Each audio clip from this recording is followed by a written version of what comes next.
Roll down. Hi, I'm Greg Peters. I'm Brad. I'm Laura Hale.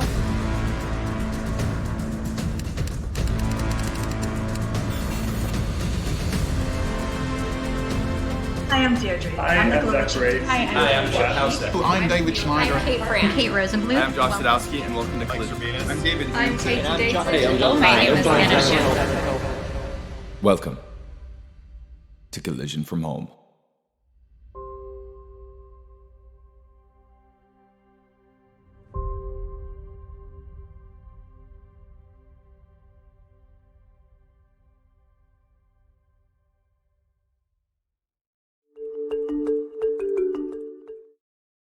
Welcome to day 2 of Collision from Home. If you haven't gotten your tickets just yet, you can click on the link on the side of your screen. We have investor meetings, Q&A sessions, mentor hours and roundtables. We also have world-class interviews, keynotes and talks from some of the best speakers you can think of, including astronaut-to-be Alyssa Carson, entrepreneur and pop icon Paris Hilton, and model and founder Lily Cole, all happening today only at Collision from Home. You can pick up your tickets for exclusive premium content over at collisionconf.com, where you'll get access to Radio Collision, Web Summit Classic Talks, as well as the chance to network and make meaningful connections with all of our speakers and, of course, our other attendees. Now, coming up in the next hour, we're hearing from Senators Ro Khanna and Robin Kelly on how tech can be used as a force for good in the world of politics. That's over on Channel 2. While on Channel 3, we're going to be hearing from YouTube's Chief Product Officer Neil Mohan speaking on accuracy in the new age of information, as well as hearing from pop culture icon Paris Hilton. And on Radio Collision, we're speaking in depth with superstar investor Vinod Khosla, as well as catching up on some of our Web Summit classic speakers too.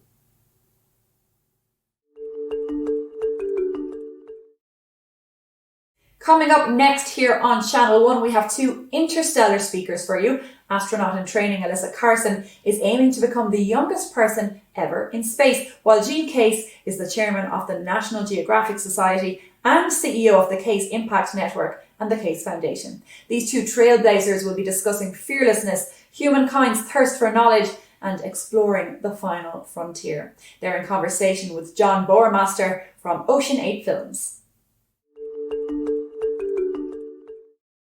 Yeah, good afternoon.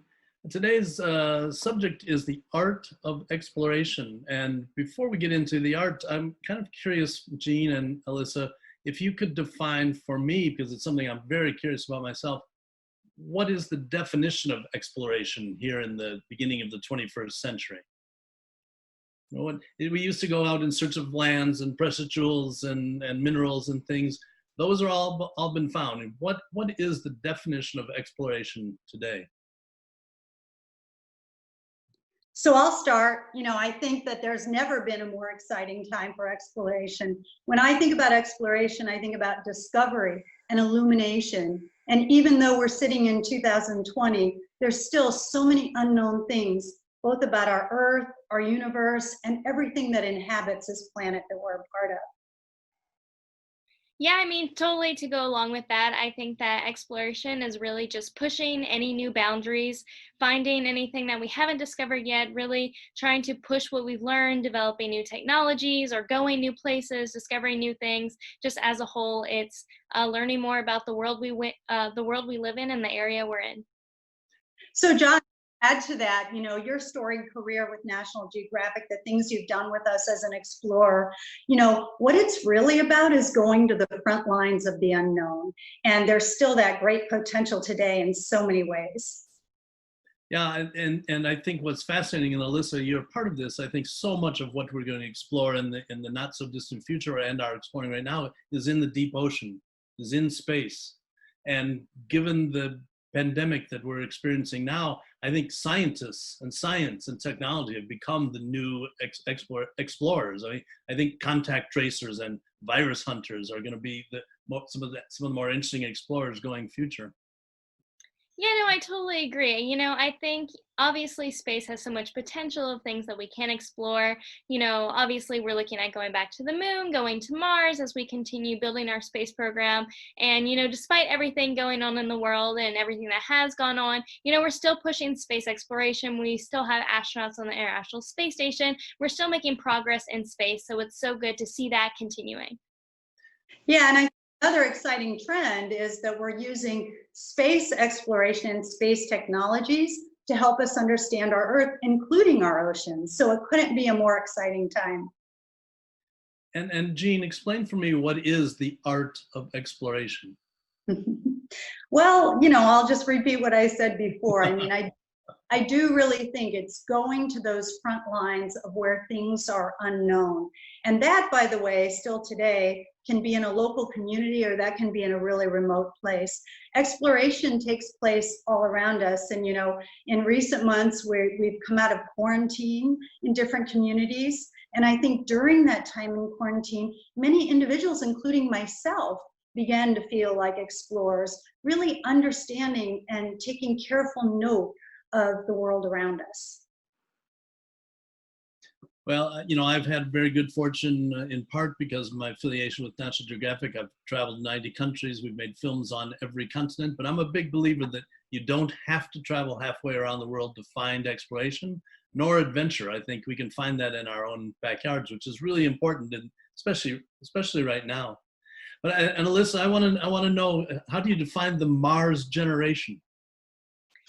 Yeah, I definitely think that we're at a time of being the Mars generation. Even though it wasn't labeled, I feel like we did have somewhat of like a moon generation. We had so many people that were able to witness man walking on the moon and all of these incredible events that fueled such a love for space and passion for what was going on in the space industry. And I think now we've kind of shifted, and now we have such excitement talking about Mars. You see it everywhere, whether it's on commercials, TVs, movies, TV shows. It's kind of everywhere at the moment, talking about Mars, getting people to Mars. So I feel like that's kind of a defining moment of us saying, we are in this Mars generation of constantly talking about it, building excitement for it, and hopefully that will be enough to actually fuel us to actually get there. One really simple question for you, Alyssa, is how long does it take to get to Mars?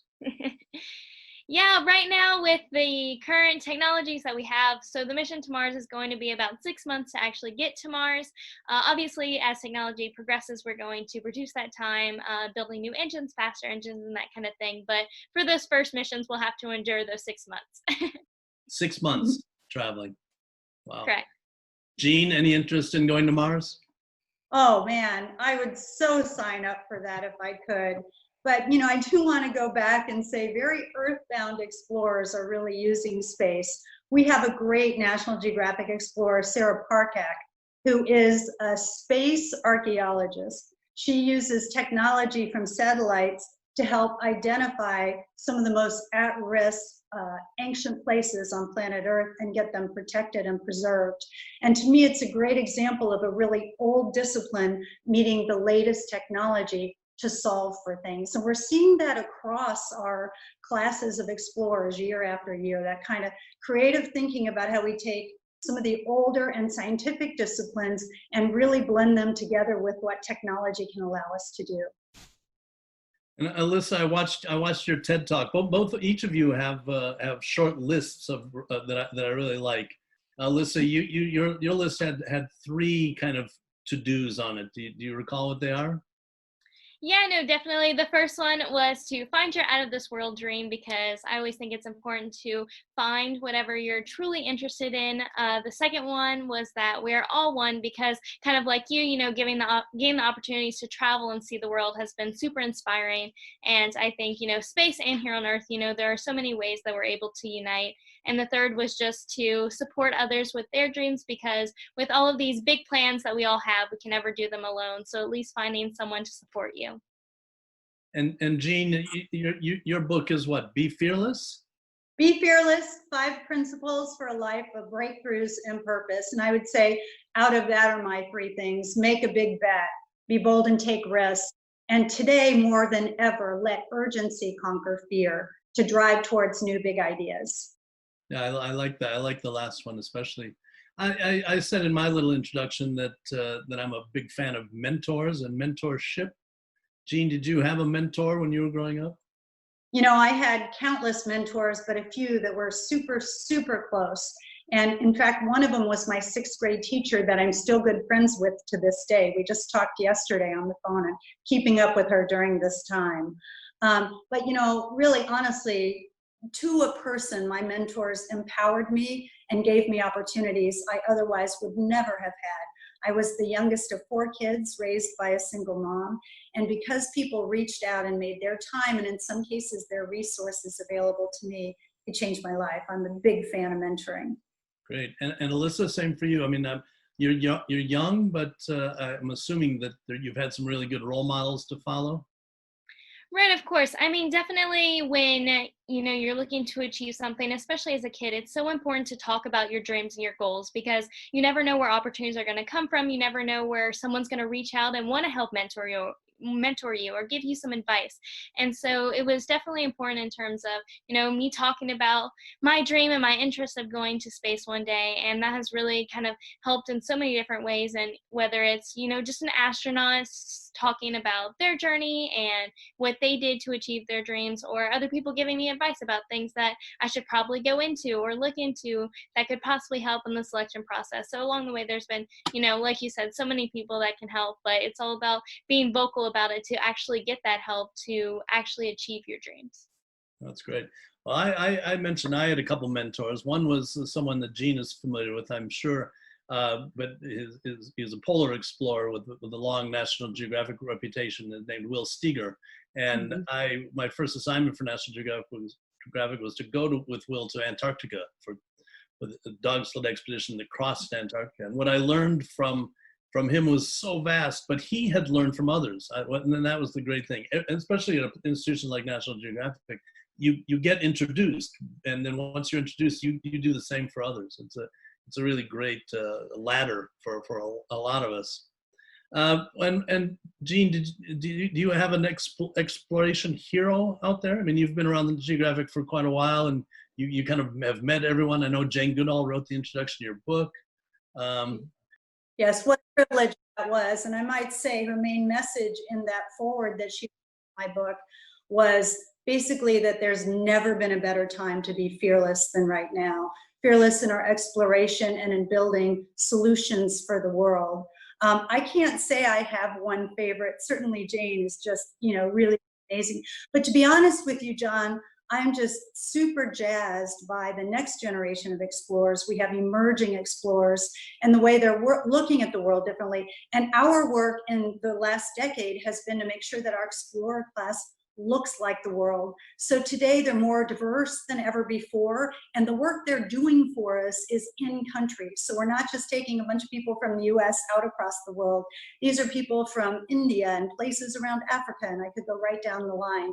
And that really has changed. It's changed all of us in terms of widening our perspectives and having a new appreciation for sort of the local view of how the world works. Yeah, no, that's a great point. I certainly remember when much of the reporting in National Geographic emanated out of Washington, D.C., and it was a lot of men. And now one of my happiest days at National Geographic was when they sent me up to meet with a tech person. It was a young woman, and she had a mohawk and a bunch of earrings in her ear. And I thought, this is the new National Geographic. But hey, John, we call ourselves a 132-year-old startup. And, fearlessness is in our DNA, and we want to just keep innovating. Yeah. Alyssa, what grade in school are you?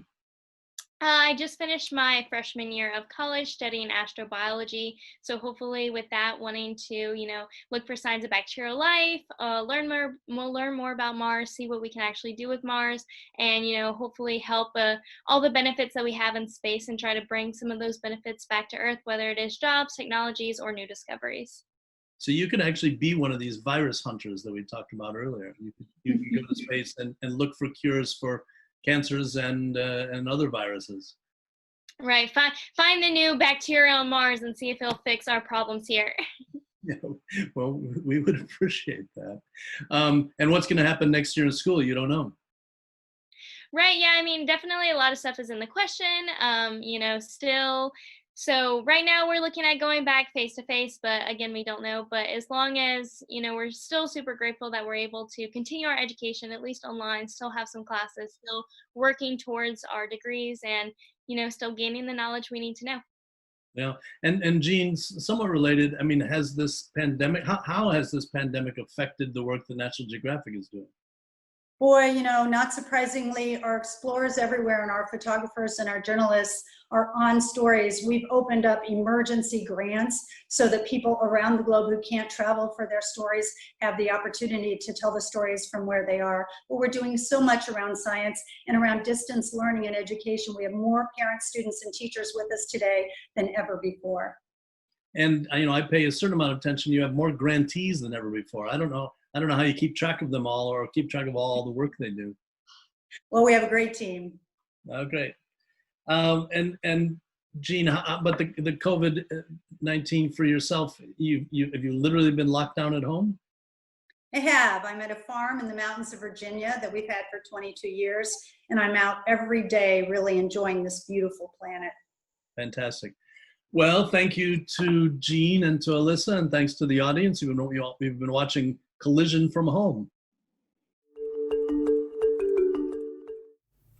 Right, time to check out what's going on at the rest of Collision from Home. Over on Channel 3, we're tackling disinformation head-on with YouTube's Chief Product Officer, Neil Mohan. Now, around 5 billion videos are watched on YouTube every day. It's a platform we all love, but the company is no stranger to questions around how it tackles fake and extremist content. According to YouTube, it removed nearly 5 million videos in only 1 quarter of 2018, using a combination of machine learning and human reviewers. But with the US election right around the corner, can they accelerate this rate? Well, let's find out. We're excited to hear from Neil Mohan, who heads up the brilliant and complicated YouTube product. Check it out. Hi, I'm Dylan Byers, NBC News and MSNBC, and I'm here with Neil Mohan, the Chief Product Officer at YouTube. Neil, thank you for taking the time to do this. We're talking today about information and disinformation, and obviously YouTube's role in trying to be the best provider of information, of accurate information, and the efforts to curb fake news and misinformation and all of that. I want to start though, since we're sort of talking fundamentally about the difference between what it's okay to post on YouTube and what it's not okay to post on YouTube.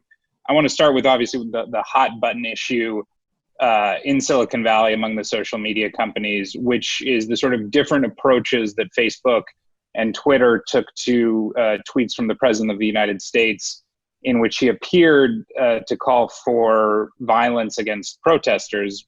When the looting starts, the shooting starts.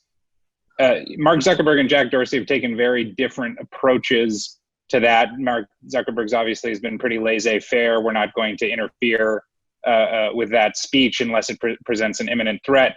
Jack Dorsey put warning labels on the tweets that effectively said these tweets promote violence, but kept it up because he is, after all, the President of the United States, and a threat of violence like that is relevant and newsworthy. I wonder if the President of the United States were to make a YouTube video and post a YouTube video in which he suggests that looters might be shot. What is the process by which YouTube would deal with that, and what ultimately would be YouTube's policy and YouTube's decision on that? Yes, first of all, thank you for having me, Dylan. It's a good question. I think that it's, it's hard, obviously in a hypothetical scenario, it's hard to comment on the specifics, but what I can tell you is just sort of our general approach to that process. And I think what I would just highlight about YouTube is,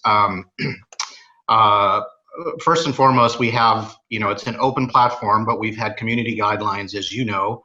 It's been 15 years since the founding of YouTube, and we've had community guidelines that are aimed at protecting our users and our creators and our entire ecosystem since the very early days. And one of those guidelines is against promoting or glorifying violence in the real world out there, no matter where it's happening in the world.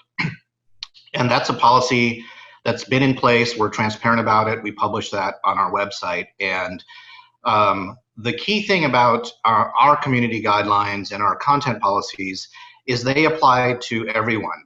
they're based on the content that's within the video, as opposed to say who the speaker is. And we try to apply those universally, whether it's around YouTube's Chief Product Officer Neil Mohan there over on Channel 3 here at Collision from Home. More of that talk and many more like it are available on our exclusive Collision from Home platform. You can get your tickets as well as access to our speakers, mentor hours powered by Amazon Web Services, investor meetings brought to you by PitchBook, and Q&A sessions all in the one place.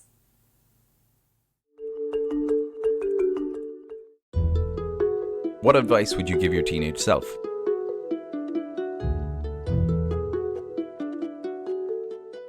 I'd say believe in yourself more, get up faster when you fall down, and take better care of yourself. Lighten up on the beer. I would probably tell my younger self to really just be expecting what's to come, really get ready and really gear up, because what crazy ideas I might have could actually turn into reality. New York City is one of the areas in the U.S. hardest hit by COVID-19. How will the tech startup and VC scenes recover as New York's resilience is put to the test? In this panel, we're going to find out from a top VC and two of the most active accelerators in the business. Joining us now, we have John Elton from Graycroft, Jenny Fielding from Techstars, and Sean O'Sullivan from SOSV in conversation with Alex Willem from TechCrunch. Thank you all for coming. I want to begin by talking about New York City startups and how fast they've adapted. And I'm curious, Jenny, in your view, have startups based in the city adapted quickly enough and changed their businesses enough in light of the changes coming from COVID-19? Yeah, I think that's a great question. In our portfolio, we've seen, massive pivots, and it's been pretty exciting. For instance, companies that had, physical locations, many of them have been able to flip to some type of video platform. One company in particular that is a rowing studio has gone to video on demand. And I mean, their business is through the roof right now. So we've seen a lot of quick turnarounds, and it's been pretty neat to see. John, same question over to you. Companies you've talked to, companies in your portfolio that are based in the city, enough change so far? Are you happy with the pace of adaptation that you're seeing? It was interesting. I would say it was kind of a tale of two cities. There were people that immediately got it and went remote, made a bunch of changes. Unfortunately, some of them had to cut people, which we take incredibly seriously. And then there were some that were like, listen, we're going to see how this goes. We might readjust, and took a little while longer. But I would say at this point, everyone has readjusted. I think the longer term questions still remain of, what does it look like next year? Are people going to be traveling on mass transit to a crowded office where everyone, resides for several hours? I think a lot of people are still figuring that out, and I would say deciding to readjust those things, and those things are in motion. Yeah, I want to get to the question about offices, locations, and kind of remote work for startups, but sticking with how startups that are still at least putatively based in the city. Sean, you work with very early stage companies a lot. Have they been more flexible in how they can adapt to change, more so perhaps than larger, later stage startups? Well, yeah, absolutely. We work with physical products a lot of times. We run hacks in IndieBio, and so there's a lot of life sciences and a lot of hardware.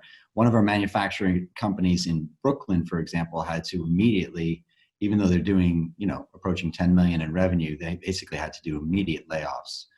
So they had to lay off 37 people, just because if you can't get in and manufacture the product, you're out of business. That's okay.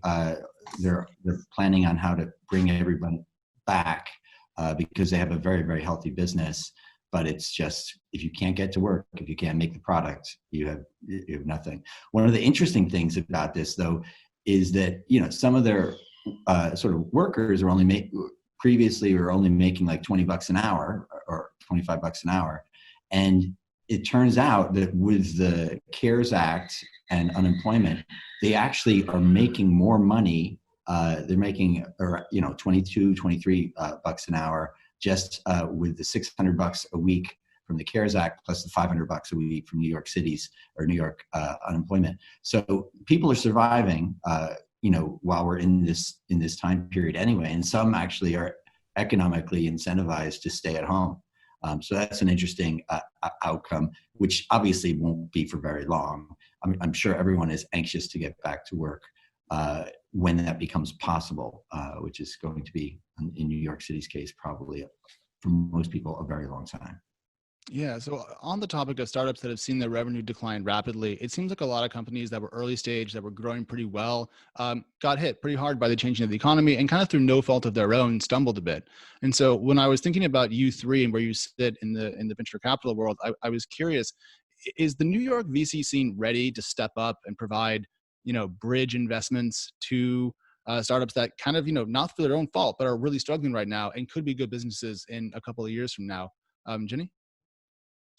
As a early stage seed investor who, doesn't have huge amounts of reserves, I think it's a really good question. I think that if you're later stage and you have investors on your cap table that are growth investors, those people should be stepping up. But if you look at kind of the trends of kind of the pre-seed and seed investors, a lot of them are not, holding large reserves that they could actually even have the capital to invest. So I think it's a real pain point. John, Greycroft, of course, has relatively deep reserves. At least I've been told that. I'm curious if you guys are gearing up to do bridge investments, or if you're going to kind of survival of the fittest companies through the next, maybe year. I'll put aside the comment about deep reserves. We have a fund, and it has each fund has its own reserves. We actually don't tend to reserve a lot, but that's a longer conversation. But the interesting thing with Greycroft that we do, which I think is distinct among the a number of top firms, is we syndicate everything. And so we build world-class syndicates around our companies. And the reason for that is, if you look at the numbers, that correlates with outcome. So, and it's precisely for times like now where we have a strong syndicate that if something's happening, and to your point, it's got long-term potential and it's doing well, even if it's been impacted by COVID, there's a number of investors that can come around and support the companies that, are going to do well. I will say that COVID quickly has separated the kind of companies that are must-haves, needed technology, from ones that were maybe not as necessary. And that's kind of put a stark light on companies. Yeah, a lot of investors I've spoken to in the last couple of months have noted the need to have, nice to have divide. But what I haven't managed to get a good feel on is kind of what % of startups kind of fall into each camp. And so I'm curious, looking at New York City startups, which portion do you think have products that were nice to have as opposed to need to have, John? That's a good question. I don't have it broadly across the ecosystem. That's something we care a lot about when we're investing. This is primarily an enterprise thing. We've been happy that a number of our companies have been positively impacted from it. On the consumer side, we're investors in things like Boxed and Thrive Market and Mercado, and those companies have obviously helped in this crisis to get people food. And on the enterprise side, again, we have some, I would say the big trend in the enterprise side that we're seeing as again, it's a silver lining. It's a difficult situation. Everyone's been impacted. But the silver lining for us is automation, is drive. When the Brookings Institute just released a study that showed that when markets come back, people adopt these automation tools and get more efficient. Whereas before it might have been more difficult decision to do that. So we're seeing early signs of that in our portfolio of companies that are essential, that are driving automation and efficiency, and people reaching out for those solutions in this market. Yeah, I'm seeing something which I think is interesting for many hard tech investors. I've seen because those timeframes tend to be much longer. Many investors basically saying, "Well, yeah, we invested in quantum, but like those guys are going to have to figure it out. We're not putting money into that right now." On the flip side, many of those hard tech companies often are supplemented by various grants or other types of university funding, so like they might be able to weather. But as John was saying, like essential services is really where I'm seeing a lot of the cash going into. If you're providing food, supply chain, future of work solutions, like that's really top of mind right now. I think for our startups, the focus has been everyone just needs to be concentrated on runway, getting enough runway. A lot of people were, people are always at the point where they're maybe 6 months away from running out of money. And a lot of times they get down to 3 months of running out of money. If you can't figure out very quickly how to get to at least 9 months of runway, and whether that means making adjustments to your business in terms of doing, restructurings or whatever, layoffs or whatever to get there, as well as pivoting your business to get to revenue quicker, right? There have been businesses that were more product businesses that are becoming more sort of services businesses in the interim in order to adjust. But we've had, over 20 of our companies in the last month that have done rounds, a lot of them sort of on emergency round basis where they're really good companies, but just get another 6 months of runway rather than the 18 months sort of financing. And most of those are just internal rounds where the existing investors like ourselves are coming back to the table and giving them, the cushion to get through to hopefully the other side. It's only 9 months to the other side or only 6 months to the other side, but we hope that it'll be a lot clearer then. One thing that I've been told is that startups don't just need to survive until the economy gets back to a normal footing, because at that point they'll be competing not with just other startups that made it, but also new companies that have been founded kind of after the winter passes. And so there's a tension between growth and also runway and survival. And I'm curious which side of that you guys are currently more steering your portfolio companies to. I presume if they have longer runway, more towards growth. But I mean, is there a standard element of advice that you're giving companies today about how to be attractive at the other end of this? I don't think that's unique to COVID, right? Like that's an always question for startups. I mean, somewhat by definition, and obviously there are notable exceptions, but they're all losing money. They're all dying. Like if you talk to a founder, they very much feel like they're dying all the time, and they need to figure out current competition, runway, and future competition. COVID obviously puts a tighter light on it, given it's tough to go out and meet people and raise money. But that's like part and parcel of every startup always. I mean, I guess what we're advising our companies is like, if you do have cash coming to you, take as much as you can, right? So, to your point, I have a founder who received 3 term sheets about 3 weeks ago. So really in the height of craziness in New York. It was pretty amazing, especially because she ended up taking one from a fund who'd only met her a week before and completely virtual. So it was like pretty incredible. But these were all, great funds. And really she was going to raise, maybe a $3 million round. And when more capital was coming in the table, literally everyone who'd been in the previous round was like, I think you should take it. So, our advice is, to your point is that really, extend your runway as long as possible. And I think you have to survive to thrive. So if I was being put into that, answering your first question here, it's survival first. You have to get through this. Some people are in the right place at the right time and they're seeing their businesses explode. We have a few of those. Even in New York, we have a robotics company that makes laboratory automation equipment. Their businesses, they are more profitable. They're skyrocketing their revenues.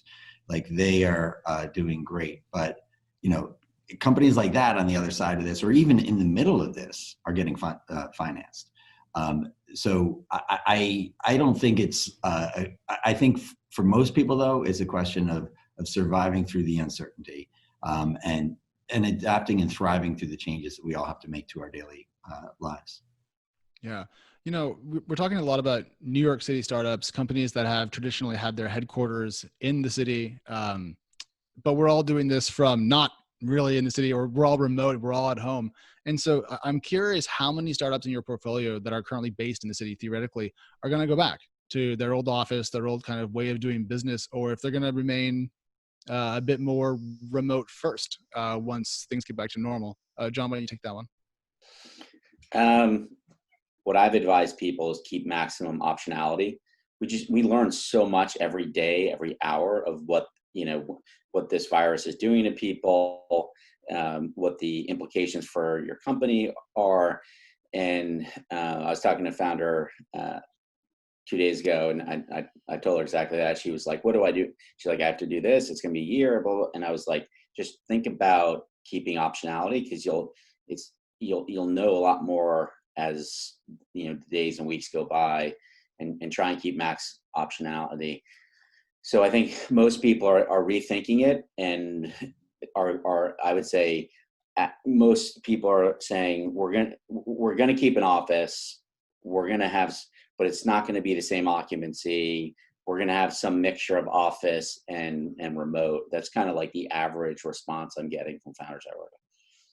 I'm hearing, people are definitely rethinking, and it's kind of accelerated the pace of thinking like, okay, maybe we had a remote engineering team, like now we can actually, everyone can go remote. So I think it's maybe accelerated a trend that was already happening. I think that's exciting. And I have a theory that all of the, the WeWorks and the co-working spaces are all going to flip to kind of like team collaboration suites, right? And so people will be working from home, but I think we still need that human connection, that ability to brainstorm. And so we'll be doing more like fun things, like people will be working at home, but then they'll do a week offsite, somewhere great with their team. So I think like the outcome of this could actually be like really awesome. And I see like all that empty office space being used really in high intensity collaboration, as opposed to just like sitting there day to day in a cubicle. Yeah, I think for our side, everyone is renegotiating their leases. Those that have leases that are coming up for renewal are. Is that what you call not paying rent? That is one way to say it. Yep, that is one way to say it. And there are, I guess in the state of New York, you're entitled to, according to our governor, which is a. I saw a senior commercial real estate person on Bloomberg the other day, like pleading, like saying, like people should pay their rent, and I'm like, oh my God, that's what we've come to. You have this like billionaire, real estate person pleading with large companies to pay their rent. Yeah, it's going to be tough, but I think when people are sort of saying, before it was always like the pride of having a big office and everything else. I think some of that pride has gone away, especially when you look at those monthly expenses and not being used very effectively, obviously at all effectively during this time. We only have a little bit of time left, and I want to hear from each of you on this really briefly. Given the changes that we've seen, how startups from the city are adapting, and they're even changing how they approach where they are you as optimistic today about New York City startup scene as you were a year ago? And if not, why? I certainly am. In New York, I was part of the early, first internet wave, and a lot of those people I work with are now investing in or advising in the next wave, and we're sort of on iteration 2 or 3 here in New York. The Valley's probably on iteration 5, and it's a flywheel effect. It just gets better every time as people give advice to young people, invest in them, and big companies are formed, and then their employees start new companies, and it's just a great ecosystem. And by no means is innovation done. Like, we all know the funny anecdotes of, innovation's dead. We've invented everything.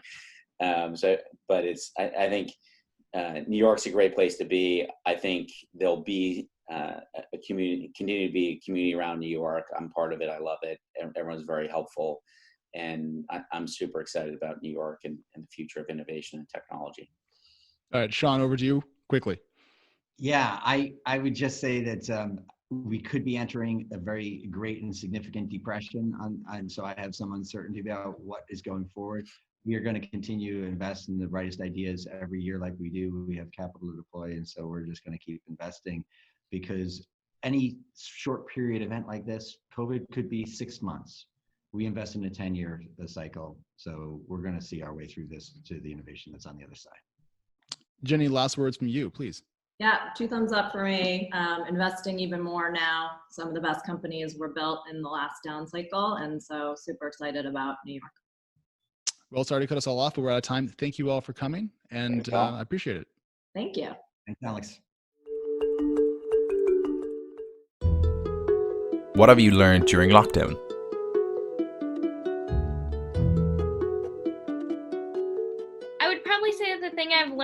most about myself during quarantine is just like the ability to actually do schoolwork and kind of manage time as well as I had been at like in person, but also while at home, and just trying to juggle everything while staying active all at the same time. I learned countless things about myself during this time, but probably more importantly, I learned countless things about the environment around me, where I've been for 22 years, but there were so many things that I hadn't before noticed. Yes, I've learned many things new about myself. I've learned that I am a really social creature. And I crave hanging out with people. I love going to restaurants. I also figured out how much of my life I spend out of my home. And so that's been the main thing that I've learned about myself or realized about myself.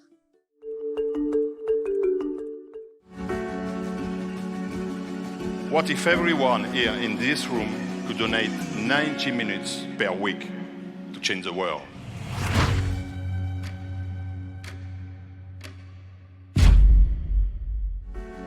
Across the Western world, there's massive discontent and anger. We have legalized the abuse of the person. We need equality, and I don't want to feel like I have to wait for that. I want it right now. There are many challenges and opportunities facing us at this moment. If we get it wrong, every generation that follows us will pay a price. The future is not a solo act. It will take all of us working together.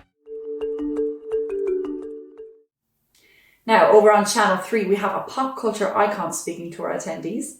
She's the undeniable queen of the noughties, a reality TV pioneer, a DJ and an entrepreneur. When Paris Hilton hit the public eye, the meaning of influence and celebrity seemed to change overnight. So what is Paris Hilton up to next? We can't wait to find out. Joining Zach O'Malley Greenberg for a conversation here exclusively at Collision from Home is the one and only Paris Hilton.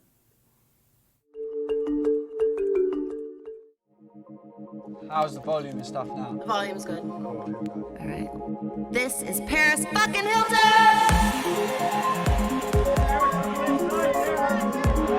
I love you, Scarlett! Thank you! Everyone thinks they know me.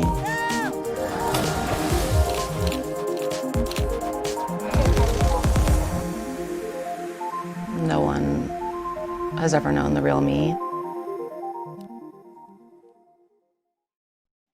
Paris, it's great to be here with you. The audience has just gotten a sneak peek of your documentary. So tell us a little bit about, why now for this project? I just felt it was the perfect time to do a film like this. I've been through so much in life, and I finally discovered who I truly am. And I feel that the public, they got to know me through The Simple Life, where I was playing a character and everyone assumed that's who I really was in real life. When it's quite the opposite. So I just really wanted to show that and what I've been through and have people see the real side to me and who I truly am and really get a inside look, because I think that the public has mostly seen me, on that show and on red carpets and kind of the glamour and all of that, but there's a lot more to me than that. And I have a story that I want to tell and something that I know is going to be inspiration to others, and just excited for the world to see who I really am. So, we all know the old phrase, famous for being famous, but obviously there's a lot more to it than that. And it's, what do you do with it, right? And you've been doing quite a lot. Take us through the Paris Hilton empire, because, as you suggested, it's more than just that show. I mean, there's, any number of dozens of different product lines and various ways that you're expanding that empire. Let's hear about it. Well, I knew with that show that I could use that platform to build my own brand. And the first product I launched was my fragrance. And now I actually am about to launch my 27th perfume. So I've been in the fragrance industry for over 17 years now. And also I have 19 other product lines. I have my own skincare line, makeup, jewelry, sunglasses, lingerie, shoes, clothing, handbags, children's clothes, dog clothes, homeware, basically any product you can think of, I make. I'm also involved in the tech space now, so I have my own tech projects that I'm working on, different apps, and investing into That was Paris Hilton speaking exclusively on Channel 3 here at Collision from Home. Now you can watch the rest of that talk by heading over to our website, where you can get access to all of our speakers, as well as investor meetings every 15 minutes powered by PitchBook, and mentor hours every 45 minutes brought to you by Amazon Web Services.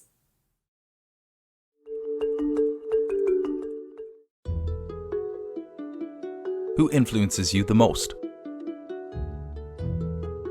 Well, the person who had the biggest influence on my values and interest in public service was my grandfather, who spent many years in jail during Gandhi's independence movement. And I guess if I was talking to him, I'd ask what he made of the rise of nationalism in India and around the world, and why he thought that had happened, and what he thought we could do about it. I mean, definitely my family has been, my sisters specifically, have been the biggest leaders and impact, and my sister, like my mentors, my best friends, they've been everything to me in every single possible way. Well, as you can probably see, I'm working from my own home right now and have been since early March. It did take some adjusting to, but for some companies, this was already tried and tested. GitLab's all-remote team sees 1,200 members working from 65 countries to build the leading collaboration tool for DevOps. Whether you're a developer or not, you don't want to miss this. Join Two Sigma Ventures partner Vilay Ilchev and GitLab CEO Sid Sijbrandij for a discussion on GitLab's path to becoming one of the largest remote companies in the world. So Sid, nice to see you. Thanks for joining this fireside chat. Let's get right into it. Maybe we start with a brief history on GitLab. When did you start the company? And give us a bit of the history around the company. Yeah, thanks. Good to see you too. And Dimitri actually started GitLab, my co-founder, as an open source project in 2011. I saw it in 2012 and I was impressed with the project, but also with the amount of momentum it had. It had already 300 people contributing back to it.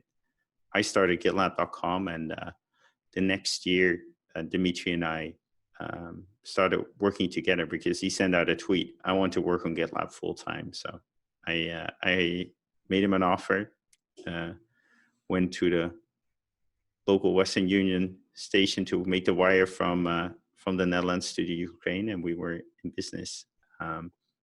2015, we did Y Combinator. We were 9 people at the time, and since then we've grown to 1,200 people now. Amazing. And at the time, obviously, there were lots of tools developers were using. GitHub was already fairly popular in the developer ecosystem.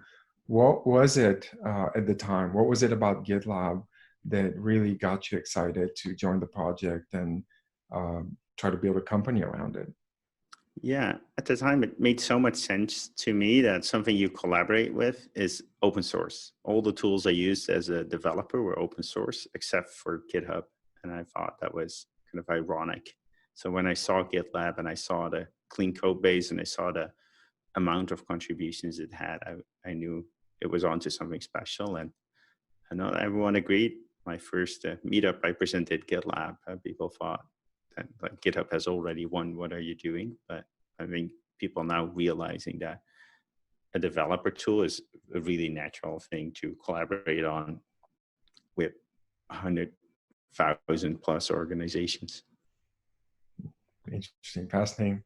And today, as you said, I think you are probably the largest fully distributed remote company in the world.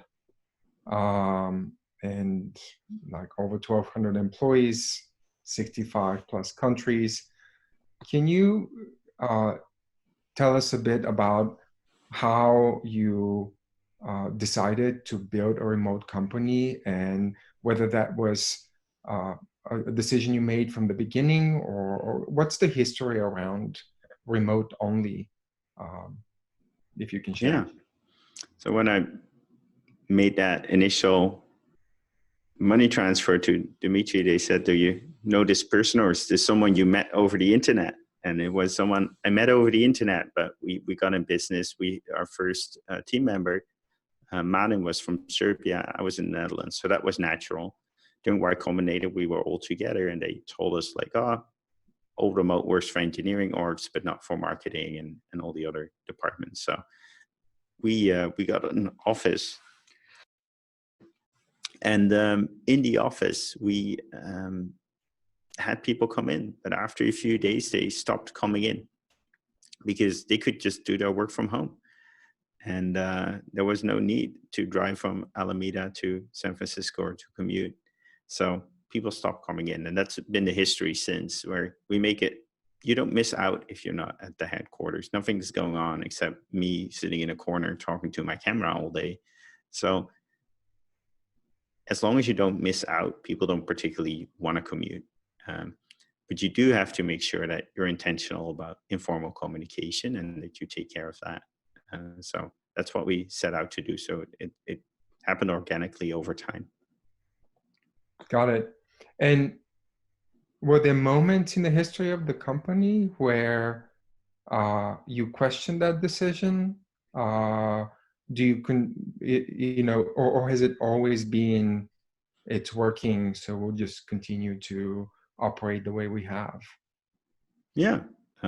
You said at one point, don't get religious about it. And we never did. We always looked whether it worked. And every time we hired an exec who wasn't super comfortable with it, we said, well, we're up for trying something else. But they always found that they could easily make it work, and that they had more response and more kind of communication possibilities than in their previous role. So it worked better. And I think the tough part was explaining it to investors, and still grateful that of all the investors, you were the one that said, well, I'm not sure about this, but tell me more, and invited me to do a presentation about it. Let's talk about kind of some of the key moments in the company history. And I'm wondering if there's a moment that you can look back to, a decision you made that truly allowed GitLab to become the company that it is today. Yeah, there's two essential elements to GitLab. One is open source, and that's a decision Dimitri made when he open sourced it, the thing he built for himself. The other crucial thing is that we're a single application for the entire DevOps lifecycle. And that wasn't obvious at the time. It wasn't my decision. It was my decision, but I was against it. It was Camille who proposed it. And when he said, look, we got to integrate our source code management and CI, which at the time were two separate applications, Dimitri said it wasn't needed. They were already perfectly integrated with single sign-on and the same concept of what a user can do. I was also against it because everyone in our market wanted standalone products that they could compose. But Camille pushed for it and convinced us over time. And when we did it, it turned out to be much better than we anticipated upfront. And you now see that the market consensus is starting to be, yes, it makes sense to have a single application to have a faster time from having an idea and getting it out there. And you don't want to go through 10 different apps. So that was the other crucial decision, and still grateful for Camille for keep pushing for that. So one of our sub values is disagree, commit, and disagree. Like you can keep disagreeing until the world is right. Got it. You said once something really profound that stuck with me, which is we are either in the bundling or the unbundling business. And we at GitLab are in the bundling business. Can you elaborate on that and say a few more words? Yeah, it's not my quote. I'm not sure whose quote it is, but it comes up a lot by like people I admire. I'm sure Ben Thompson uses it. I'm pretty sure Mark Andreessen uses it. And as a business, most of the time, it's not just that your product is different. It's also many times that your go-to market is different. For example, Atlassian did a great job with like low price, high volume software, enterprise software. I think open source is that next go-to-market motion. And it's frequently that the bundle of the product is different. And either you're unbundling something, like a lot of startups are now unbundling the banks, where the banks have many functions and they allow you to just do one of them. For example, I love TransferWise. Or you're bundling something and making it more affordable, because every time you're able to sell a bundle, both sides win. The buyer gets more value for money, and the seller is able to have lower kind of selling and go-to-market costs. Fascinating. Let's go back to working remotely for a second. GitLab is very famous for its employee handbook, which is just an incredible resource for anybody considering building a remote company. Can you give us a bit of the history of how that document was inspired and conceived? And do you think that's an important component of a remote company? Should all remote companies have one? I think every company should have one, and we've gotten by without it so far in many companies. I think it's extra important for remote companies because it's harder to get quick feedback. Another person might not be working at that time, so you have to wait. So if you can reduce the amount of questions people have by just writing it down beforehand, that's super helpful, super efficient. And I think at GitLab, we're good in addressing a lot of questions up front of when people are onboarding. Came around during Y Combinator, I was onboarding someone and we formulated like our plan, like to raise money and go become a public company one day. And I'm like, wow, I'm gonna have to onboard a ton more people before we're there. So we better start writing it down. And one of the big benefits has been that it's helped us to organize, but it's also attracted people that said, hey, this is the type of company I want to work for. It allows people to opt in to how we work. How do you expect employees to use the employee handbook? It's 5,000 pages now. Do you expect an employee, a new hire, to go through all of it? What do you expect of employees to do with it? Yeah, no one reads the entire handbook, and that's fine. The important sections, so the parts you really should read, are part of your onboarding issue. Some of them are generic, everyone in the company should read it. Some of them are specific to the role you're going to have. It's much more about, if you have a change at GitLab, make it handbook first. Put it in the handbook and communicate that. Don't have a presentation or an email or something else that communicates it. Just make sure that's a source of truth. And if someone has a question, tell them where to find the answer. And if the answer isn't there, add it and then tell them what you added. I see. One of the most eye-opening quotes you made during one of our early exchanges was that one of the biggest constraints for scaling a company is actually the water cooler, in that traditional companies rely on knowledge transfer, being, you learn from the person next to you. And that's in many ways perceived as an asset of traditional in-office working collaboration, but you kind of turned it on its head and said, no, that's actually the constraint of the traditional way of working. What's been your experience in this regard and kind of scaling knowledge transfer? Yeah, the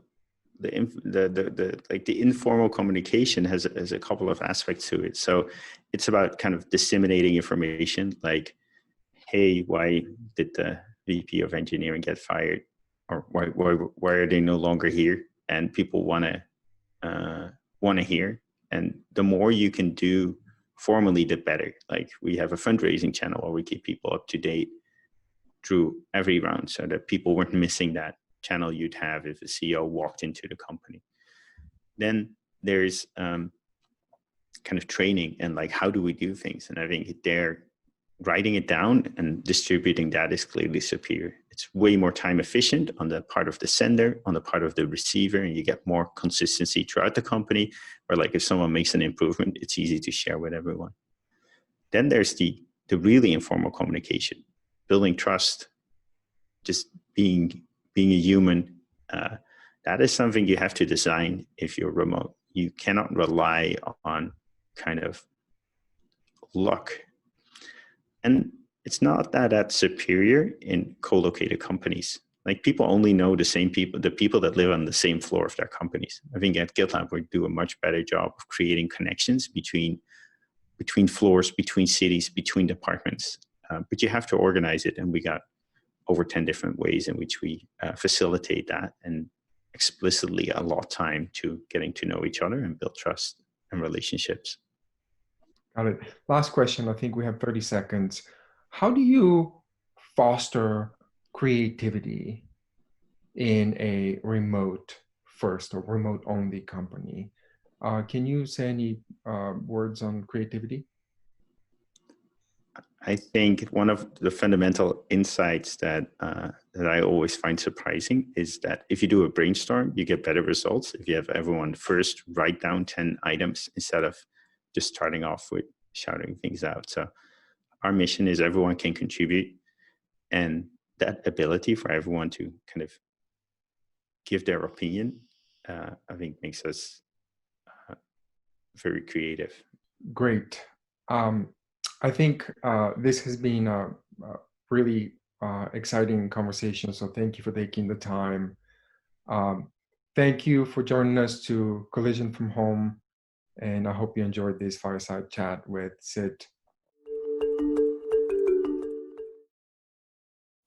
Coming up over the next hour at Collision from Home, we have even more incredible speakers from across the world, live and direct to your living room.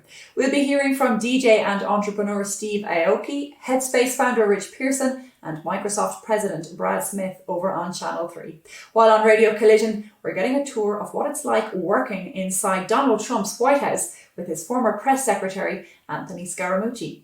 Aside from our incredible speakers, we of course have our Q&A sessions, our investor meetings, and plenty more, all on our exclusive platform. Make sure to get your tickets over at collisionconf.com so that you don't miss out.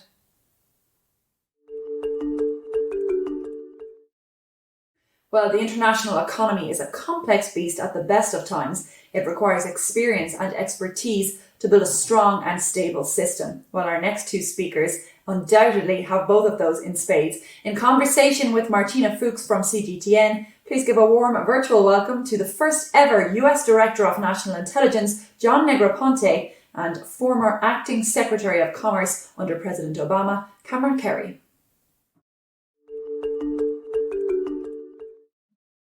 John and Cam, thank you so much for joining us and sharing your insight and views. Let's not waste any time and get straight to our conversation. And I would like to start with an opening question to both of you. The tensions between the US and China have never been bigger.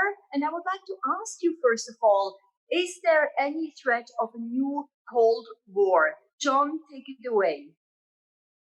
Well, of course, the first thing to say is that there is, I don't think, any more important bilateral relationship to the United States than the US-China relationship. So it behooves us to cultivate it carefully. And that's been the policy of 8 or 9 presidents since Richard Nixon went to China in 1972. And for most of those 50 years, the relationship has been sort of a win-win situation. Regrettably, in recent years, because of difficulties over intellectual property, economic dispute, questions related to Hong Kong and Taiwan, the relationship has deteriorated. But I sincerely hope we don't move to a full-blown Cold War type situation. The ideal from my point of view would try to isolate the areas of difference and work on those in some kind of diplomatic format. But then in areas where we can cooperate and do agree on issues, we should continue to cooperate. So I think it's it's important that we maintain this relationship, because if we move to that Cold War situation that you asked about, the world is going to become a much more dangerous and complicated place.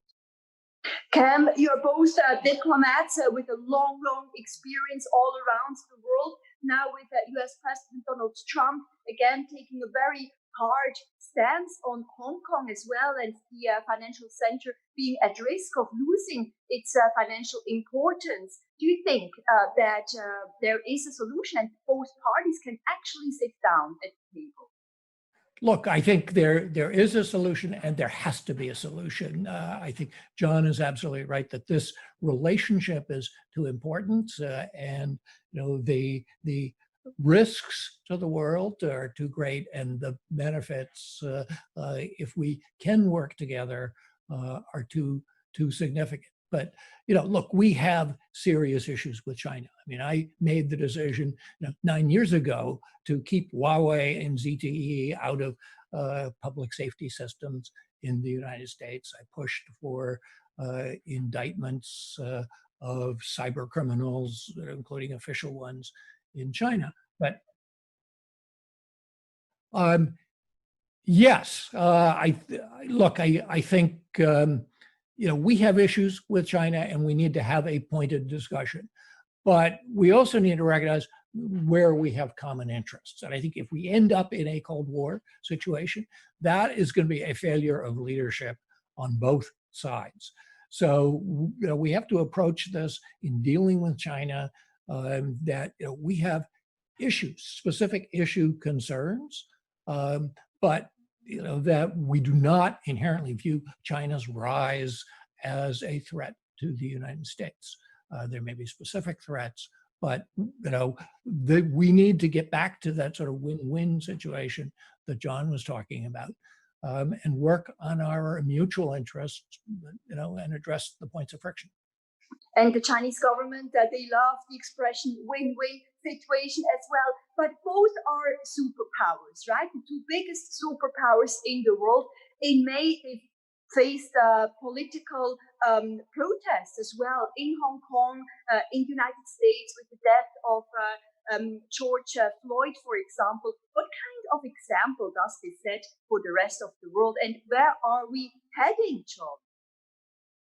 Well, that we just happen to be going through a particularly difficult time, but that does not that does not mean that we will not continue to be a very important power and influence in the world. We have the largest economy, we have the strongest military, and we still, in spite of some of the rhetoric you hear, we still participate actively in many aspects of the international situation.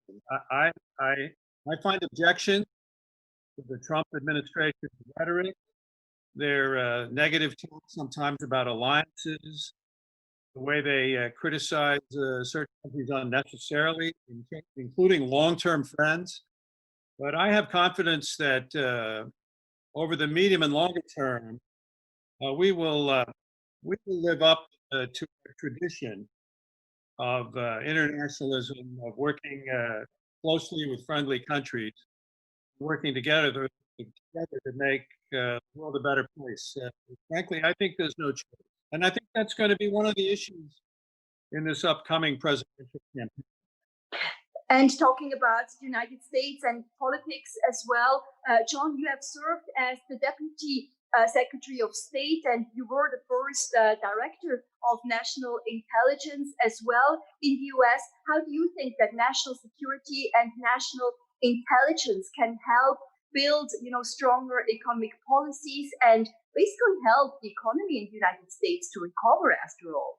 Right. Well, I mean, it goes without saying that to have strong national security, you have to have not only a strong military and a strong security apparatus, but you have to have a strong economy, because otherwise, if you can't do that, you cannot afford to carry out the policies that you would like to carry out. I can think of no better example than World War II, when it was the dynamism and the strength of the United States economy over that 4 or 5 year period that ultimately helped the Allied forces achieve a victory. So national security and intelligence when it comes to protecting our cybersecurity, protecting our energy security, protecting our trade routes. I can think of many, protecting our infrastructure. These are all economic related issues that depend also on an intelligent national security and intelligence policy. If I may ask you, Cam, also one question on the economy. We have retail sales plunging in the United States. We have unemployment rising to the highest level since the Great Depression in the 1930s. The US Fed has a very pessimistic outlook on the economy as well. The White House has announced it will skip the release of economic data this summer. So this doesn't really look very optimistic, right? It's pretty bearish. What do you think? Well, look, look, none of us have dealt with anything like this in our lifetimes. This is profound. It's going to be very disruptive for a lot of areas. And we're going to have to work to get out of this on a global level. I think the notion that we could cut ourselves off from the World Health Organization or the World Trade Organization or other alliances, as John talked about, I think is insanity. We cannot do this alone. The world is going to have to work together. We have to rebuild the global networks that have enabled enormous growth of prosperity over the past 60 to 70 years. And you know what you're talking about because you worked at the US Department of Commerce. And you mentioned just now data as well. And data really is the new oil. But we do have digital trade barriers rising around the world as well, more protectionism. For example, in the European Union, I'm sitting here in Switzerland, we've had the data protection measures like the European Union landmark General Data Protection Regulation, the GDPR. So what does this mean for cross-border data flow and also for the United States where you are? Yes. Well, we have to work to maintain those data flows. I mean, look at today, for all intents and purposes, we are doing collision from home. We are depending on networks, data flows. In a real sense today, the digital economy is the economy. So we are going to have to keep those networks open. I think there are opportunities, as the EU and other countries create policies on artificial intelligence to do that in collaborative ways rather than go off in our separate directions. I think we don't want to repeat the experience of data protection. We've been able to reach accommodations there that enable data flows. We need to keep those in place and build on that. Now, it is clear, John, with the pandemic, there will be more surveillance and less privacy as well. This is going to be the new normal that we are confronting after the coronavirus. A lot of governments around the world are now introducing these track and trace tools, location tracking, smartphone apps, etc. Is this the beginning of 1984? I'm sure you've read the book 1,000 times. And will there be more infringements on personal, liberties and the freedom of movement? It's not only a very good book; it's a very entertaining book. And I've had occasion to read it again recently. But my answer to that is that this is actually a debate that's been going on for quite a long time in free societies, and I think we've for a long time been aware of the fact that there are various interests that are involved here. There are the interests of society at large, and then there are the interests of personal freedom and personal privacy. And it's a balancing act. It's something that has to be done on a practical basis over time, case by case. At least in the American experience, we find ourselves working through these issues all the time. And I'm sure we'll keep trying to strike the right balance between the protection of society as a whole and the protection of individuals. But I would say in the United States, at least, there's certainly a tendency to want to protect the privacy of individuals over and above the interest of the whole. At least I think people can count on getting the benefit of the doubt in our society, and I think that will continue.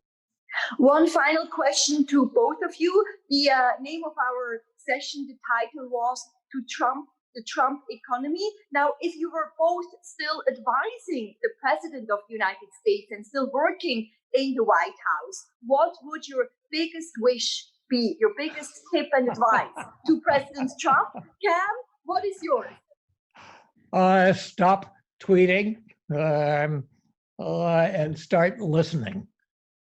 Great advice. And Yeah. you, John? Well, mine would be have more faith in the career, civil, and foreign service. And intelligence officials who are well-experienced government officials who have long, important educations and a lot to contribute. And secondly, please don't be so afraid of international trading arrangements. And if you could wave your magic wand one day, I would love for you to rejoin the Trans-Pacific Partnership, which you withdrew from on your first day in office.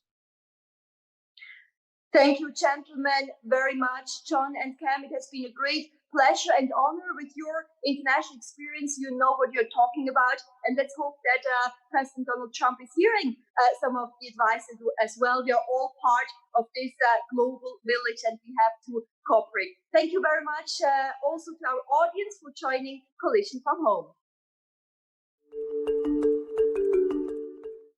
Now, if you're just joining us, you might not know that we actually have 5 channels here at Collision from Home, including our premium channels 2 and 3, as well as Radio Collision and Web Summit Classics, featuring the best of our past events. If you haven't picked up your ticket just yet, check out collisionconf.com to get access to talks like the one we're about to tease you with. We're joining Microsoft President Brad Smith, who's talking about effective leadership in the face of COVID-19 right now on Channel 3.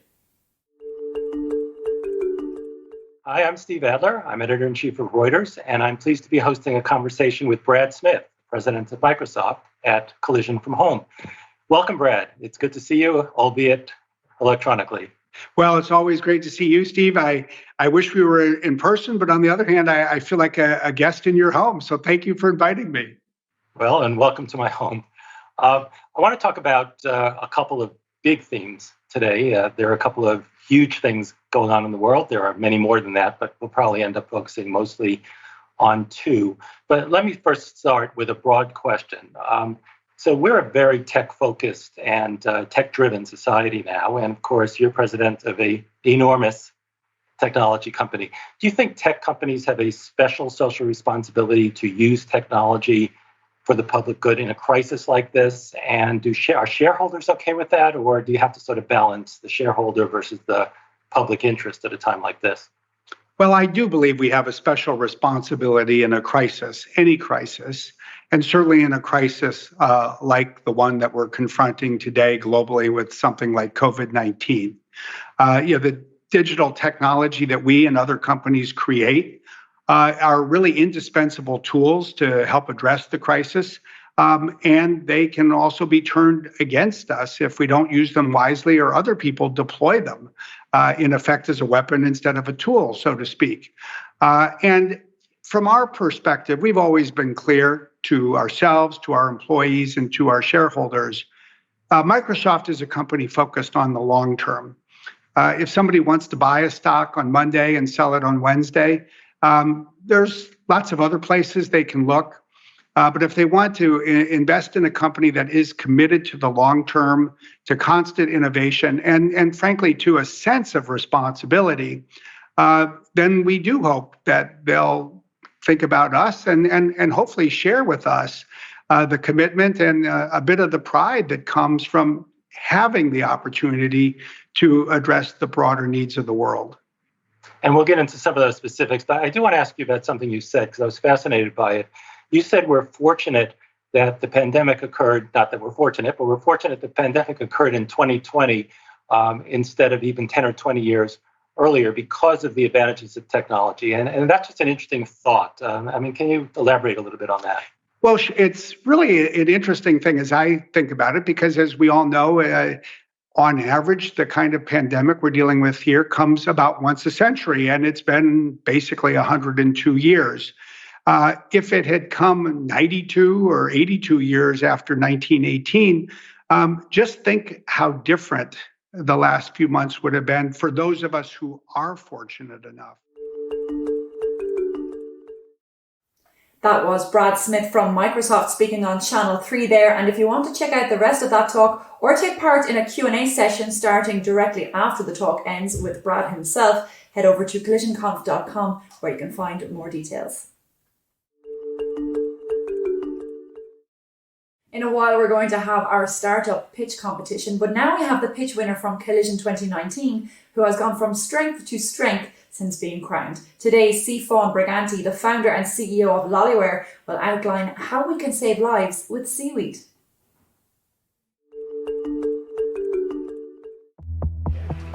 So our first startup is called Lollyware. They are pioneering the world's leading seaweed technology to replace single-use plastics at scale.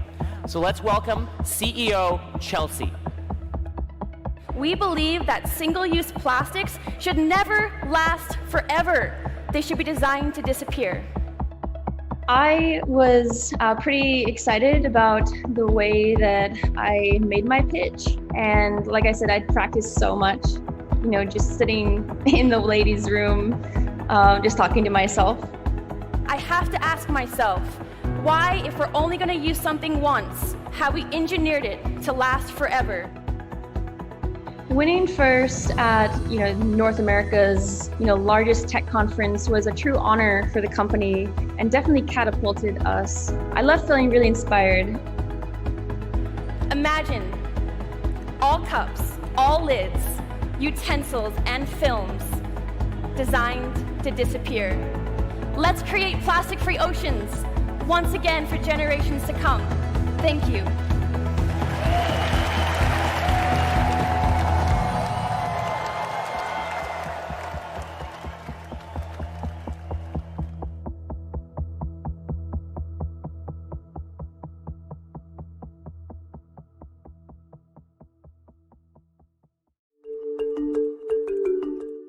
Hello, I'm CF Briganti, and I'm the CEO and Chief Visionary of Lollyware.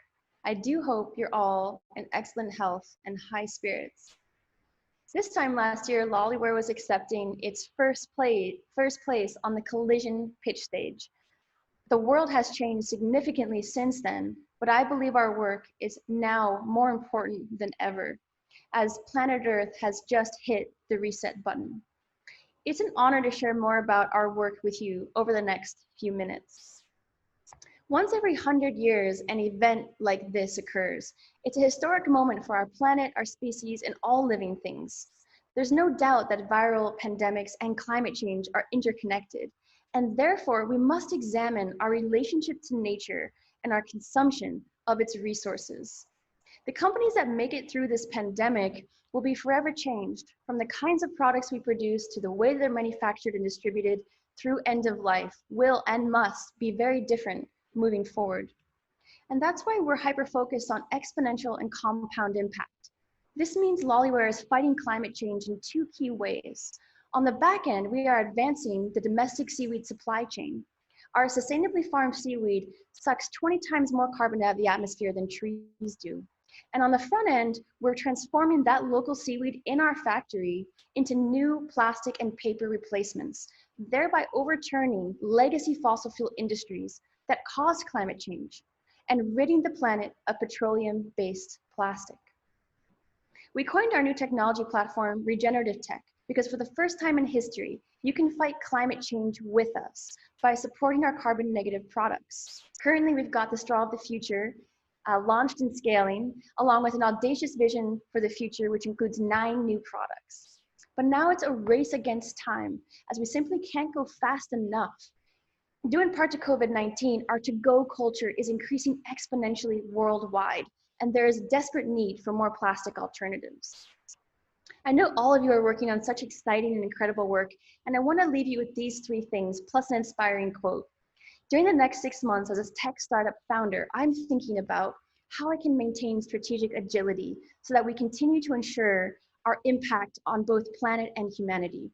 How might this crisis spur more important innovations for all of us? And finally, how can we transform our obstacles such that they empower us to become better and smarter leaders and companies? I hope I have the opportunity to meet some of you in the future. If you want to get in touch, follow us on Instagram or ping us at lollyware or aloha@lollyware.com. And in closing, I want to leave you with this inspiring quote by Buckminster Fuller. May we all work to make the world work for 100% of humanity in the shortest possible time through spontaneous cooperation and without ecological defense or the disadvantage of anyone. Thank you. Now it's time for one of the highlights of the Collision Conference every year. It's time for our annual pitch competition. Throughout the day, 10 startups will be competing for the chance to pitch to our judges in our grand final and ultimately compete to be crowned winner of our 2020 pitch competition. Right now, we're going to join Casey Lau for our first semifinal with our startups A&O, Sim, and Smoothie.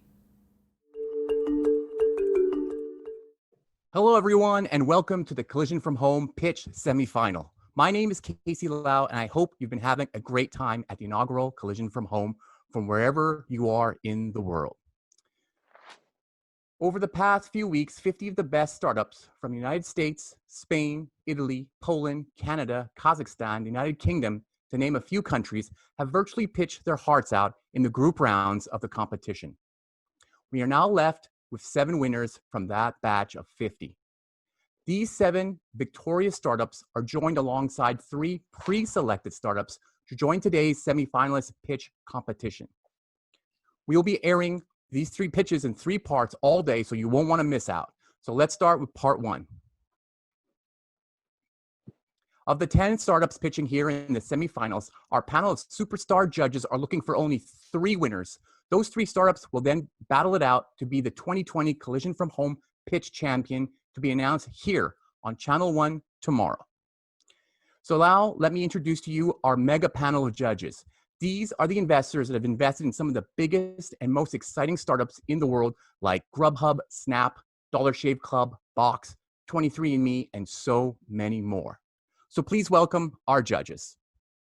Renata Quintini from Renegade Partners, Jules Walker from KPMG, Mercedes Bent from Lightspeed Venture Partners, and Andreas Weiskamp from Sapphire Ventures. They will be scoring each startup out of 10. They'll be taking into consideration the startup's product, potential to disrupt, team, financial viability, and the quality of the pitch. All right, that's enough from me. Let's hear from our first startup. Starting us off all the way from his living room in Italy, Indo is applying AI and machine learning to areas such as banking and biomedicine. Please welcome founder Daniel Panfilo. Good morning, dear Collision from Home attendee. My name is Daniele Panfilo, and I'm one of the founders of Aindo. Aindo is an artificial intelligence startup of the prestigious Italian PhD school SISA, and I'm here today to introduce to you our new innovative product. Our mission is to unleash the power of sensitive data. While data is widely regarded as a precious commodity, realizing its full potential requires advanced analytics like artificial intelligence. However, most companies tend to lack internal machine learning capability and rely on a third-party data analyst instead. The involved transfer of data between companies incurs technical and legal difficulties, for instance, due to privacy concern. A common method to circumvent this issue is through data anonymization. However, such method has proven to be suboptimal. In fact, data anonymization does not ensure a sufficient level of legal compliance.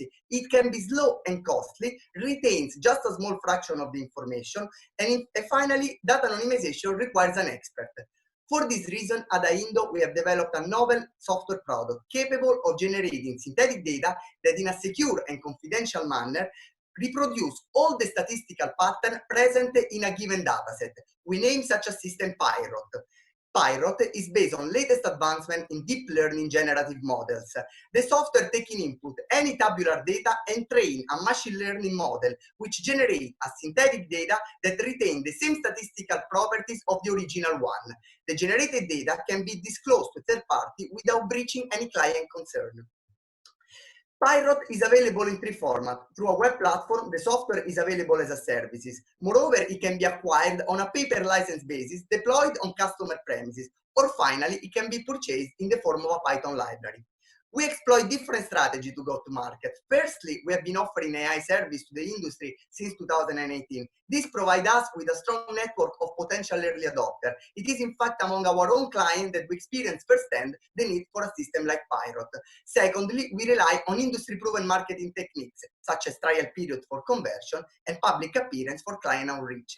I'm a very lucky founder since I can rely on a fantastic team of young and talented people. In fact, we are a perfect blend of technology, data science, and business skills. Despite our young age, we were able to collect valuable experience both in the academia and in industry. Finally, to conclude, a bit of traction. We submitted the idea of Pirot on June 2019 on the European Data Incubator, and on February 2020, we were one of the 8 winners out of 500 startups who received €100,000 grants. We developed our first MVP, and we are now close to release our beta version. We aspire to grow, and we look for investors to compete in the new big emerging market of synthetic data. Thank you all for your kind attention. All right, that's great to hear. So now the judges are going to cast their votes, and while they are doing that, I'm going to call on some of the judges to give their feedback in 60 seconds. So, Renata, can you give us a little bit of a breakdown? What did you think of that pitch?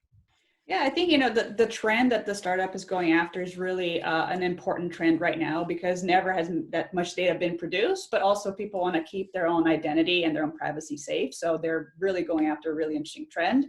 One area that I'd recommend the founder to focus a little bit more is really on the go-to-market, specifically who's the initial target customer, right? Because I wasn't sure if this is a B2C operation or is a B2B operation. And if it is, the go-to-market is completely different, and the product features that you need to develop are also very different. I can see this being used on both sides of the equation, but that's an area that I would recommend the company to focus a little bit more. But very interesting trend, and excited to see what the company does next. That's great. Thank you very much for that. All right. So our next startup is empowering teams to build the best products in any compliance environment.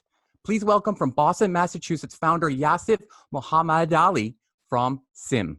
Hey, I'm Yasif, CEO of SIM.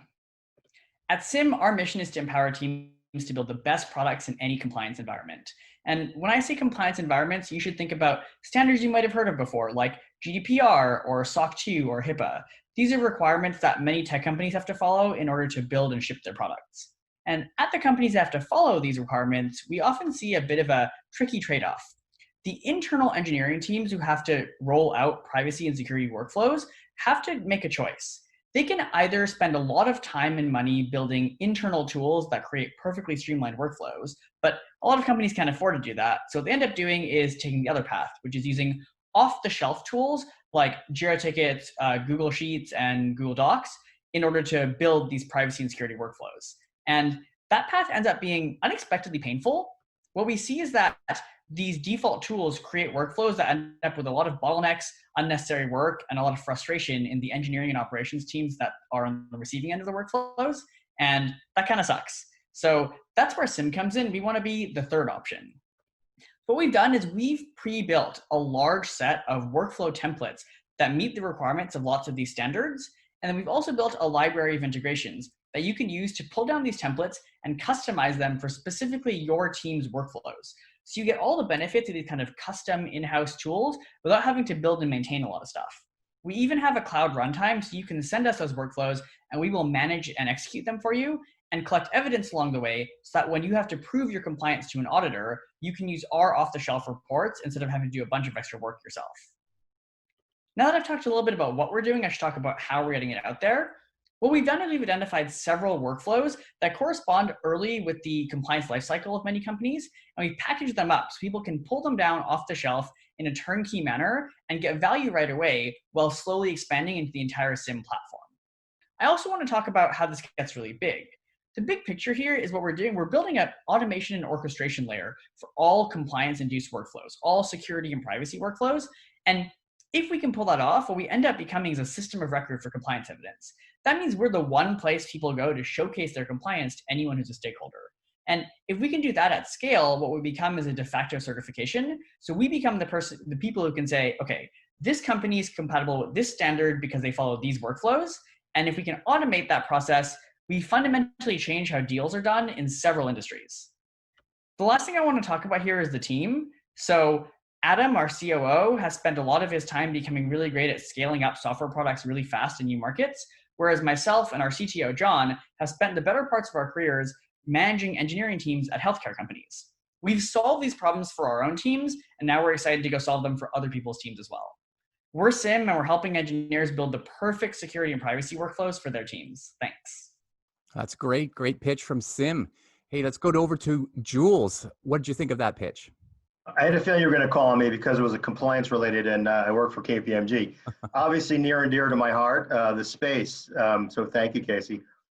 It's an important product. It's an important area, and that's just growing in importance with GDPR and the other elements of governmental regulation that are coming in.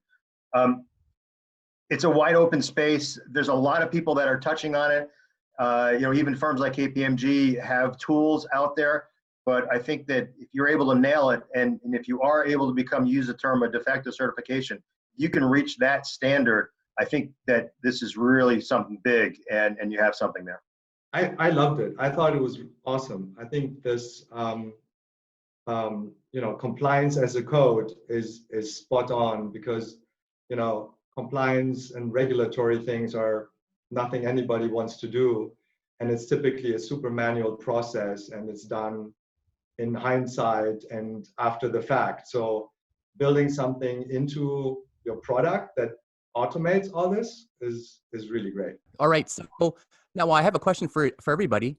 Who amongst the judges are big fans of smoothies? Okay, interesting. Well, Morgan Abraham is pitching healthy, convenient, and affordable nutrition through their proprietary smoothie store in a box. So please welcome Smoothie. Hi, I'm Morgan, co-founder of Smoothie, and we're leveraging the power of robotics and automation to make fresh on-demand smoothies. Think about the last time that you went to a convenience store. Do you remember any healthy food options? Me neither. Meet Hani. He reached out to us because over half his customers were asking for healthier food options, but he couldn't give it to them. In fact, there's over 160,000 convenience stores across North America, all struggling with the same problem. And this is an unmet demand of $4.6 billion. At Smoothie, we are designed, patented, and are manufacturing a smoothie store in a box. You might wonder, but let me show you how this actually works. Our customers grab a prepackaged cup of raw frozen fruits and vegetables out of a freezer. They can customize it with their thickness level. Our machine then blends it right in the cup in under 1 minute. What's great is you can see the whole process, and our machine even cleans itself up afterwards, so there's no hassle or labor involved. All of our smoothies are 100% natural, vegan, and contain no added sugar. And when you compare ourselves to the whole smoothie market, the B2C play is really concentrated. So that's why we're focusing on the B2B market.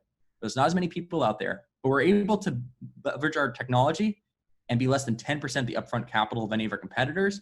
But even more importantly, we're leveraging our automation to take care of all the logistics, such as replenishment of the ingredients. We have more than 25 paid customers so far in a multitude of different vertical segments. And we use that to validate the market opportunity, our technology, but most importantly, focus on the convenience store market, where we have the most scalable supply chains available.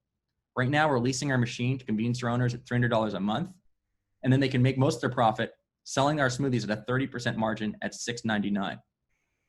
For us, it's a great opportunity because we're using the proven razor blade model, but it's great for everyone involved. For the consumers, it's a fresh on-demand food option. And for the convenience store owners, they're profitable since day one.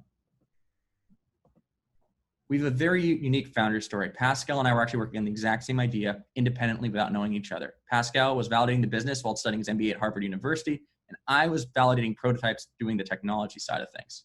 We met a year ago and found that 1 + 1 = 5. But we have a great team behind us that helped us get to where we are right now, with leaders in engineering, technology, and market development, with decades of experience building food equipment for companies such as Starbucks and Wendy's. We also have a great advisory board of leaders in the food and beverage industry, such as Frederick, the former president of Nespresso. We had a tremendous year last year, raising 2 rounds of capital and using that money to validate our technology, transition to a contract manufacturer, and further remove ourselves from the equation by bringing on co-packers to take care of all of our supply chain and distribution. Right now, we have a commercial machine that's ready for launch and have over $500,000 in pre-sales. We had no marketing or sales budget to get there, so this is really great to see so many people so excited. But convenience stores are just the beginning. We see our smoothie machines everywhere, from offices to fast casual restaurants to gyms. So if you want to come help build our mission, we're letting people build healthy habits around the world. So thank you. All right, great. Mercedes, are you excited for Smoothies? I think it's a pretty interesting company. I think we've seen companies that, insert if you have a high demand kind of kiosk and that you can enter in front of a convenience store, a grocery store. We've seen it with, movie rentals or with coin dispensaries. I think this touches on a lot of interesting trends around healthy food that the millennial and Gen Z generation are interested in. So I definitely think there's probably could be product market fit there. I'd be interested to learn a little bit more around, how they plan to go about servicing the units as well. Is that on the, on the convenience store? Is that on them, and kind of how that feeds into unit economics, given this is a pretty low price item. But it seems like a really interesting idea, and that was a great pitch. Okay, that wraps up part 1 of the semifinal pitch. We're going to take a short break. We still have 7 startups left to pitch. Come back for part 2 to see if you can spot this year's pitch winner.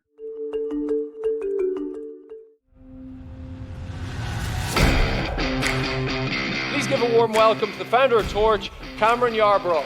Hello, Collision.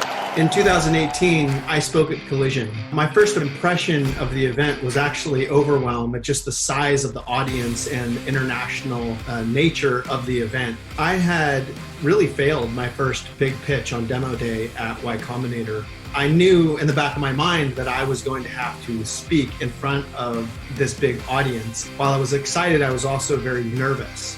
So really, I saw Collision as an opportunity for redemption.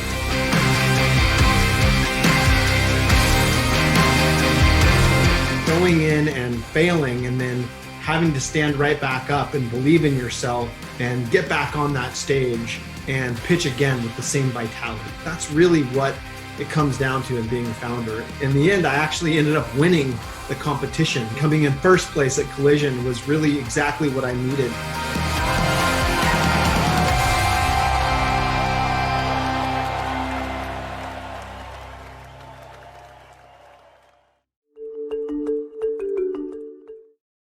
How do crises transform businesses, and where is the smart money going for the rest of this year? Well, in this next talk, we're going to hear from a leading VC and a successful entrepreneur discussing how the dynamics of the investor to founder relationship transform during a crisis and what startups can do amid such uncertainty. Joining us now, our angel investor, Cyan Bannister, with co-founder and CEO of Bunch, Selchuk Alti, in conversation with Ben Howard from CBS Interactive. Okay, thanks and welcome to our panel on the resilience of gaming. These are very strange times, and we're living in a very strange time for the entertainment and tech industry right now. Movies and television are restricted. People are all over the world are turning to games as not just a form of entertainment, but a form of connection as well. And so I guess this is a question for both of you guys, and Selchuk, I'll come to you first. How, what are you guys seeing at Bunch, and how gaming is proving to be resilient right now in these sort of very strange times where people are socially distancing and yeah. Yeah, definitely. So at Bunch, we're really excited and feel blessed to be able to help so many people around the world connect with their loved ones through multiplayer games. And I think what we're really seeing is COVID-19 turned the Bunch use case mainstream. Right? Prior to COVID-19 in March, a lot of our users were our early adopters. Like it was like the 14-year-olds, the 15-year-olds who loved playing Roblox and Terraria and Minecraft with their friends. And there are still a lot of them and they're growing. But what really happened is in March, our network grew by about 35 times in about 2 months. And not only that, a more interesting thing is that our users moved from the 14-year-olds to a mainstream and millennial audience. Now the average age is 20 years old. The average gender is 61% female, which is, I think, quite interesting. And again, these people spend about 70% of their video chats on Bunch, playing games together. So they're pretty much using multiplayer games as a means to connect with their friends. And qualitatively, we hear the same from a lot of our users. Because I think the thing is, video chat is great, but it's like awkward to video chat with your friends all the time. And like gaming can be an isolating experience, right? You just play by yourself. But essentially what we find is people play games with their friends, but then they talk about their day, right? They basically talk about like the things that they would have talked about for a long time if they were video chatting. So that's the type of experience that we're seeing on Bunch. Diane, what do you see like as an investor? I mean, obviously, I know you're an investor in Niantic, and Pokemon Go is obviously a very interesting game right now in the sense that it's a game primarily focused on being outside. But what do you see in terms of the space, in terms of how behaviors are changing and how companies are having to pivot through this? Sure. Full disclosure, I'm an investor in Bunch as well.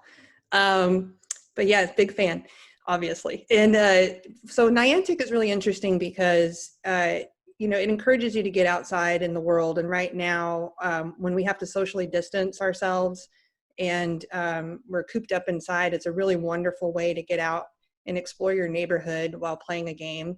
But it also has social components to it that don't require that you are next to a person. And there's all sorts of platforms that help people play Pokemon Go and have audio and various experiences so that they can play with their friends and family. And they've also adapted the game as well as Harry Potter. So they also make Harry Potter. Harry Potter has this night bus that shows up. I don't know if you've watched the series, but it takes you around town. So that way, if you can't leave your house for some reason, you can still play. So a lot of the trends that I'm seeing in gaming are around social behavior. So I think people are clamoring for something to do because they can't go out to dinner with one another. They can't go to the movies. And, you know, they can't go to these VR arcades with one another. And so they're connecting over mobile devices and in VR to try to figure out how to make this work. And so we're seeing some really cool behaviors that hopefully will live on past COVID times.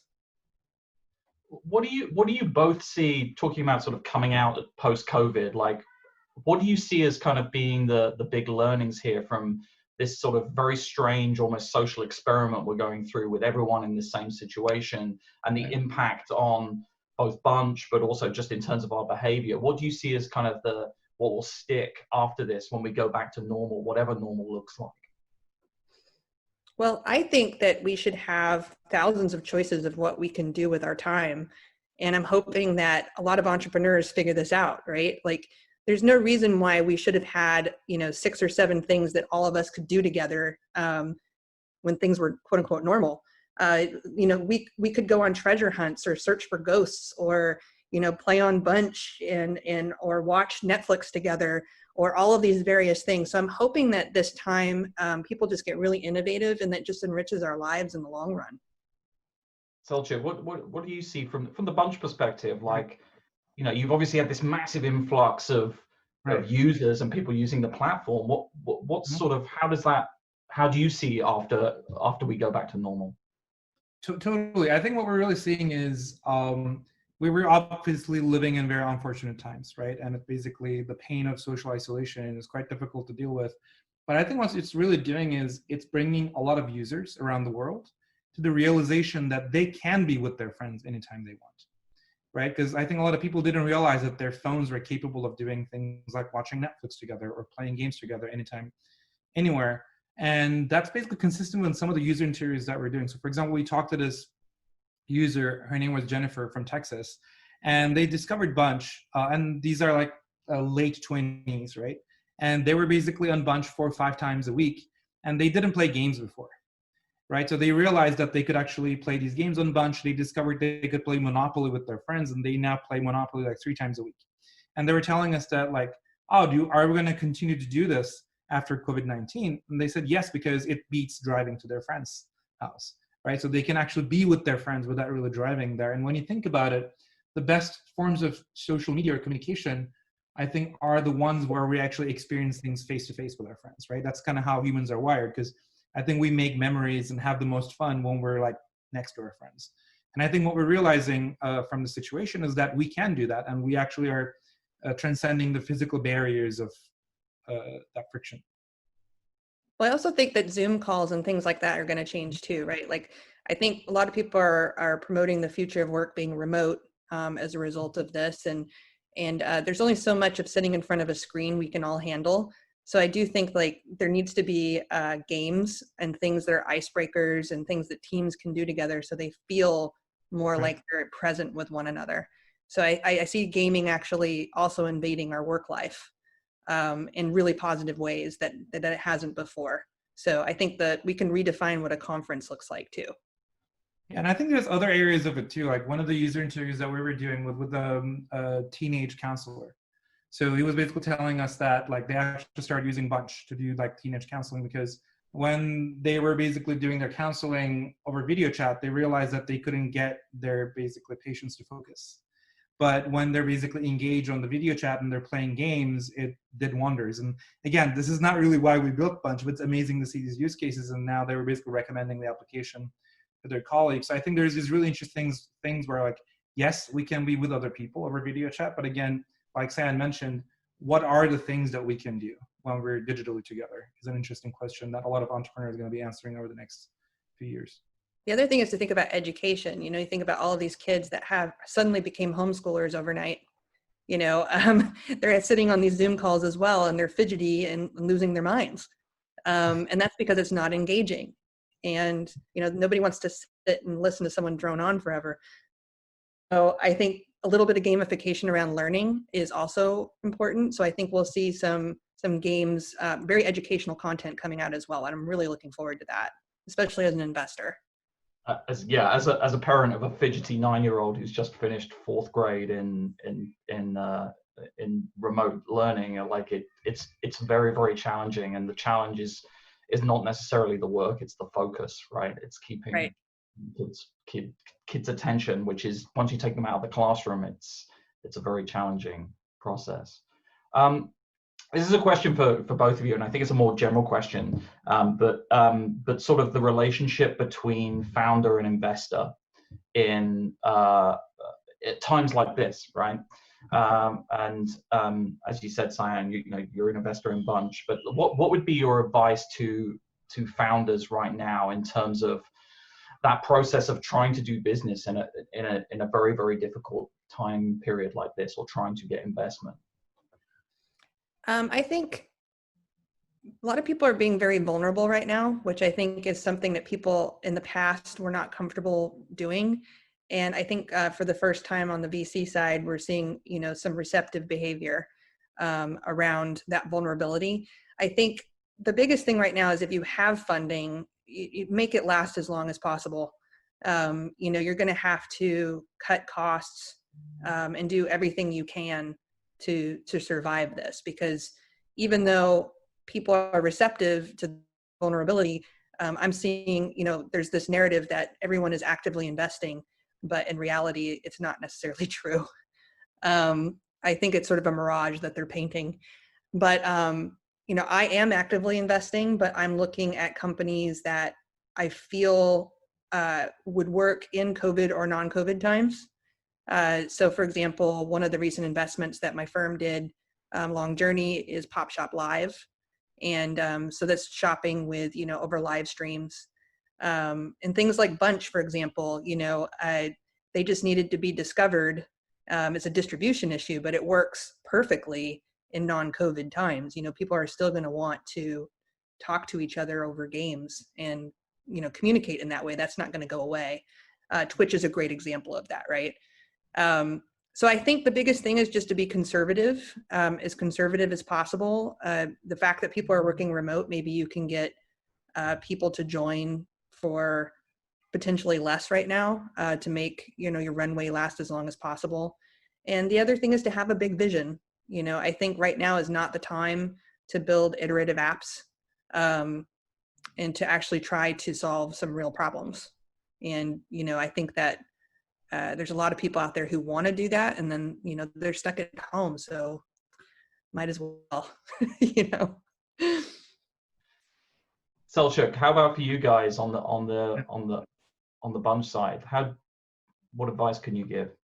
Right. So I actually agree with everything that Cyan said, and I would add to that in the fact that I think one effect that we might see with COVID-19 is that investors are going to be more comfortable investing in teams that they haven't met in person.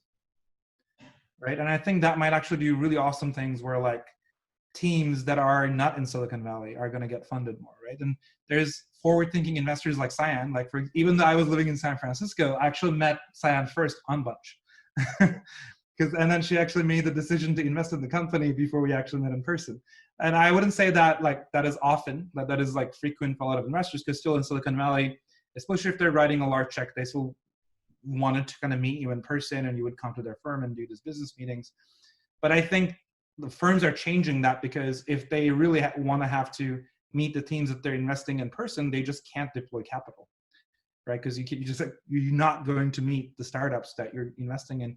And I think what that's doing is that's going to change culture in Silicon Valley a little bit, where you don't really need to be in Silicon Valley and go to these meetings to get investment, right? So you can be in Atlanta, you can be in Helsinki, you can be in Istanbul, and you can basically sell these companies. Like we've seen the Peak Games exit to Zynga for $1 billion. That's a company that's entirely built out of Turkey. So with these results and investors being more open-minded to investing teams that are remote, I think we're going to see a more democratization of access to capital, hopefully in the next couple of years. And it'll be a beautiful final question. Oh, sorry, Sam. I just said that'll be beautiful. Yeah, right. Yeah, I think as someone who works in the Bay Area, there's a lot of conversations going on right now about how we set up our businesses going forward. And I'm heartened by not just the talent pool we have access to, by looking much further afield than just very small areas, but it's going to be a very interesting few years coming out of here. One final quick question then, as we wrap up, is now a good time? Is now a good time for innovation? Is now a good time to try and forward an idea, or is it a time for sort of reflection and kind of to hold fire? I think both. I think if you have it in you to start something right now, I mean, it takes courage and guts, right? There's so much stacked against you.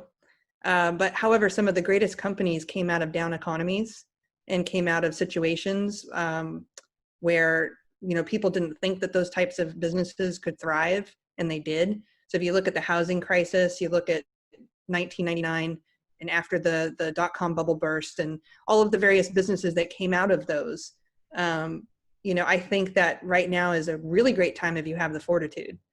And if you don't, then it's a great time for reflection. There's no shame in it.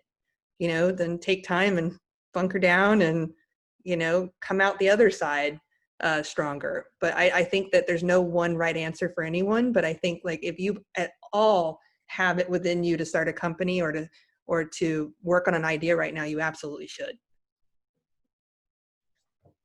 Selchuk, any parting words?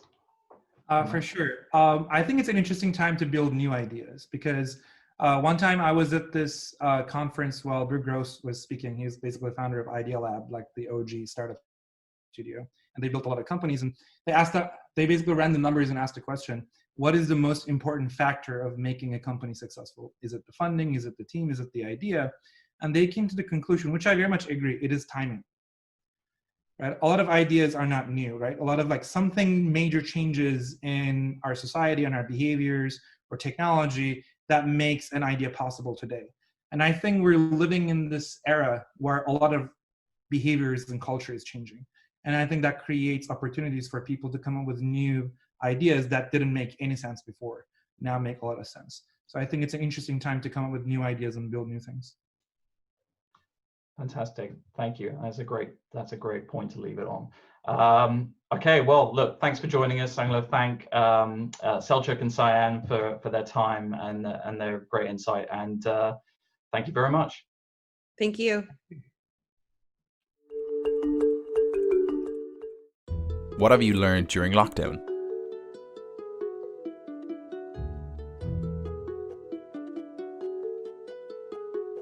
Yeah, one thing I've learned during this really weird last couple of months is that even for me, an introvert, it is possible to spend too much time at home. I didn't think that was the case, but I'd go to a gas station right now for some fun. I just want to get outside. I have learned so much about myself during the entire lockdown. I've learned that I need to prioritize my health, and prioritizing my health, I've been able to get so much more work done from home and really being a lot more organized and disciplining myself and spending a lot more time to learn. It's really just been a time for me to ground myself and learn more about myself and the things that I need to do for the future to be more efficient. I'm a compulsive cleaner when I have nothing else to do and I need to fill time. Never knew that about myself. Now, our next speaker set up a company that asked what features are the most critical for our new working styles and can they empower us to do the best work we've ever done? Well, Graphy specialises in data collaboration, finding new and creative ways to engage remote teams in the times of COVID-19. Joining us here next on Channel 1 to explore in more detail is CEO of Graphy, Andrzej Winnicki. Hi everyone, and thanks for joining me today. With the current circumstances, remote accelerated by years in the last couple of months, we see big and small companies going remote, among them Facebook, Shopify, Twitter, and others. Remote is possible more than ever, and one of the reasons is the new generation of software.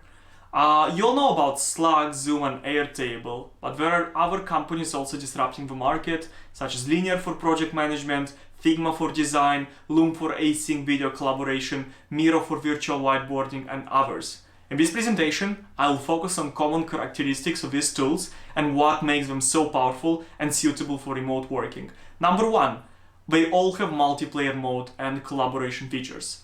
Live collaborative editing helps you get stuff done with your colleagues. You can comment to start a discussion or tag someone and ask a question. It's easier than ever to collaborate in the tool. You can share in seconds what's important and ask feedback from your team or external stakeholders. They support both sync and async collaboration to reduce the number of meetings when needed. Number two, to offer a great experience, apps have to function on the speed of your thoughts. This is often achieved with great UX and big emphasis on speed and efficiency. Keyboard shortcuts make the experience 100 times faster. The experience is much more frictionless, allowing you to focus on what's important. Number three, more and more of these tools look like your favorite consumer app, and not like a clunky enterprise tool. It's very easy to get started with these tools, no need for training or setup specialists. The interfaces are more beautiful than ever, making the work not just productive, but also enjoyable. As traditional enterprise software have steep learning curve, the new tools are very intuitive and very easy to use. They add elements of delight to the tool, such as reactions, emojis, and others, making the experience great. Number four, it's easy to set up automations and workflow optimizations. In-app workflows helps you to automate a lot of manual work. App stores and integrations markets have skyrocketed in the recent years. You can now integrate almost everything and create unique workflows. Almost all of them connect with Zapier and Slack, and some of them offer to create custom workflows using APIs. One big missing part in remote working is data. The solutions we currently have feels like they were built in 1995 with horrible experiences and designed for single players, siloed with their data and not for collaboration. At Graphy, we're building the most powerful experience for teams to work with data. It's easy to build powerful dashboards from scratch or from one of our templates, connect data from all the sources you use, invite your teammates, and collaborate on this data. Thank you very much.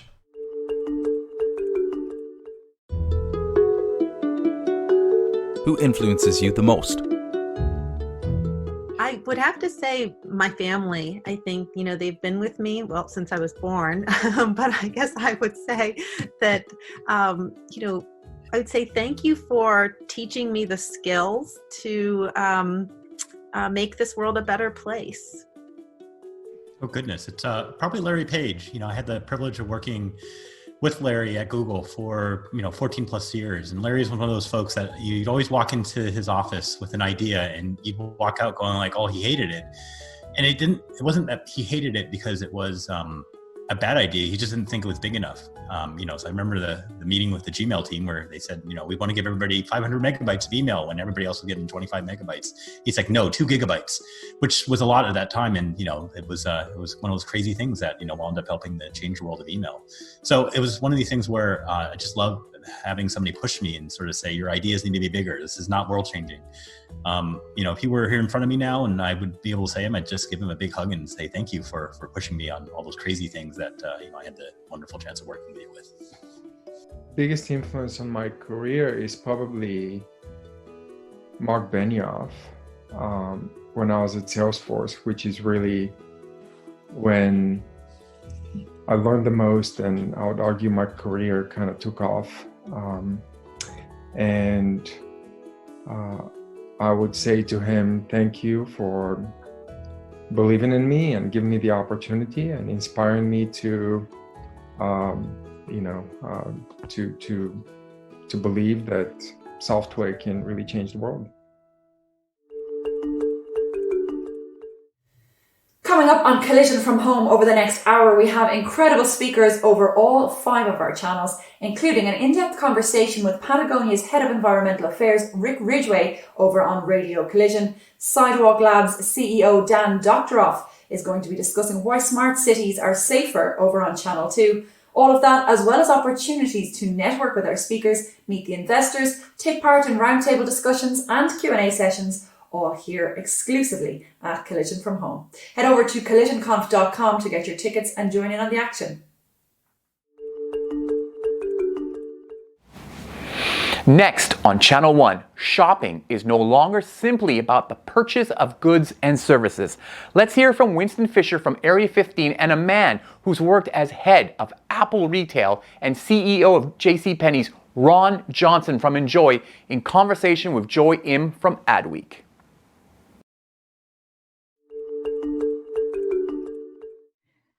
Thank you, Ron and Winston, for joining us. What a year it has been so far.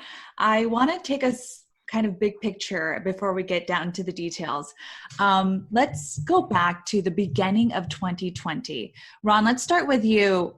What was on your mind? What were you working on? What was the plan kind of going forward? Yeah, well, the stock market was at an all-time high. The U.S. had the lowest unemployment in history, right? We were all feeling good about the world. There were some challenges internationally, but life was going to be great. And for me, I'm running a company in our 6th year. This year we get to profitability, very exciting times. And so it was all about what's next. And the feeling was pretty unlimited in terms of what you could do.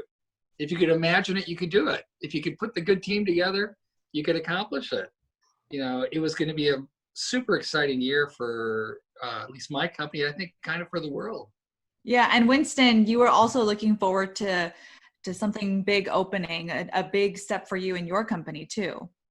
Yeah, at the beginning of the year, we were obviously excited, frankly. The experience economy, the immersive economy was in full swing. The consumer was hungry for that. They were hungry for gathering and entertainment, and that's what you were seeing the consumption, so to speak, becoming. And I mean, as we just heard, stock market was high. People could get together. It was, but it's we saw an interesting, dynamic, challenging, fun year ahead. Yeah, and then the year immediately shifted. Winston, was there a specific turning point into what you were doing with Area 15 that you had to truly pivot? And then what was kind of the thinking and the strategy from that moment on? Yeah, I mean, so it's hard to say the exact date, but let's just say I think we actually had our first event March 10th. and that was our last event. And it became very obvious, quarantine, et cetera, that the sort of business model that was going to be, about social gathering tourism was clearly not happening. The pivot is, the idea of Area 15 was more needed than ever before, a place of wonder, gathering, excitement, but we have to focus clearly on, and we were always focused on the local economy, but a much greater focus on driving traffic with the local economy, as well as the drive economy versus fly economy. Yeah, so we talked about the pivot. It's probably a word of the year.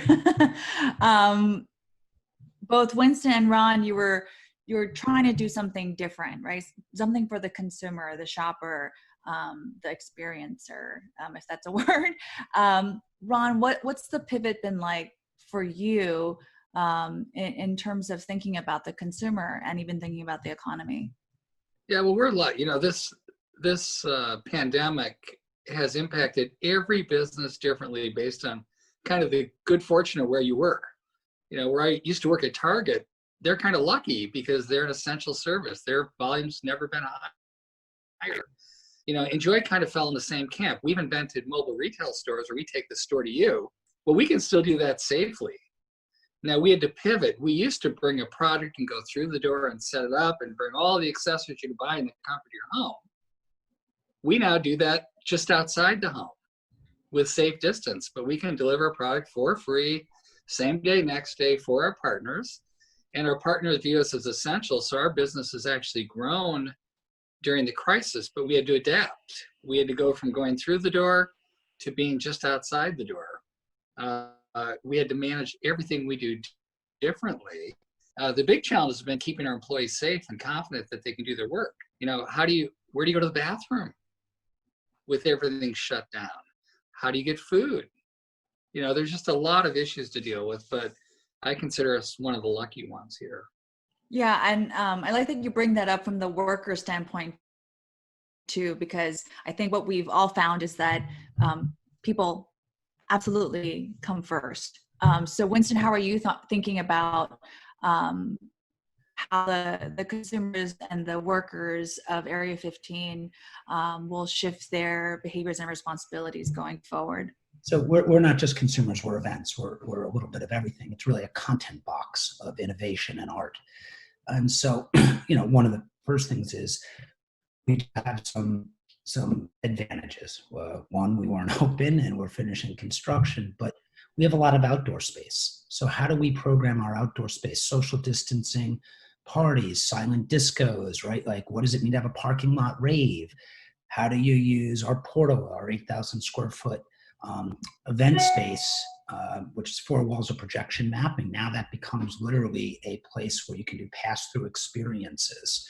How do we have people walk through Area 15 and see all this art and innovation through social distance? And it works. So you have to set up, listen, the debates you start having are things like temperature checks.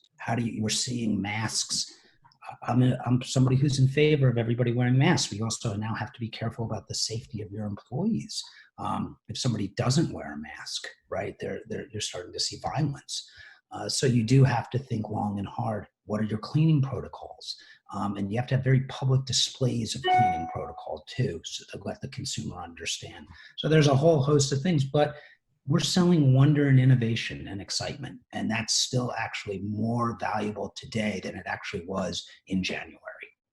Yeah, that's interesting that how things shift and bubble up. Ron, in terms of, you've been in the retail business this is your 5th decade. You've seen things change. How do you think that things will turn out for the rest of the year going forward into the rest of this decade? Yeah, it's going to be a tough rest of the year. We're going to have, who knows the number, 20 to 30% of all stores in the U.S. close, retail stores. We've been massively overstored for decades, so that's actually a good thing, even though it's really hard on the individual stores we still have enough place to shop, especially with online. And I think the customer, people aren't going to be buying as much. You're going to need a really compelling reason to go out and update your wardrobe, to buy things for the home. Whenever the economy's tough, people are unemployed, you don't want to have conspicuous consumption. It'll vary, but it's going to be a really tough year. So it's a year everyone's got to hunker down for what I like to call the next normal. I don't think there's anything as a new normal, because the new normal changes every month as we learn more. But everyone's going to have to hunker down. Retailers have to manage inventory differently. How much do I bring in? What is my fashion cycle? What's the experience in the store? How do I move to all contactless payments? There's so many things that have to change to allow a retailer to operate in this environment, that I think this year will be about surviving. Then next year we'll be back thriving, because with a smaller retail estate or footprint, the remaining companies will do more business per square foot when the economy comes back. And so I think it's kind of surviving this year and preparing to thrive again in 2021 and 2022. Yeah, it's nice to look ahead. Winston, any predictions on your end?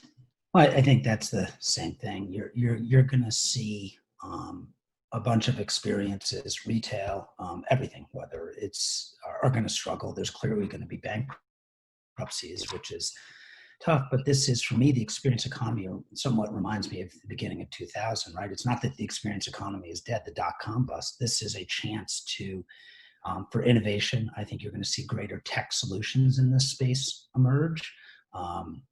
A greater focus on understanding consumer preferences and getting to profitability is going to come out of this. And the people that are left are, look, if you open a beach, it's overrun today, right? Disney Shanghai sold out in one day. People are hungry for experiences. Let's dive a little bit deeper into the mindset for our final question and final thoughts on maybe a key takeaway on how to think about future-proofing your business, especially if you're in retail or commerce or experiential and storytelling. Ron? Yeah, transactional convenience is changing more dramatically than experience, okay? So while the essential businesses are flourishing right now, there's zero tolerance for a inefficient experience, right? And so there's been bigger changes, I think, with how we shop at Target and Whole Foods and grocery stores than there will be at shopping malls, believe it or not. Because, you know, buy online, pick up in stores become really efficient. You just order, you drive in, you park in the parking lot, it's in the trunk before you know it. It's better than having it delivered to my door. It's much more convenient. You know, we're not going to be going in the store as much. It'll be brought to us in the parking lot. The world's going to change really dramatically. On the experience side, it's always been, as we've been talking about with Winston, about deep engagement. Retailers don't entertain. We're not good at that. That's what Disney does. That's what Area 15 does. But retailers have to engage. You go to a store, you want to get help at an Apple store, you want to find something new at an apparel store. We've got to make that engagement really, really fresh and exciting all the time, or people aren't going to bother to go to stores. We're going to be much more thoughtful about how we spend our time safely, where we do that. So the ability to compete, the challenge has gone up for the transactional people. They got to change their game plan, and for everyone else, because the customer will not tolerate poor experiences. They won't take the time to seek them out. Yeah, I love how you're explaining all of this with a smile. Any last thoughts, Winston? Yeah, I mean, I think the world is, you know, at the heart, I would say even at the heart of every retail has to be a storytelling company.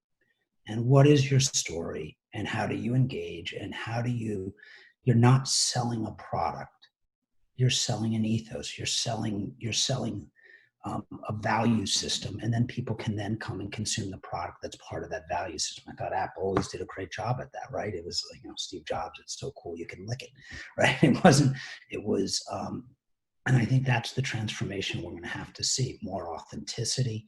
How do you build relationships, but always stay true to the story? And that's whether it's selling a traditional product or selling an experience, they're blending together. They're going to become one and the same as we go to the future. And so I think understanding that path, the traditional needs to embrace that to thrive in this new world order. Yeah, well, here's to thriving. Ron Johnson and Winston Fisher, thank you so much both for your insights, leadership, and expertise. Thank you. Thank you. Who influences you the most?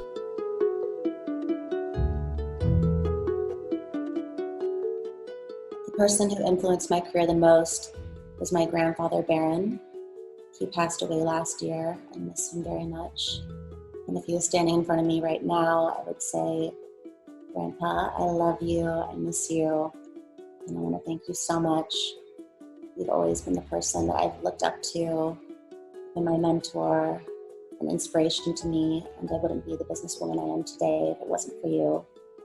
And I hope that I make you proud, because that's all I ever wanted. So the person who's had the biggest influence on me and my career is not actually one person, it's actually three. The first are my parents. My father is a graphic designer, my mother a painter and an illustrator, and they taught me about creativity and the love of art from the day I was born, and they taught me about joy and humor and wit. And then I was fortunate enough to have a mentor named Tibor Kalman at a design studio called M & Company, and he carried on that legacy of loving design, loving art, loving humor, loving wit, loving thought. And so between the three of them, I feel like they helped shape my worldview. And if they were here today, I guess I would say thank you. Coming up here at Collision from Home over the next hour, we're going to be bringing you incredible speakers across all 5 of our channels. Head of Environmental Affairs at Patagonia, Rick Ridgway, is going to be joining us on Radio Collision, while Sidewalk Labs CEO Dan Doctoroff is going to be discussing why smart cities are safer over on Channel 2. All of that, as well as opportunities to network with our speakers, meet investors, take part in roundtable discussions and Q&A sessions, all here on our exclusive Collision from Home platform. Head over to collisionconf.com to get your tickets and join in on the action.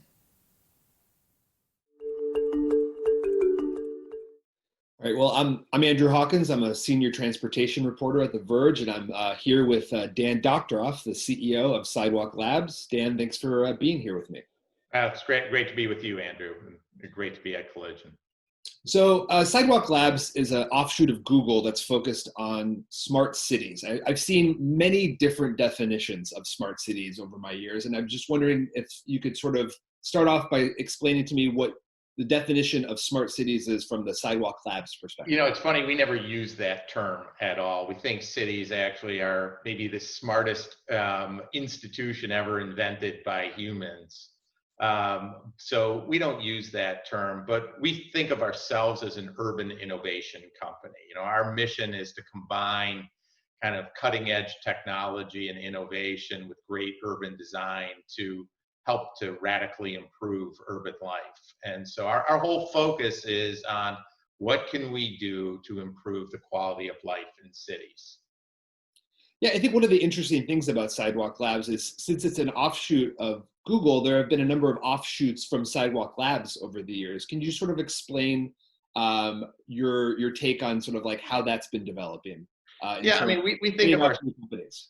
Sorry about that. We think of ourselves as really 3 things. You know, at our core, you know, we've developed a set of products and systems that help to improve life in cities. So one example is a company called CityBlock, which is got a new approach to serving sort of the urban disadvantaged and hardest to care for. It's a healthcare company. Another is a company called Replica, which has developed a new way of modeling urban mobility flows. We're focused on other things like mass timber buildings and affordable electrification, a new approach to doing the planning for large-scale developments.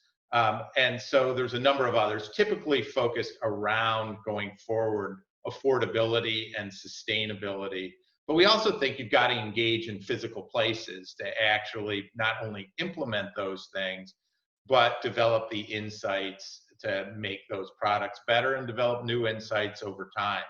And so I said, what we think we really are best described at is sort of an urban innovation company.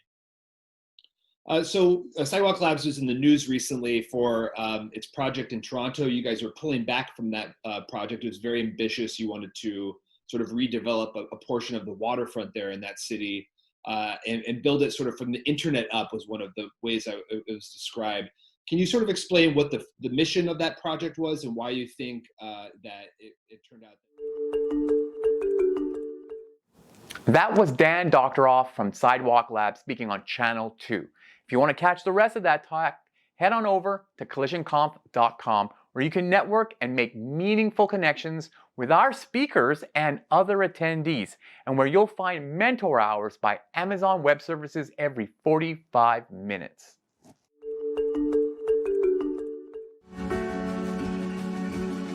What if everyone here in this room could donate 90 minutes per week to change the world?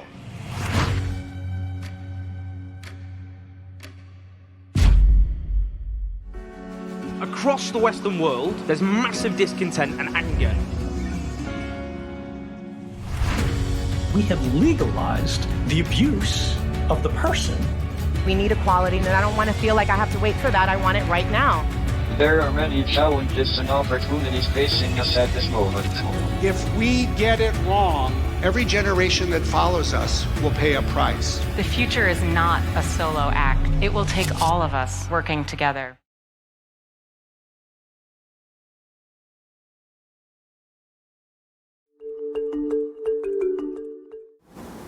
At a time when customer care has never been more crucial and spending is slowing down, the firms behind programmatic ads need to work hard to survive. In this talk, NIAX's Chief Strategy Officer, Carolina Abenante, joins Trade Desk's Chief Technology Officer, Dave Pickles, to discuss what advertising in 2021 is going to look like. Welcome to Collision from Home. I'm so pleased to be here with Carolina and Dave to talk about advertising in 2021. Dave and Carolina, you both represent the evolution, almost the future of advertising. How did your platforms come into being? Can you tell us a little bit about your superhero origin story? Carolina, would you like to go first? I like the idea of superhero origin story. It really didn't happen that way as a superhero origin story. We're a very basic platform. We worked with NASDAQ and we layered ourselves on top of the NASDAQ OMX platform because we believe to bringing capital markets rigor into actually the advertising industry. And what that allows us to do is actually trade futures and options in a very automated and programmatic way. So think of us more as a contract management platform that also does compliance and reconciliation. So we are sort of like an intersect inside the community that can work with SSPs, DSPs, publishers, direct, and anybody that's part of the story. Yeah, Trade Desk was founded in 2009, which at this point is really the battle days of advertising. And we were on a mission to try to transform the ads market into a real market, something that looks more like the financial market. And we did that by taking every ad as they're rendering and creating an auction in real time to try to sell the right ad to the right buyer and to put the right ad in front of the right consumer. And it started out as sort of banner ads and stuff like that, but now we're looking at about 12 million ad opportunities every second. And increasingly, a lot of those are for things like connected television, where it's evolved so that all media is effectively being funded by this marketplace that we've created that very much has turned out to be a win-win-win for consumers, publishers, and advertisers. So very, very successful use of market dynamics, I'd say. Absolutely. Well, we're talking today about advertising in 2021. The future is here. So what does the future look like from your perspectives? Carolina? Well, the future that I see for the advertising market is we're going to be moving much more towards programmatic changes for all types of ads, whether it's out of home, whether it's connected TV, whether linear is going to be moving on to a fully digital manifestation on this. So I see this as a very ripe time for bringing in future buying into this, because we are now going to look more and more at audience futures, and this is what we're moving towards. and also options as a way for advertisers to actually look at quasi-guaranteed contracts, but being serviced programmatically. And that's what we bring to the table, as well as, believe it or not, we're a $1 trillion business, one of the largest asset classes that doesn't have a secondary market. And that's also something that we hope to bring in at a later date and time. Yeah, we agree on the secondary market. We've been talking about that for a long time. Big fans. The fundamental, I think, future of advertising is built around the foundation that we created through what we did in display, which is that publishers are now used to getting high CPMs. Advertisers are used to getting great results and rich reporting, and everything's data driven.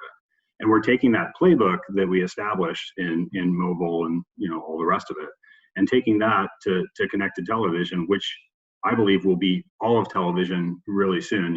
64% of US adults have never had cable, and it's 74% for the 18 to 34 demographic. So like I said 5 years ago, I said, connected television and television generally is on a 10-year plan to transform to look just like digital. And that happened a lot faster than I thought. So, it's already very much happening. And then, with everything that's happening with the pandemic, it's having a lot of impacts and a lot of acceleration on what that looks like. A lot like kind of the moonshot, created a lot of technology. In that case, we chose to do it. In this case, we have to do it. The circumstances are driving technology forward in a lot of areas in sort of unpredictable, but pretty exciting ways. Oh, absolutely, Dave. Certainly, we're seeing it, and you touched on the massive changes that we're seeing in real time in terms of adoption of connected TV. How are major brands adapting to this shifting environment? Well, so it's at the point now where you can't just pretend connected television doesn't exist. There's this big block of consumers that you can only reach through connected television. And so every brand really needs to engage with it. And then through that process, after having been forced to, I think a lot of them are starting to say like, wow, I can do things like control frequency, which you could never do on linear television. So I can show an ad to a consumer a specific number of times. And so, I think the brands are all getting a good taste. Not just the brands, but even the linear teams of the brands, all the TV teams of the brands are kind of saying, whoa, this is great. And at this time, when everyone is so cost conscious, every company is super cost conscious, right?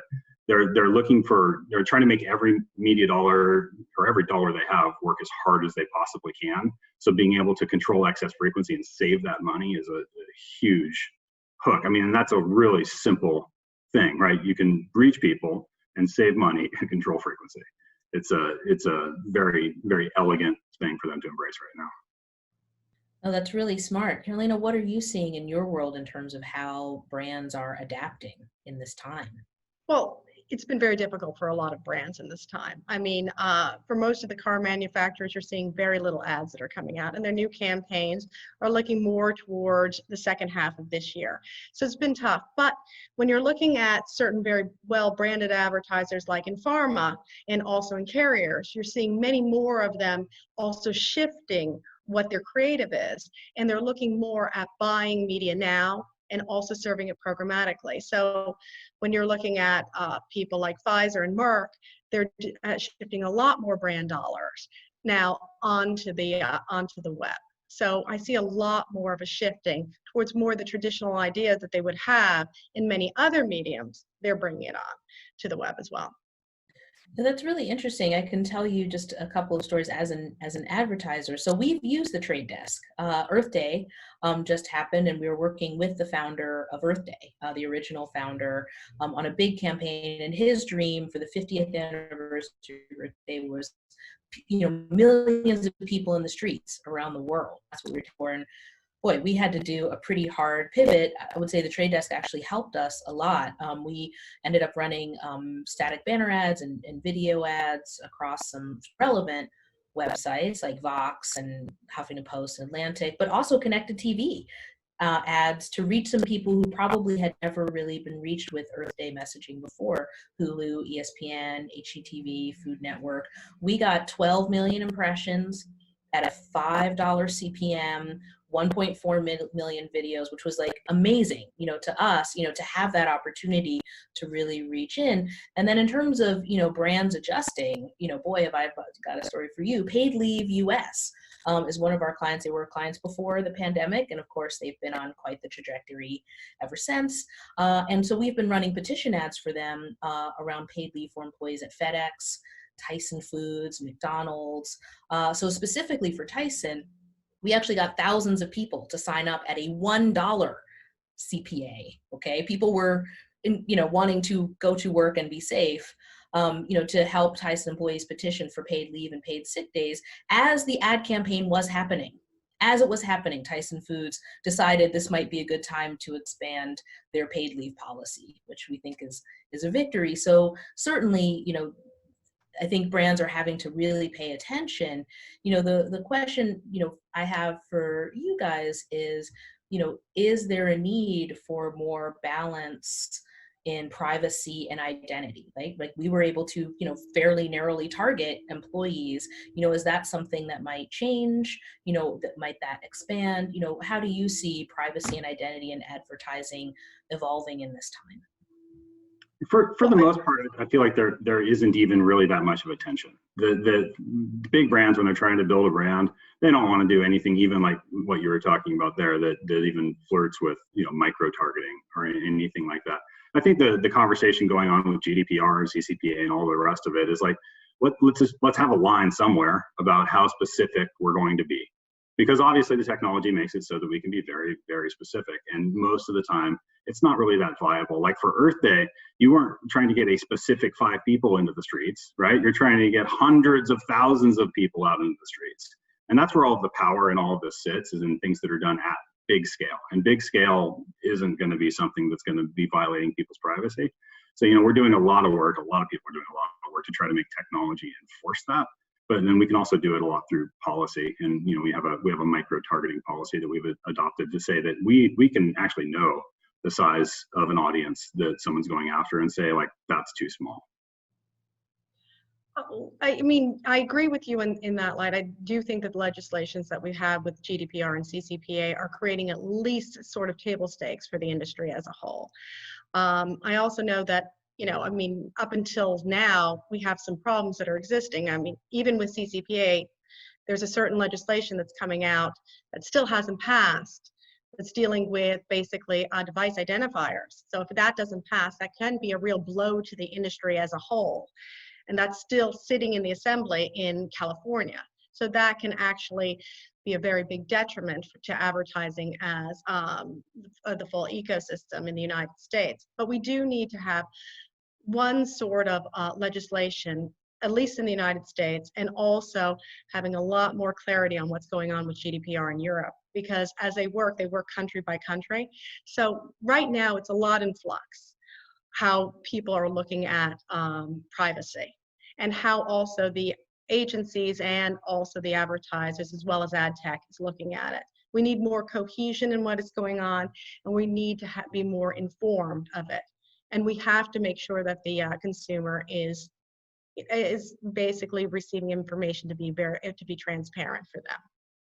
Well, right now the consumer is receiving basically no information, right? And that's and the one thing that is going to never change is the basic quid pro quo of the internet and of media, which is that you want to consume media, you can pay for it with dollars or with eyeballs, and that's all there is to it. But that conversation isn't being had well with the consumer, and when you explain that to most people and you explain the techniques, they're usually fine to take the ad-funded version.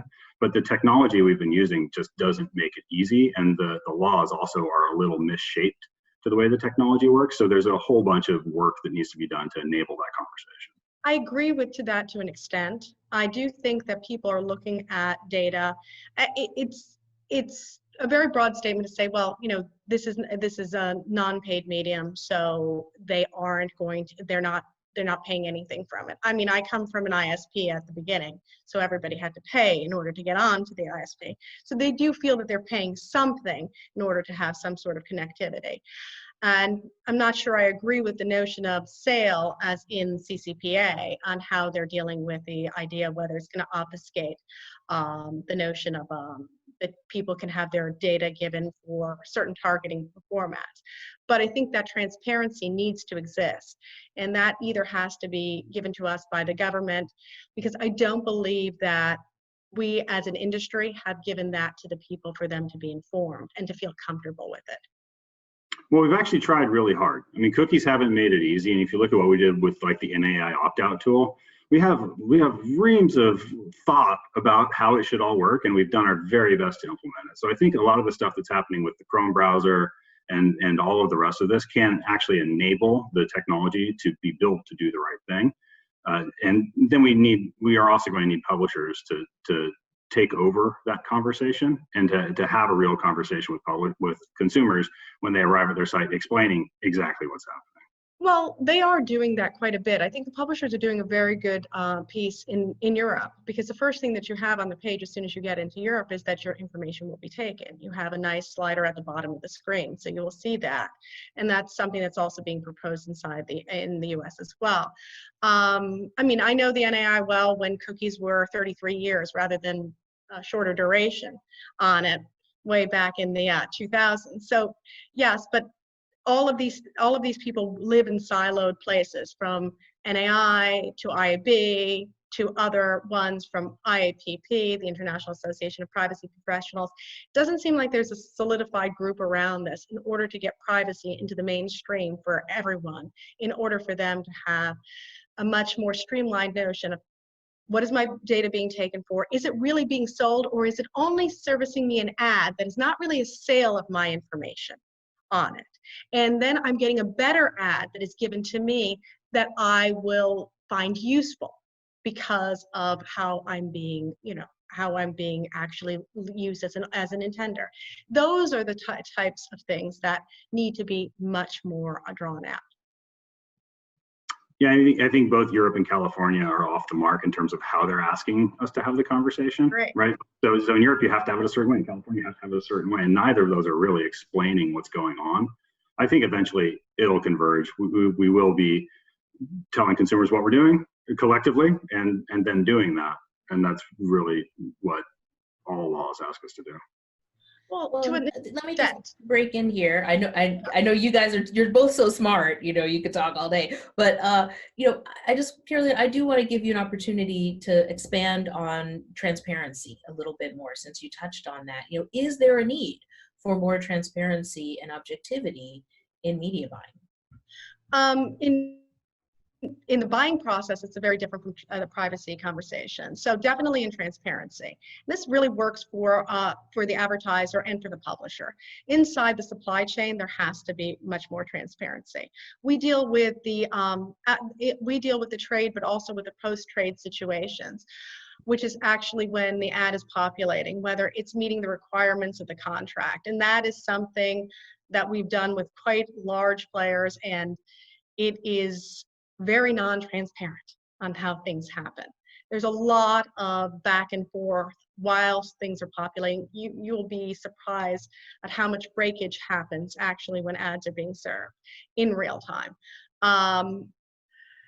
For objectivity, that was a little bit confusing for me, what we mean by objectivity in that, because when I look at trading, I don't look so much at objectivity from both an advertising or financial point of view. I think more along the lines of how are we dealing with transparency, trust, and meeting the requirements of the contract that has been formed for this. So I'd like to know a little bit more about what we're talking about with objectivity on it. Objectivity is kind of a trade desk-ism. So we talk about that a lot, as representing, we think just like in any market, buyers should be represented by one agent, sellers should be represented by a different one. And that when you have a real estate agent, for example, that represents both buyer and seller, they have to sign a disclosure telling you that they have a big conflict of interest. And so that's actually been a huge part of our mission, is to say sellers go sell, buyers go buy. And a lot of the big companies we compete with obviously represent both. And so there's a strong incentive for them to say, like, hey, what would be really good for you? My stuff. That is a really big dynamic. Transparency, we also are huge believers in. We've been trying to build that all the way through the supply chain. Like, we've had a lot of actual wins over the last couple of years, like with ads.text and sellers.json, which effectively give us like a sense of provenance for where something's coming from that somebody's trying to sell to me. Like when you go to the grocery store and you pick up a package, it'll tell you the country of origin and it's got how many calories are in it.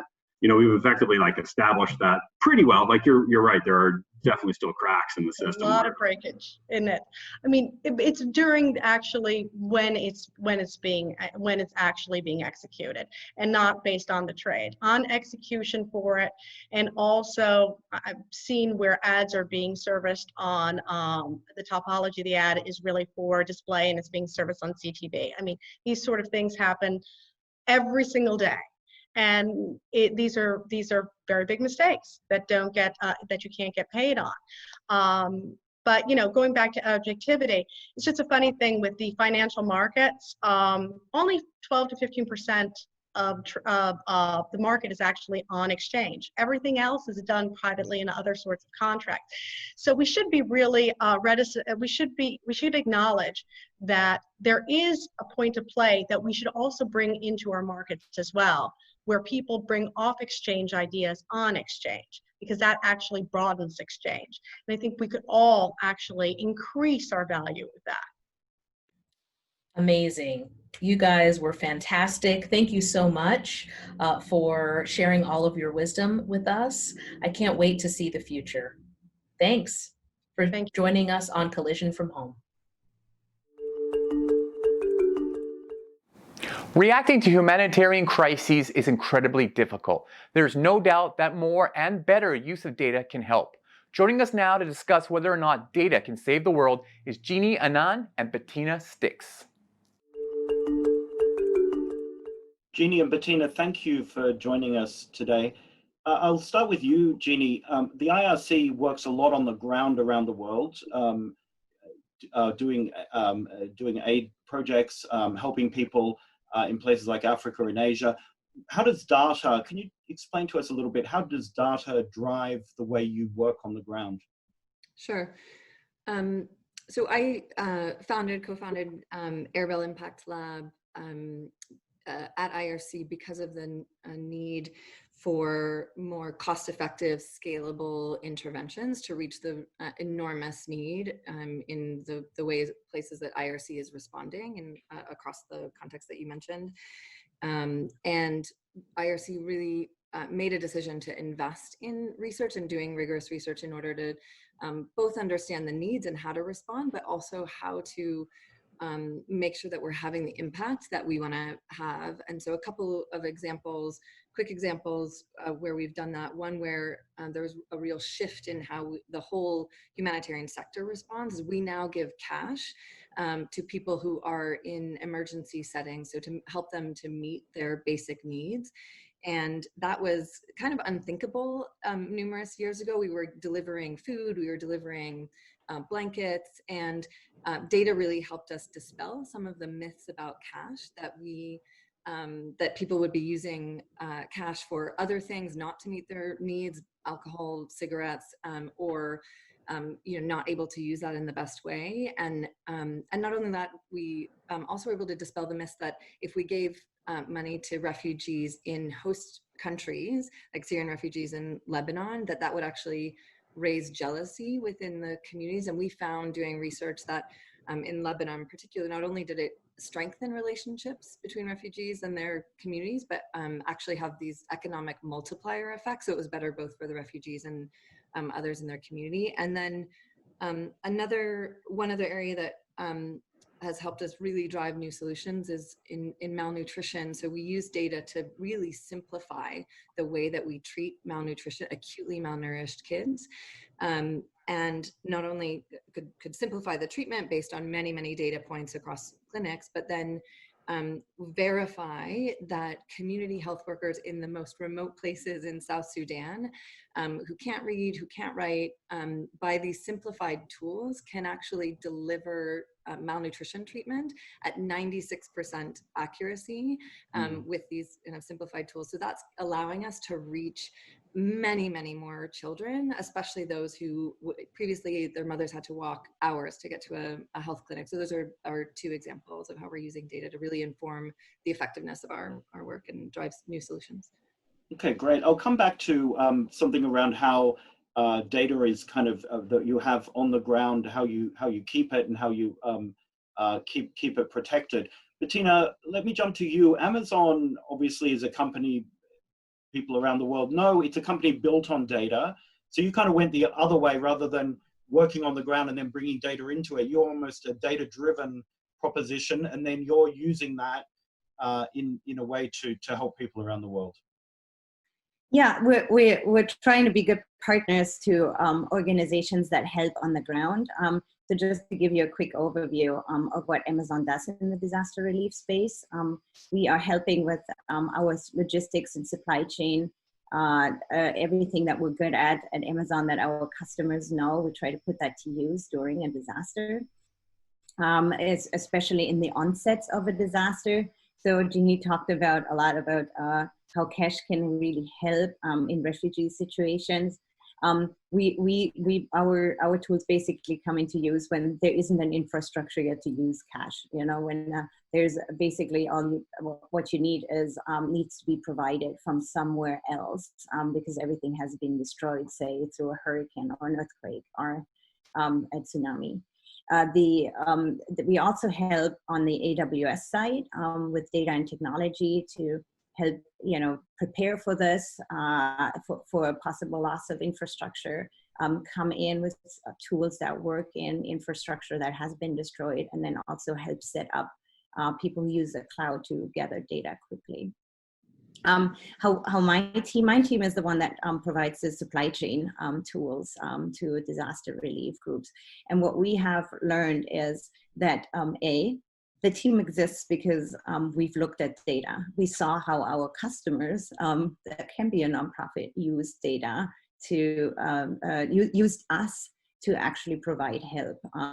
One famous example was in Superstorm Sandy. A nonprofit called Occupy Sandy, it was the Occupy Wall Street Days, put up a wish list, which is actually a tool for each one of us to just, put up what we want for our birthday. But they put up blankets on that list, and people started shopping. I think they sent out more than 1 million blankets, which is fantastic, right? We saw that. We also got data points from our customers who wrote to customer service and Jeff Bezos asking why are we not using what they like and are good at to help in transportation. We knew, looking at data, we knew that we can help. We have methods, we have selection, our fulfillment centers have items that are needed in disasters, and we deploy them quickly. So in a sense, in Amazon's regular business, you have kind of incredible networks, I guess, of warehouses, and one of the things with disasters is pre-positioning stuff is super important. So if you anticipate an issue, you use your regular network, your warehouses that you have around the US and obviously around the world. We do. So this was like when we started out, our team basically started in 2017, working with nonprofits, trying to figure out what in-kind help do they need. And it turned out, some of that stuff was definitely already in our fulfillment centers. So we could use our own internal tools to identify the inventory and remove it from our normal customer channels and provide it to the nonprofits for help.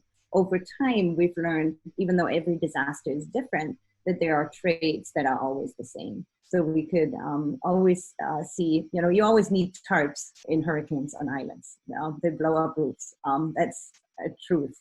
You always need cleanup tools. Depending on the disaster, you may need, bleach as you need in floods, or you need hammers and nails and tools, and chainsaws and generators. Those are always typical things that run out quickly, especially when you have one disaster after another. What we've heard, and one piece of gathering data is always being customer obsessed, and to listen to what our customers say. In this case, we've been asking a lot of disaster relief organizations what could help them the most. And it is really clear that pre-positioning is an expensive task for nonprofits, right? We don't know when a disaster happens. We don't know when it will actually occur in that sense, or how much, is too much to store. Storage is expensive. And oftentimes smaller nonprofit organizations don't even have enough room for that. So we know that pre-positioning through these investigations with our nonprofits is an important part. Jeannie, let me come back to you. I want to talk about the protection of people who may be receiving help from IRC, from Amazon, from any aid agency. How do you guys protect them? Because obviously people who are receiving help are almost by definition quite vulnerable in many ways. They may have been through a war, they may have been through a famine, they may, you talked earlier about severely malnourished people. How do you protect kind of personal information about them? As you use data, you can see that it's a fantastic thing to do, but you also need to protect them, right? And their kind of information. Right. That's an incredibly important question, because we know the power of data and research to drive towards being more effective, but also the risks, as you said. So we actually started an internal ethics review board to really review these questions. So for every research project that we do, we ensure that, so not only that the data is stored and managed in protected ways, but also really drive at these questions about how we inform people about how their data is going to be used, so that they can consent and give true informed consent about the way that their data will be used, and drive towards that in ways that are really understandable. We also, each review also really looks at the risk benefit.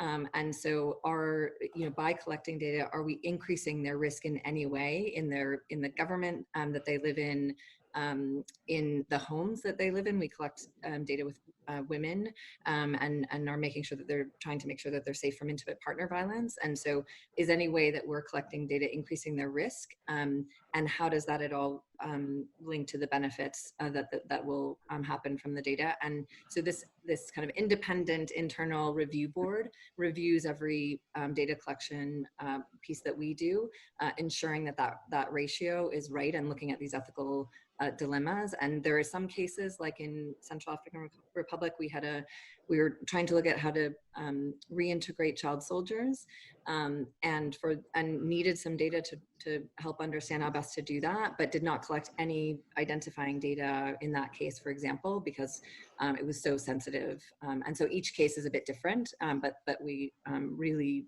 focus on this ethical piece. Okay, finally, I'd like to ask, and probably in 30 seconds each, Bettina, starting with you, we're in the middle of this incredible once in a century, maybe once, in a couple of centuries crisis, global crisis. What lessons do you think, in the way you use data to help people in other crises, Bettina, what lessons are there for you?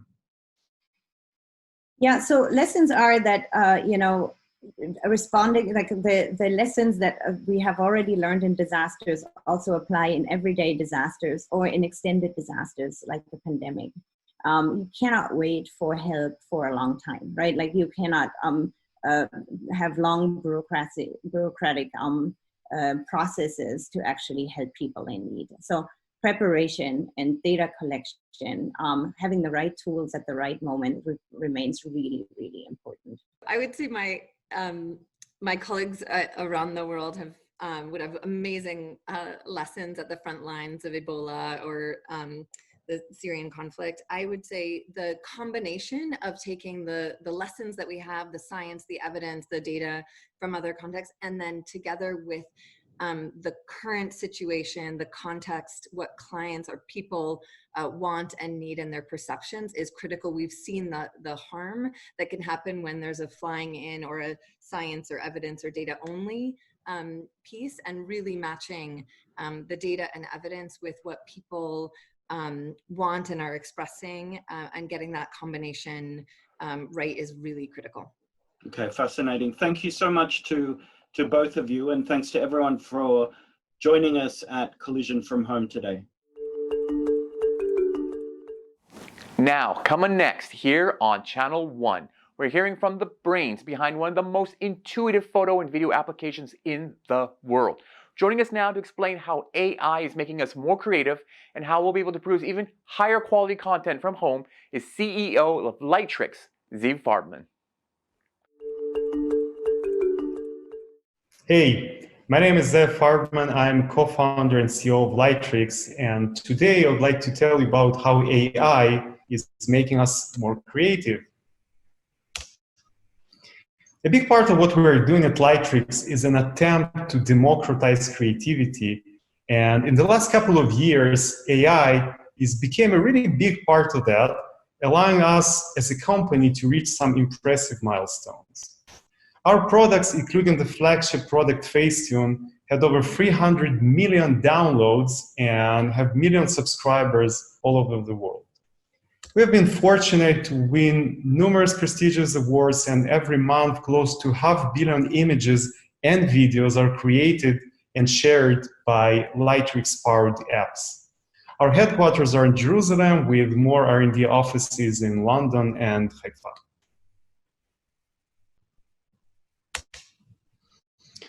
What really helps us to deliver great product experience recently are advances in machine learning. Our thesis is that the domain of the creative tools, machine learning is going to simplify a whole lot of things. It is going to make tedious tasks effortless, and it is going to augment human creativity by tools more powerful than we have ever had before. And today I'd like to show you some real-world examples where it's happening in the apps we're developing. So here's an example of the video that was shot on a regular iPhone. And let's say we want to add some special effects that are intrinsically connected to the performance at hand. Maybe something like that. Achieving results similar to this tended to require a lot of expertise, professionals using After Effects. It was really complicated and tedious. But once we have understanding of foreground-background separation, and once we can reliably understand human pose in each frame, which is enabled by deep neural networks, adding cool effects is becoming a relatively straightforward image processing task. So just another example of the effects that can be done. Okay, let's go to another example. Wouldn't it be cool if we could take a photo and change our point of view as you see here? In order to create such effects, we have to understand the underlying 3D geometry of the scene. And even a couple of years ago, it required artists to actually paint depth manually, which was a very time-consuming task. So these days, the process of manually painting depth is basically over. Machine learning is used to automatically understand depth, and all the input that is required from the user just to select the kind of motion they're interested in. And you can play with this feature in our Pixel app. Okay, moving forward. Another example I want to show is semantic editing of images. These days we're getting to the point where you will be able to enhance photos on an object level rather than on a pixel level. So if a couple of years ago you, for example, weren't happy with the sky in this photo, you had to select all the pixels of the sky and then put something instead of that. And obviously the process was quite tedious.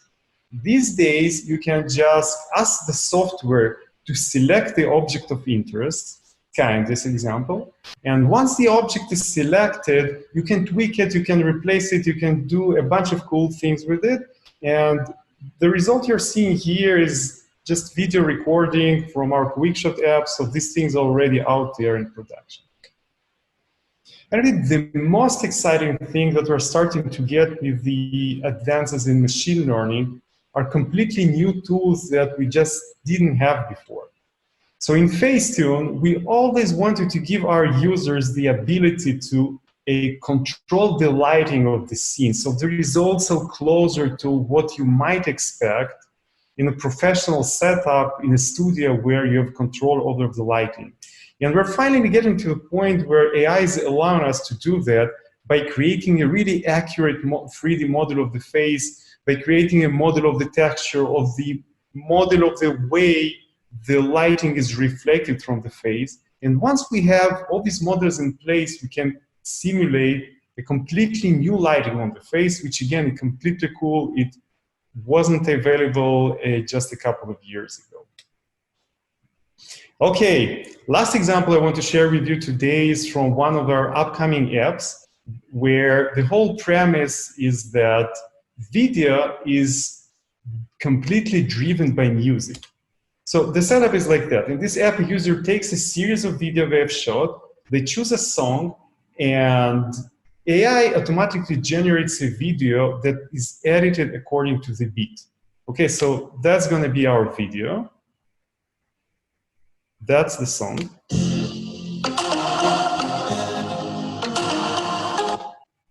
And now to the edit.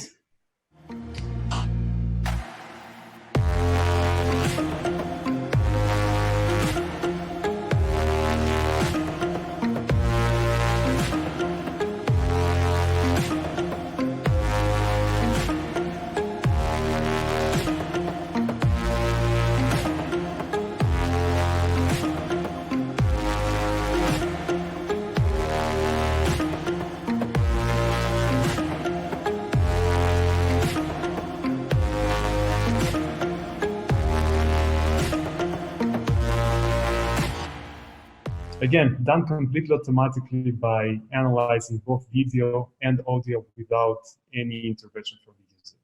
Okay, I hope it gives you a good sense of how AI and the things we're doing at Lightrix is helping us to democratize creativity.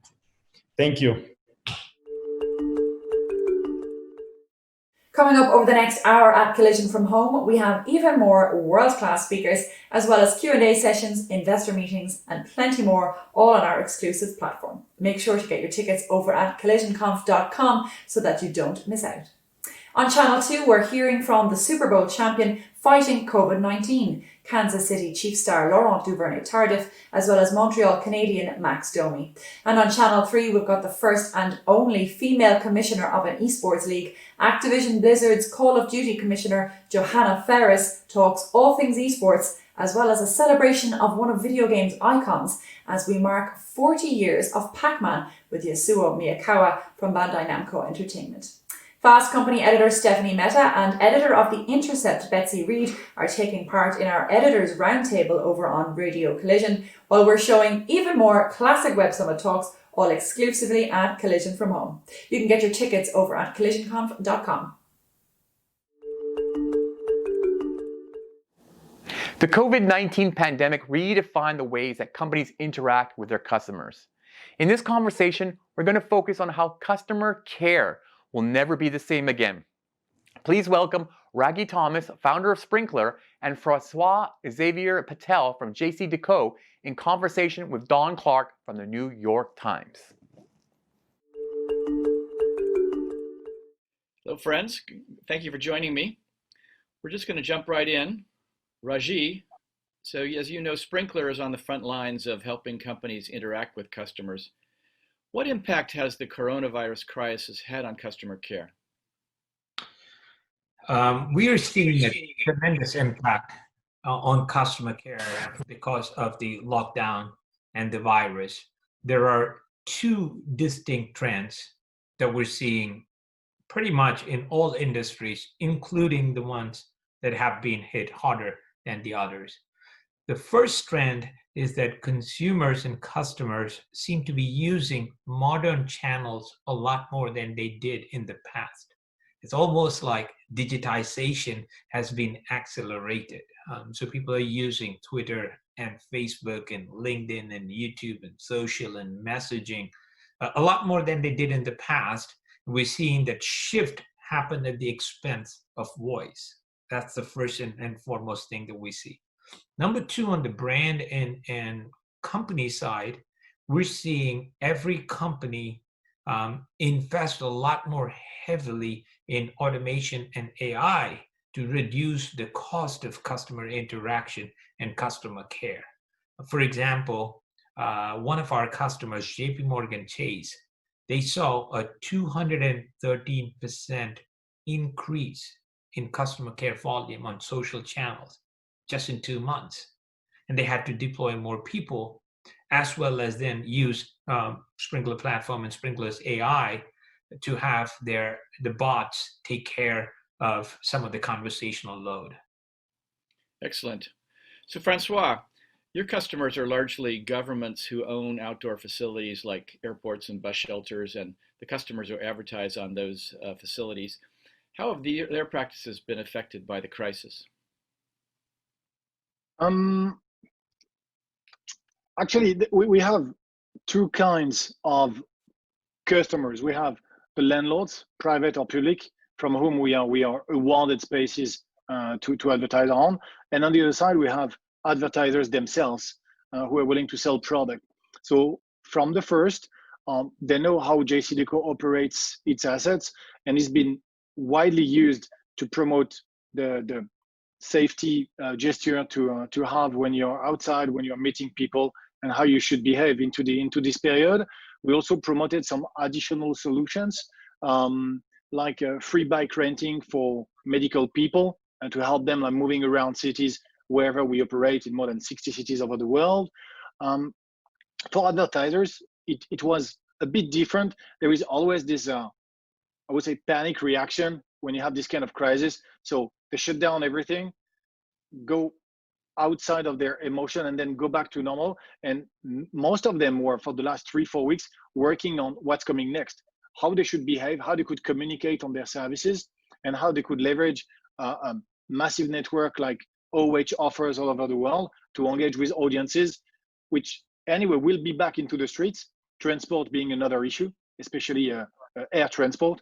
But for most of them, advertisers are coming back with a more adapted message, a more controlled message than they would have done before. But we've been hit very hard. I mean, since you have no audience in the streets, I mean, OH is less relevant, but now all the numbers are showing that it's coming back, and it's a good opportunity for brands to adapt their message and for landlords to use this huge network to keep promoting health and good services all around the cities. Great. Now I'm going to ask you both the same question. As Raji noted, companies and government agencies are getting a massive volume of direct consumer inquiries and social media posts. How are they coping with this flood of information? Why don't we stay with you, Francois? For all this information, it's a strange moment, because once we went lockdown, everything went mobile.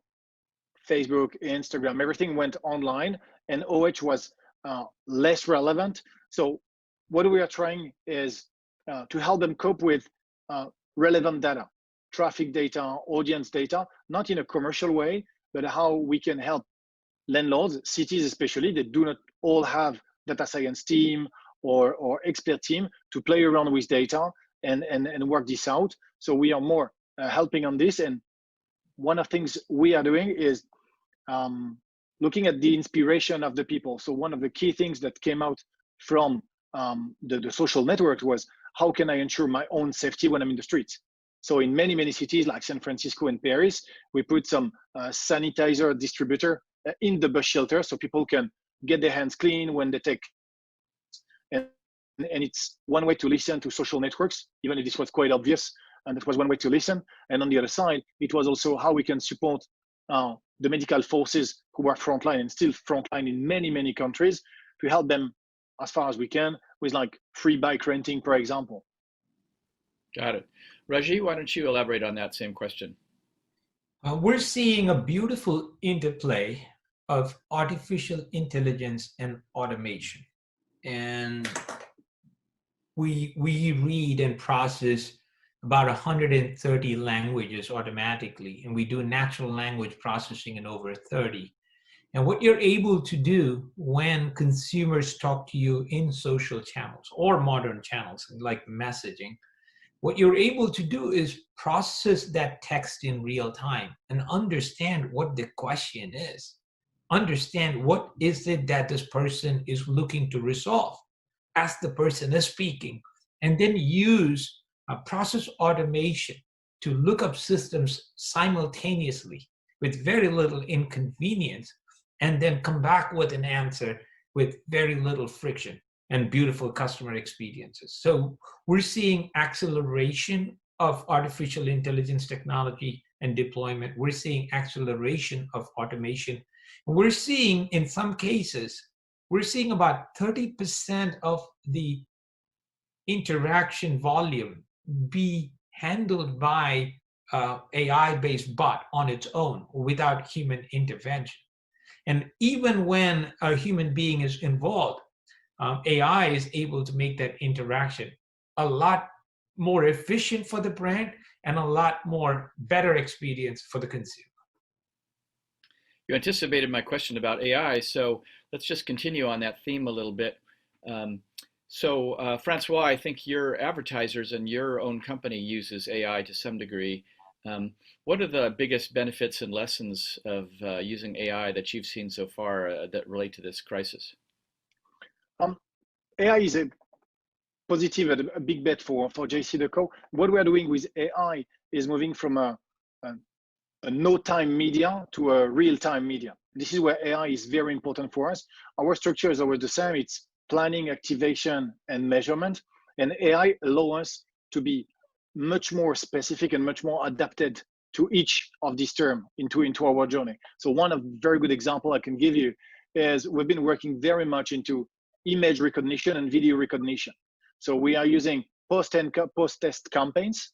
We are training a model which we developed internally, and this model allow you to understand what will be the visual engagement of users with an ad on the bus shelter, what could be the brand recall that you can expect from this ad. So it's very interesting on one side for pure commercial aspect, but it's also a service that we are promoting to cities when they want to advertise for their theaters, when they want to advertise for their own services. Creativity is not the restricted to advertiser or luxury advertiser. It's also beneficial to cities, to any kind of landlords. And AI is one way for us to democratize creativity at every level.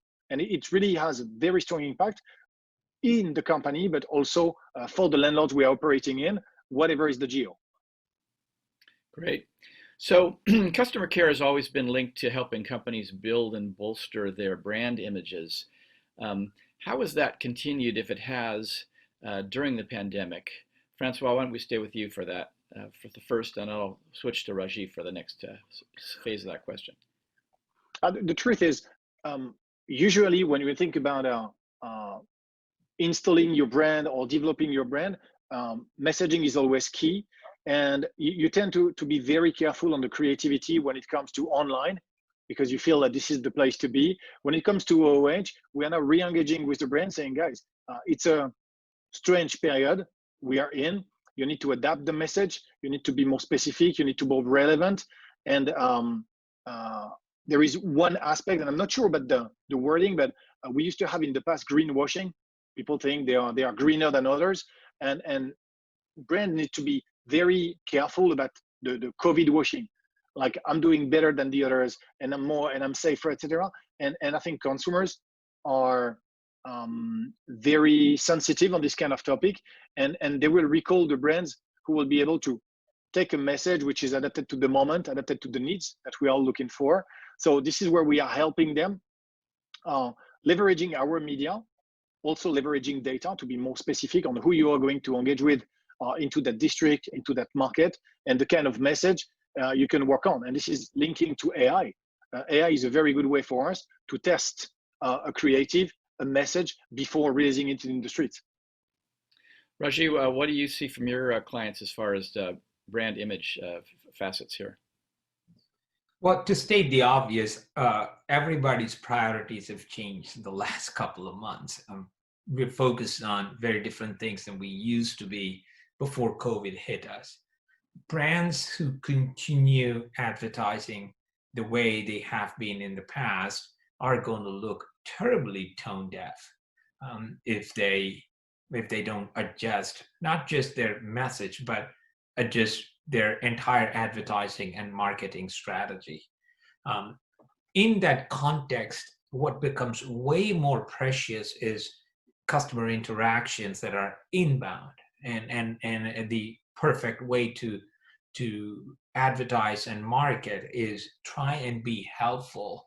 And when people call you, that's the best time to be helpful because they're asking for help. And so this whole idea of, in our world that we call as upselling, and being more useful and helpful is really the marketing strategy of the hour.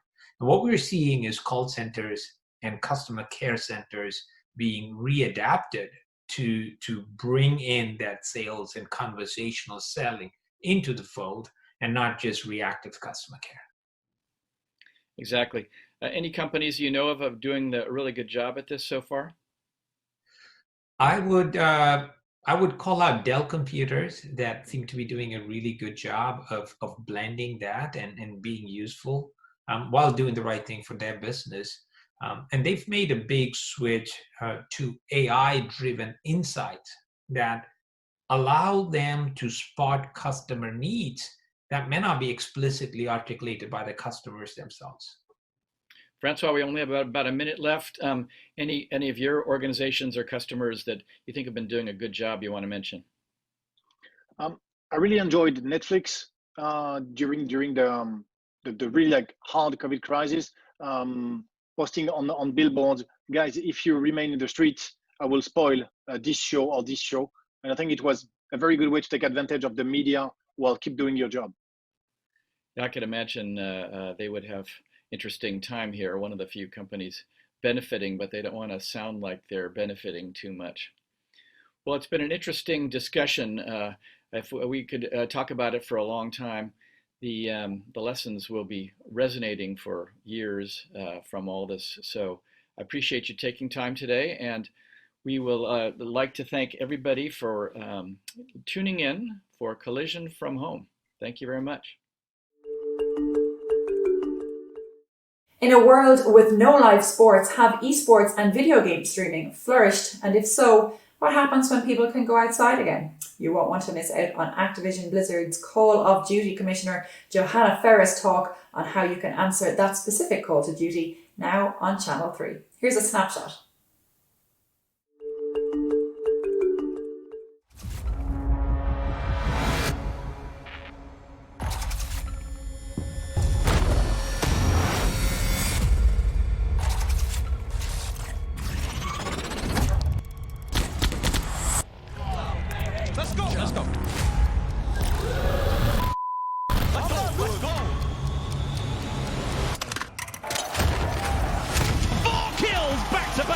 What a play from the youngster! You gotta start cooking again. The league is bad. It's chaos! You ain't surviving that. It's gone straight through the skull. Oh my god! Yeah, you'll be seeing a lot more of that. Friday nights, Rider Light.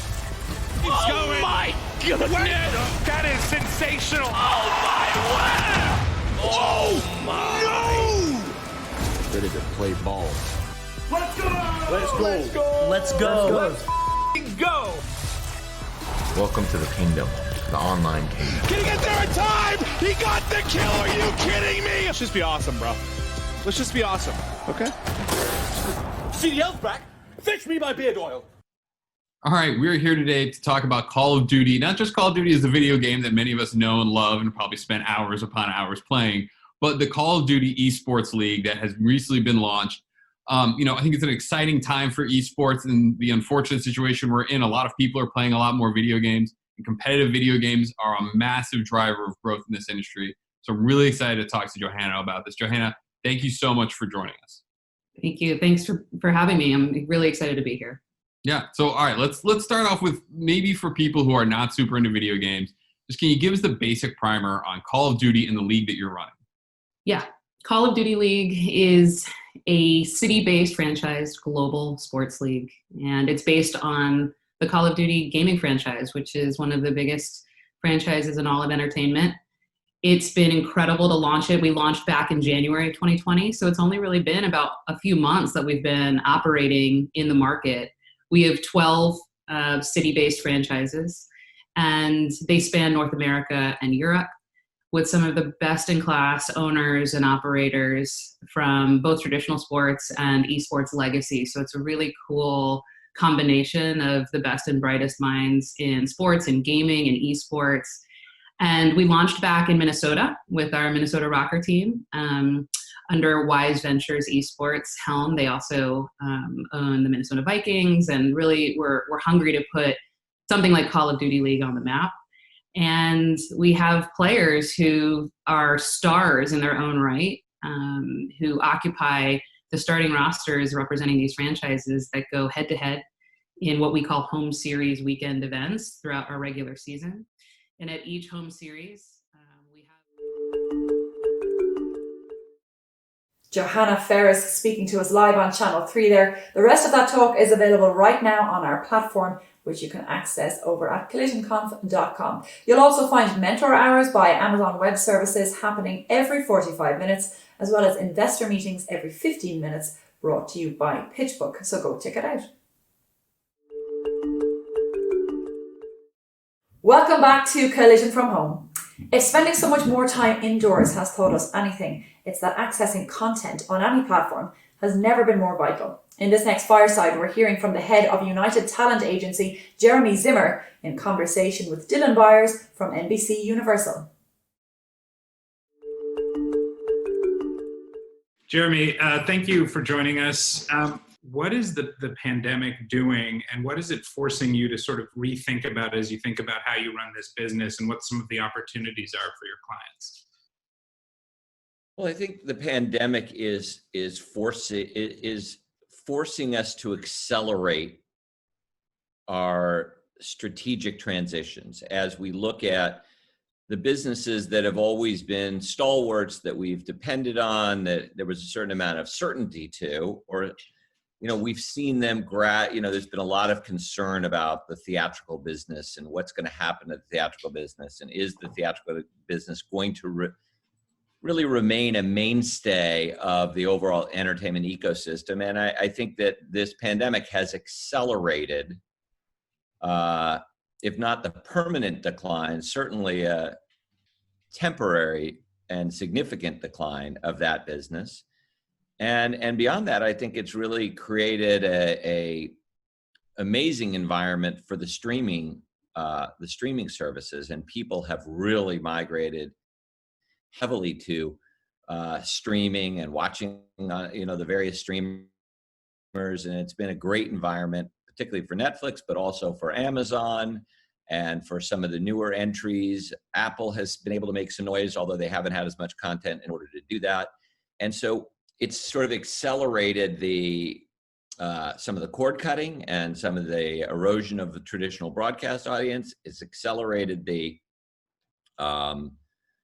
theatrical business, and it's really caused a forcing issue for live entertainment on the music and comedy side, which is, okay, how else can I build bridges to my audience other than in a live environment? And can I make it, it may not be as dynamic as an actual live event, but it can be a consistent way of me communicating with my audience and monetizing that communication other than through ticket sales. So we're starting to look at how do our entertainers make money by appearing on a live stream or online or in some sort of video environment that's similar to live but isn't actually live. So those are some of the main events. And then there's also what's happening in the retail environment. And now with so many retailers being shut down and so many people looking for other ways to shop, it's going to really, in our belief, it's going to really expand the opportunity for celebrities, musicians, athletes, celebrities to create and sell product direct to their fans. So those are some of the things that were happening, but have been really accelerated as a result of the pandemic. I want to come back to retail, but I want to go back to what you're talking about with live and theatrical and the sort of freeze that has been put on this. It seems to me like, on the one hand, if we were all going to be forced inside, there's never been a sort of better time for it because of the communication tools we have, and that musicians, actors and actresses, talent still have an opportunity to go on. And in fact, they have more direct relationships with their fans and with consumers than ever before. At the same time, it seems like there are extraordinary limits to what they can do sitting at home with, you know, a laptop computer or a mobile phone.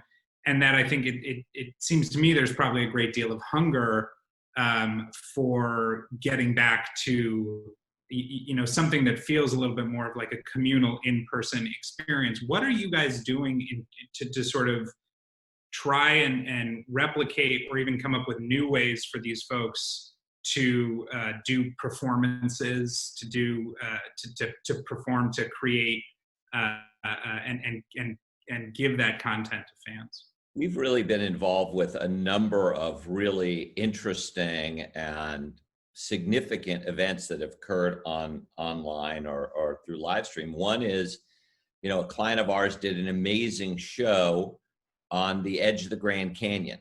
There's a overlook at the Grand Canyon, a observatory platform there, and he did his show there at the edge of the Grand Canyon with incredible production value and lights. And the entire thing was streamed to his fans around the world, and it was amazing. You know, was it amazing as actually being there at the edge of the Grand Canyon seeing a show? No.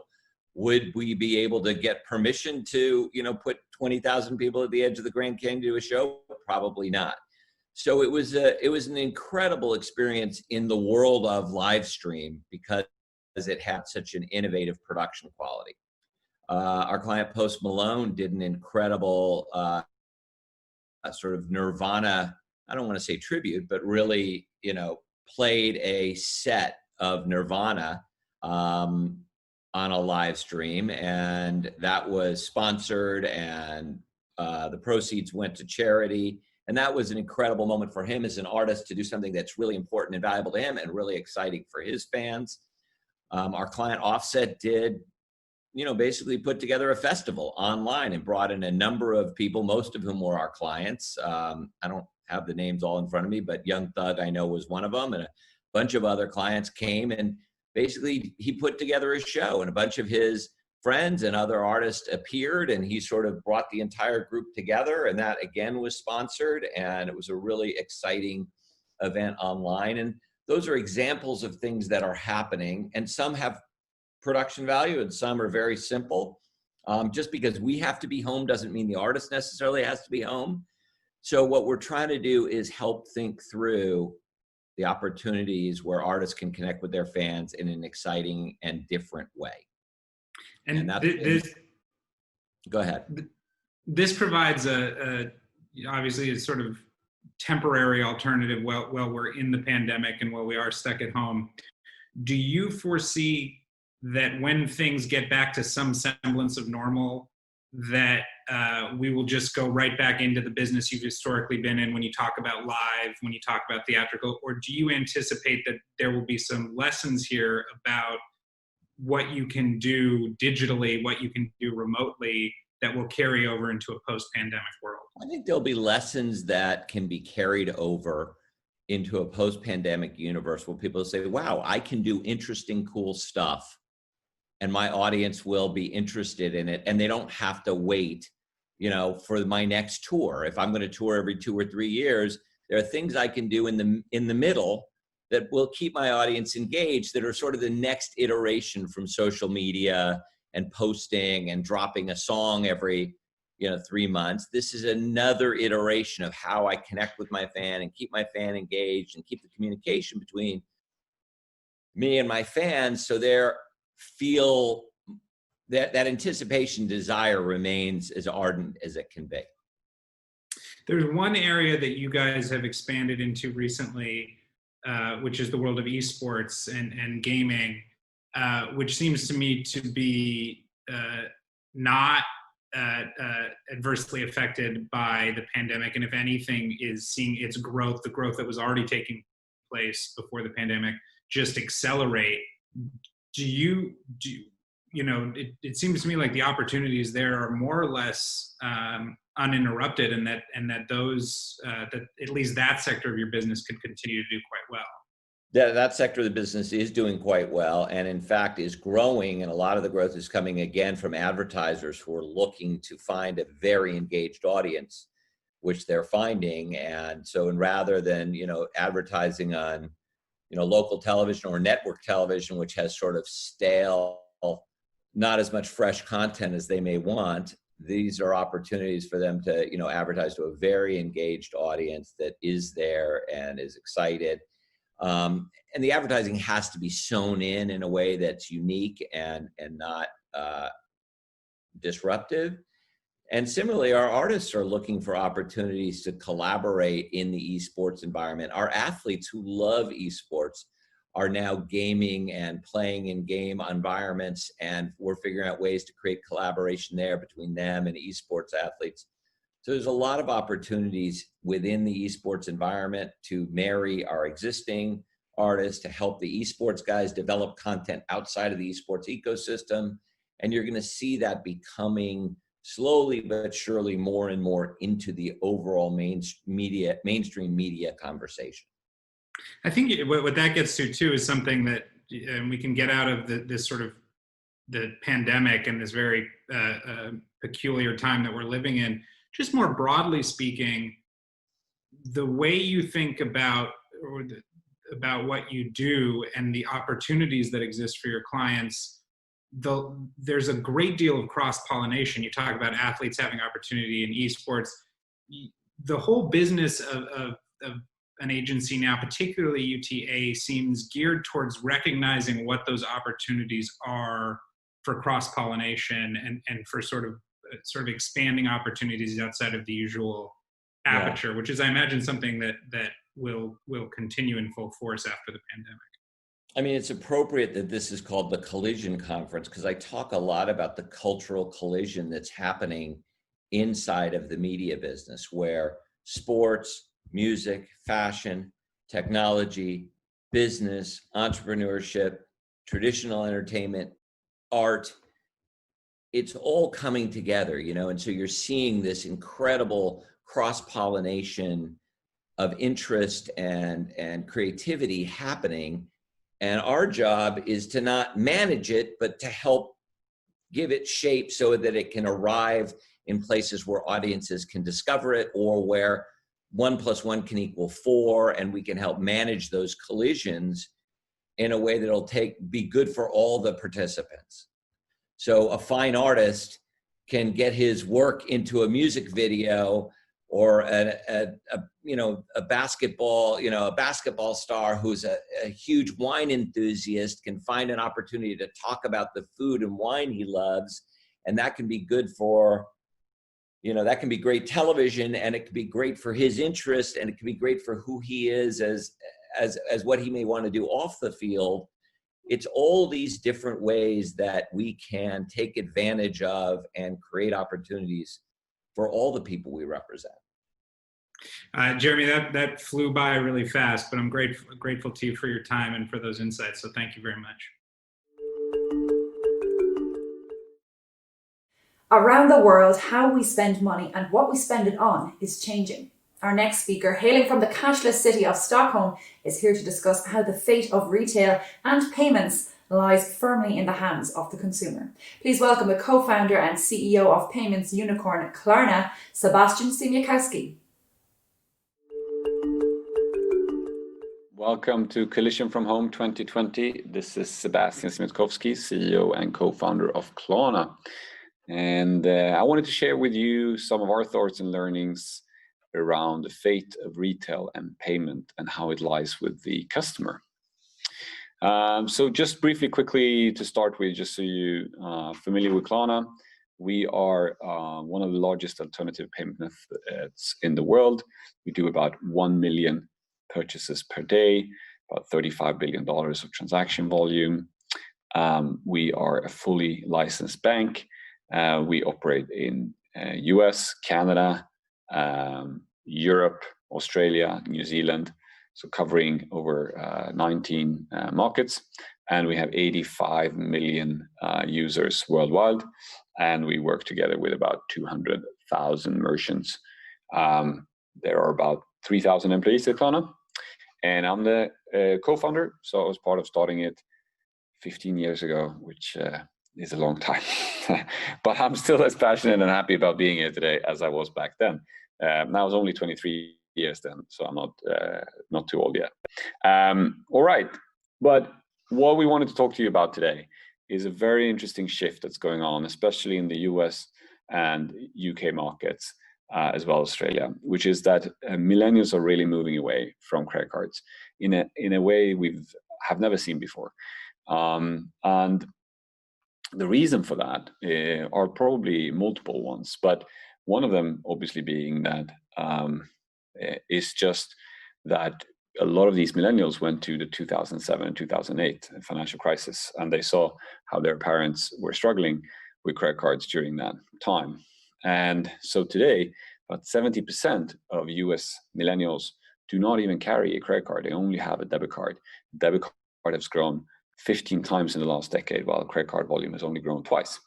So why does this matter so much? Well, we at Klarna really understand it, because Klarna was started in countries that are debit card heavy, such as the Nordics, German-speaking countries, where everyone carries a debit card. And what people tend to forget is when you shop online using a debit card, you just face a lot of issues that you don't do with credit cards. Maybe you want to buy something and you simply don't have the money because you're waiting for your paycheck.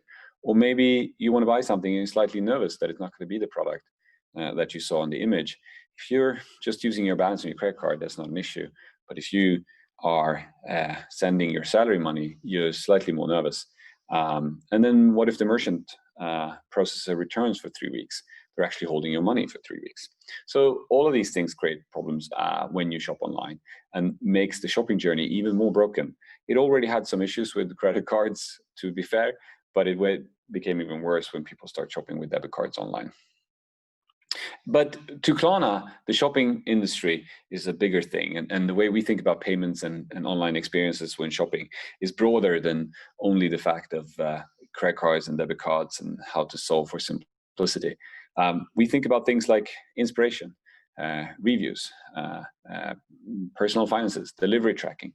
Like, what are all the different parts of online shopping that could become smoother, easier, and more fun? And that's really where Klarna comes in. So what we try to offer is give people the payments alternatives that make sense to them. For example, what if you offer all your customers the ability to take a $100 purchase and split it every second week, paying only $25, and doing so without any interest rate and without all the tedious aspects that the traditional private label credit cards or finance options were used to offer. It's a very different experience. But again, people expect more than that in the future. It's about convenience. How can you help me solve all the other friction points related to shopping online, returns? How can you solve for tracking my packages? How can you solve for making it easier to solve an errand or other aspects? Also, obviously, mobile devices are dominating more and more and more than ever. And still, we're surprised to see how many merchants are struggling to see the same conversion rate in mobile as they're seeing online. Those things can be solved. It's all about the quality of how we work in checkouts and in payment solutions. And that social media is really becoming like the new mall. People are discovering products through multiple different social media channels, and that's where they're finding them, and then they're moving on to the e-commerce websites to make those purchases. We see that peer reviews has grown massively in a lot of industries, and is growing at a fast rate because they solve trust issues. We've seen a massive trends with micro-influencers and how people really trust each other and their friends more than any other people out there to help them and advise them on what to purchase when. So all of these things are things that we see more and more demand of, and that Klarna is trying to help our merchants to solve for. So we think about it as the one-stop shopping experience, where we try to find how can we solve for the convenience aspects of shopping online, the value that people are looking for, whether it's the value in the sense of getting the right product at the right price, or just the ability to reduce unnecessary time spent on things like finding out where my package is, but also inspiration. How can we help people find the things that they're looking for? However, when Klarna is trying to do that, and how we're thinking about the future, is that a lot of people are trying to set out and build marketplaces. We're not a marketplace. What we're trying to do and think of is how can we help and work with merchants to strengthen and enhance the relationship with the customers. So, for example, when you use the Klarna app, it is actually a browser. We don't let you search products through Klarna or demand how our merchants that we work with should present their products. We're just a browser allowing people to go to any website and then thinking about how can we enhance the experience, but still keeping the customers with our partners and the experience in regards to the website being theirs. So this is what Klarna is. It's become more than just a payment solution. And we think that the future isn't only about supplying people with a better alternative to credit card and a more consumer-friendly alternative to Revolve and offering installments that are interest-free. We think it's far beyond that. We think it's providing almost like your personal shopping assistant that helps you solve all the different friction points that exist around shopping online. And so, these could be things like wishlist, articles, social features, discount codes, shipping, payment, returns, product details. This is what the experience in the Klarna app looks like. When you shop with Klarna, you do not only see the name of the merchants where you made a purchase, you actually see the images of the items that you bought. This creates a very different and richer experience. We try to help inspire our users through wish lists that we help create. Those wish lists are collections of products from multiple retailers under different themes, and consumers love those and share those in social media and create their own wish list and are able to share them with friends. And obviously this allows consumers to spread what they're interested in, but we also curate content and create them for the users. Obviously, simplicity and ease of checkout is still critical, and a lot of times we see that many merchants have still not been able to fully optimize. There's so many solutions out there across the board, different payment methods and so forth. How do you create that real one-click experience? And this is something that we think is super, super critical still to work with, and something that Klarna offers. Convenience, this is what that could look like. Being able to track your package across multiple retailers, seeing where is my package, when is it going to arrive, what is the code I need to pick it up, etc. But also things like being able to browse using Klarna, select products across multiple different retailers, create wish lists with such items, and get indications when items on that wish list has dropped in price or have come back in stock, which again helps consumers discover and inspire their friends to purchases. So this is just some cool examples of how we are trying to innovate around the shopping experience together with our partners and merchants to create a unique shopping experience that is the next generation of what shopping online should look like. Thank you so much for listening. Right now on Channel 2, we're hearing from the NFL's very own player doctor, Laurent Duvernay-Tardif, and how he's gone from competing for the Super Bowl to tackling the COVID-19 crisis. Check it out. I am so looking forward to this conversation. I'm so excited about talking with you today. There's so much in the world right now. So I thought about it this morning. I thought if there was ever a person to talk to about the power of one, and one person making a difference and having a ripple effect, it's you. So thank you for talking with me today. Oh, thank you so much. It's my pleasure, honestly. Let's jump into it. Your story fascinates me. We'll take it a step at a time. So take me back, so for people to get to know you a little bit, tell me, where you grew up and how you had this emerging interest of football and medicine. And, most people feel pressure to pick a lane, frankly. So were you always juggling both? Tell me a little bit about yourself. I mean, actually, I grew up in Montreal. I'm a French Canadian. You can tell with my accent, but yeah, I play a little bit of everything growing up. You know, I played badminton, I played basketball. I was a runner in the cross country club and everything. And I feel like at some point I found an interest for football.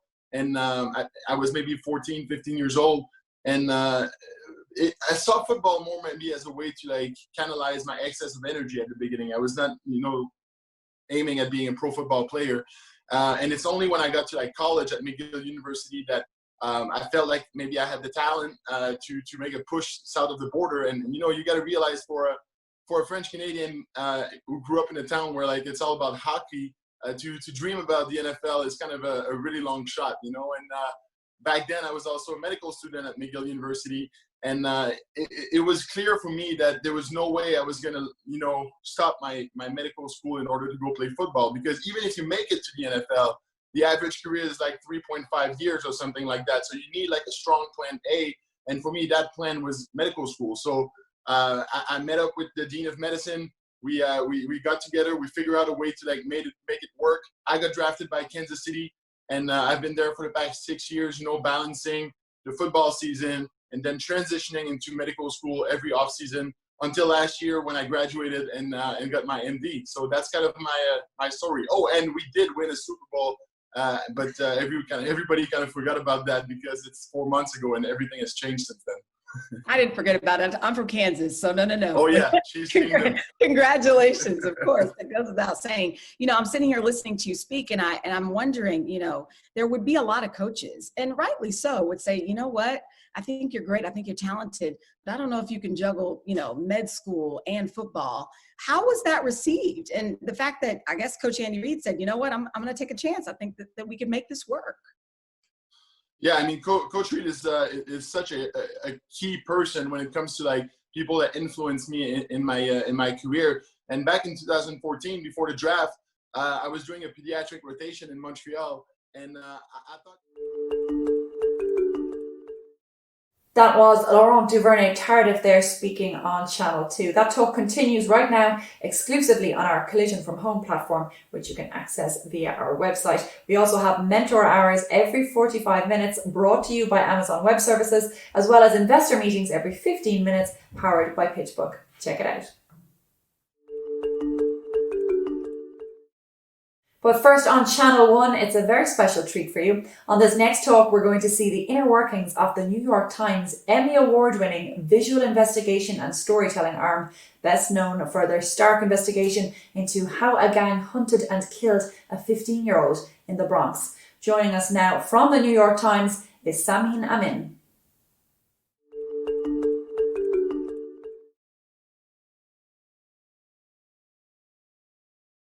So today I'm going to be talking about the New York Times Visual Investigations work.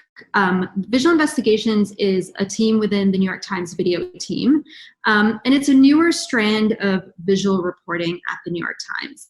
It builds on this phrase of hiding in plain sight. And what we mean by that is that there's so much material out there these days, so much video and photo material, so much user-generated content. And it's all out there in the open source world. So we use this material to uncover wrongdoing, to hold the powerful to account, and really to reconstruct and determine the definitive account of certain events that are happening. In many cases, what we're trying to do is solve a very simple question. And this is just a sampling of some of the work that we've done recently. And here you can see, I'll walk through some of the simple questions that we were trying to solve here. So who were the Saudi hitmen involved in the assassination of Jamal Khashoggi? How did a murderer stockpile weapons in his Las Vegas hotel suite? Why did Sacramento police shoot and kill a young black man in his backyard? And by setting out to try and answer those questions, we were really able to reveal new information. We were able to have impact. And we were able to reconstruct events in order to help people understand exactly what happened. This work, the visual investigations work at the New York Times, has started just over 2 years ago. And since then, we've really been doubling down and producing the work more consistently, we've been really trying to rise to match and meet the news moment. So if a chaotic thing happens or a big breaking news event happens, we really try and stop and do this work quickly rather than sit on long investigations. So that's something we've been working on in terms of scale. And what we feel sets this kind of work apart is that we're transparent. If you watch our videos, you'll be able to know exactly how we did the reporting, what we looked at, who we talked to, how we did geolocation. We also try and explain events, as I said. So when we're reconstructing events, we're trying to clear away the fog from these very chaotic things that are happening in our world. We also feel like this is a really innovative form of visual journalism and digital video journalism. And lastly, and I mentioned this, we try and have impact with all the stories that we are producing and doing. And so I'm going to walk you through some of the main tenets of how we do our work. First and foremost, it's about collecting and analyzing the evidence. So as I said, there's all this information that's out there in our world, videos, photos, we're being bombarded with it on social media. A lot of that has clues. A lot of that for us is evidence for the work that we're doing, for the stories that we're looking into, for these questions that we're trying to answer. And we're looking primarily for visual evidence. And what we do with that evidence then is kind of go through it, examine it frame by frame, try and see what others might be missing. We use it to reconstruct major news events and really look at small details that others might be missing when they're looking at these things. After we collect and analyze that evidence, what we do is verify. And that is kind of a backbone of a lot of the work that we do. Verification is also kind of a new substrand that's grown in visual journalism and video journalism. And that's because there's just so much user-generated video out there. And really, it can also be used to spread misinformation. So, as of late, we're very, very conscious of that. And so we make sure, we go to great pains to make sure that the videos that we're using are verified. And we've become a really trustworthy source in this realm. And so we look at different clues to verify videos. We look at the metadata, we look at timestamps, we geolocate them. We look at, identifiable markings, as you'll see what this slide is trying to show you, like this pillar is here in real life, and this was actually seen in the video as well. So we have a lot of different tools that help us do that kind of work. Another thing we do, as you heard me say, is some geolocation. We also work with different companies that do tracking of marine traffic and air traffic and things like that. We look at satellite imagery to help us determine different trends. Recently we wanted to know what impact coronavirus was having on economies around the world. How was it kind of clearing out crowded places? What was happening at different shipping ports? So we looked at satellite imagery and we looked at imagery from space, and we were able to see how, many of these busy places had completely emptied. So that's just a way that we were trying to reveal new information with this form of journalism. I'm going to go into a couple of case studies now. And first is one of our very first videos when we kind of started doing visual investigations work. And it's looking at the massacre, the mass shooting in Las Vegas that happened in the US. And just a warning, this is slightly disturbing footage. I'll just play you the first minute of this video. The mass shooting in Las Vegas unfolded on a scale that has confounded the public, and investigators too. The amateur and police footage of that night is horrifying. But by forensically analysing these clips, we are able to draw perhaps the most complete picture to date of what happened. We lined up the sound of gunfire in different videos, and using the hour, minute and second these clips were recorded, we mapped over 30 videos on a timeline covering the entire event. More evidence will emerge, and this is not the definitive picture. But this reconstruction puts you, the viewer, at the concert. We show what it must have felt like to be caught in a rampage, not knowing where to run or when the next round of bullets would come. And our wide-ranging investigation reveals what unfolded minute by chaotic minute. The gunman's 12 bursts into the festival crowd, his targeting of police, and the lulls in his shooting that allowed concert goers a chance to flee. Like, why are there people laying on the ground? Why are there people laying on the ground? So that's just gives you an idea of how we put together our stories. That video was voiced by Malachi Brown, who really has started the visual investigations work here. And he was the one who worked on this video. So just to walk you through a little bit of that process, this is a shot of just one of the first steps that we do in all of these videos, which is collect the collection phase. So this is a screenshot of one of our file folders where we just collected all of the video that was out there and tried to catalog it and really put it in a chronological fashion to try and uncover any patterns or trends. And then this is just kind of very highly untechnical, laying it out on a notepad. And what you see here really became the backbone of the piece. It was the reconstruct in a very crude form as the team was trying to figure out what happened when and where it goes in the story. And then here, these are just audio waveforms. We used a program called Adobe Audition to import all of the audio that we were getting from the videos that we were analyzing, really color coding it, and then trying to count the different numbers of bullets that we heard, the different shots we heard.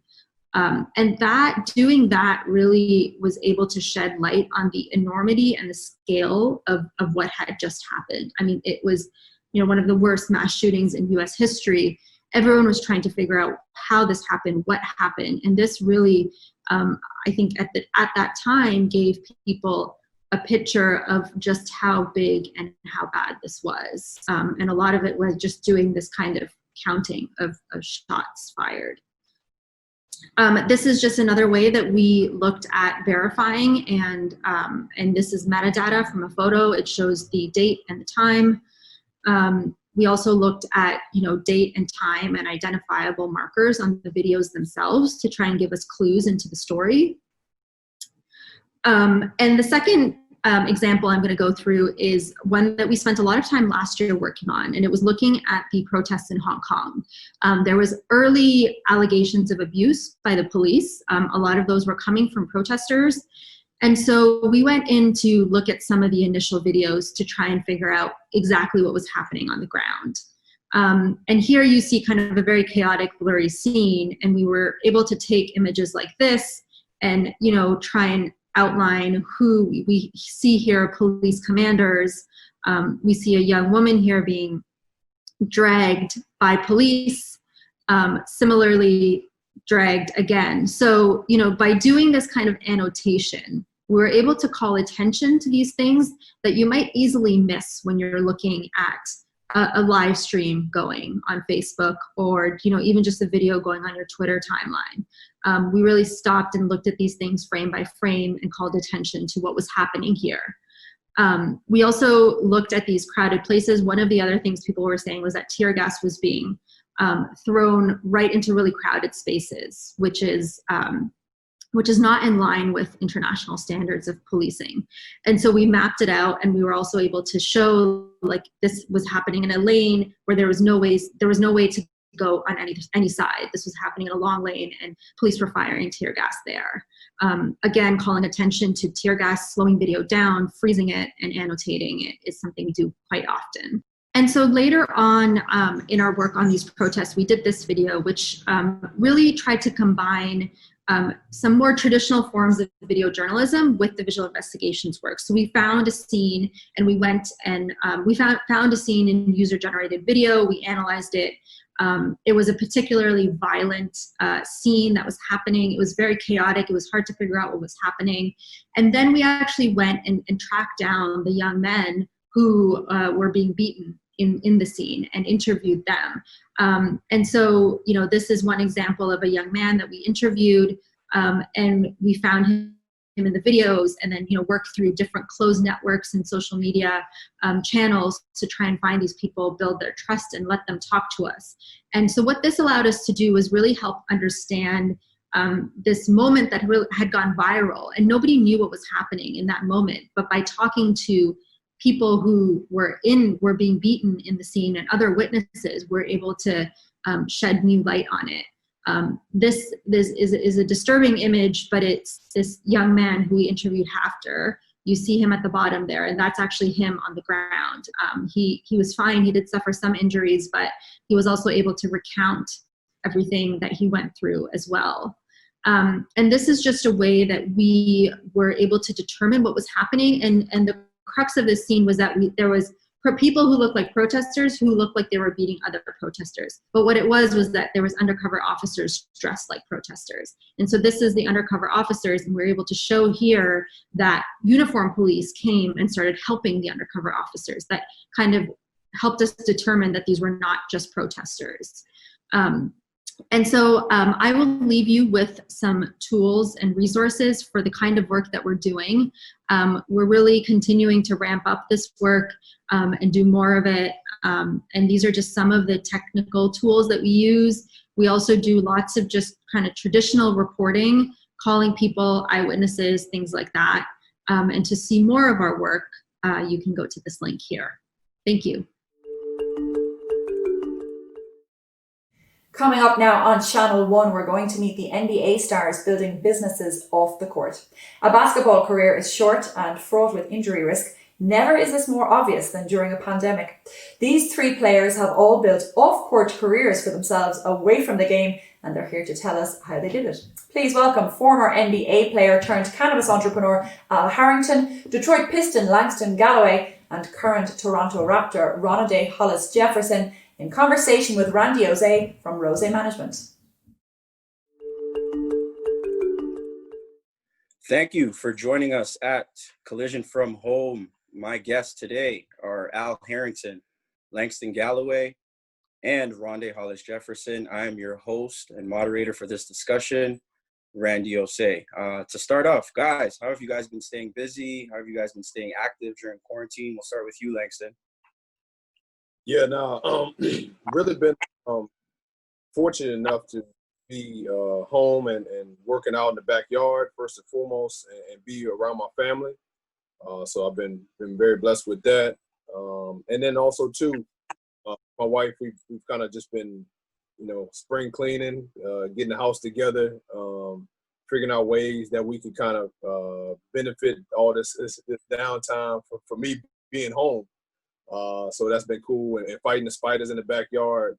So it's been a lot of fun. Doing some outdoor activities and enjoying Lil Man at the same time. Absolutely, Ronde.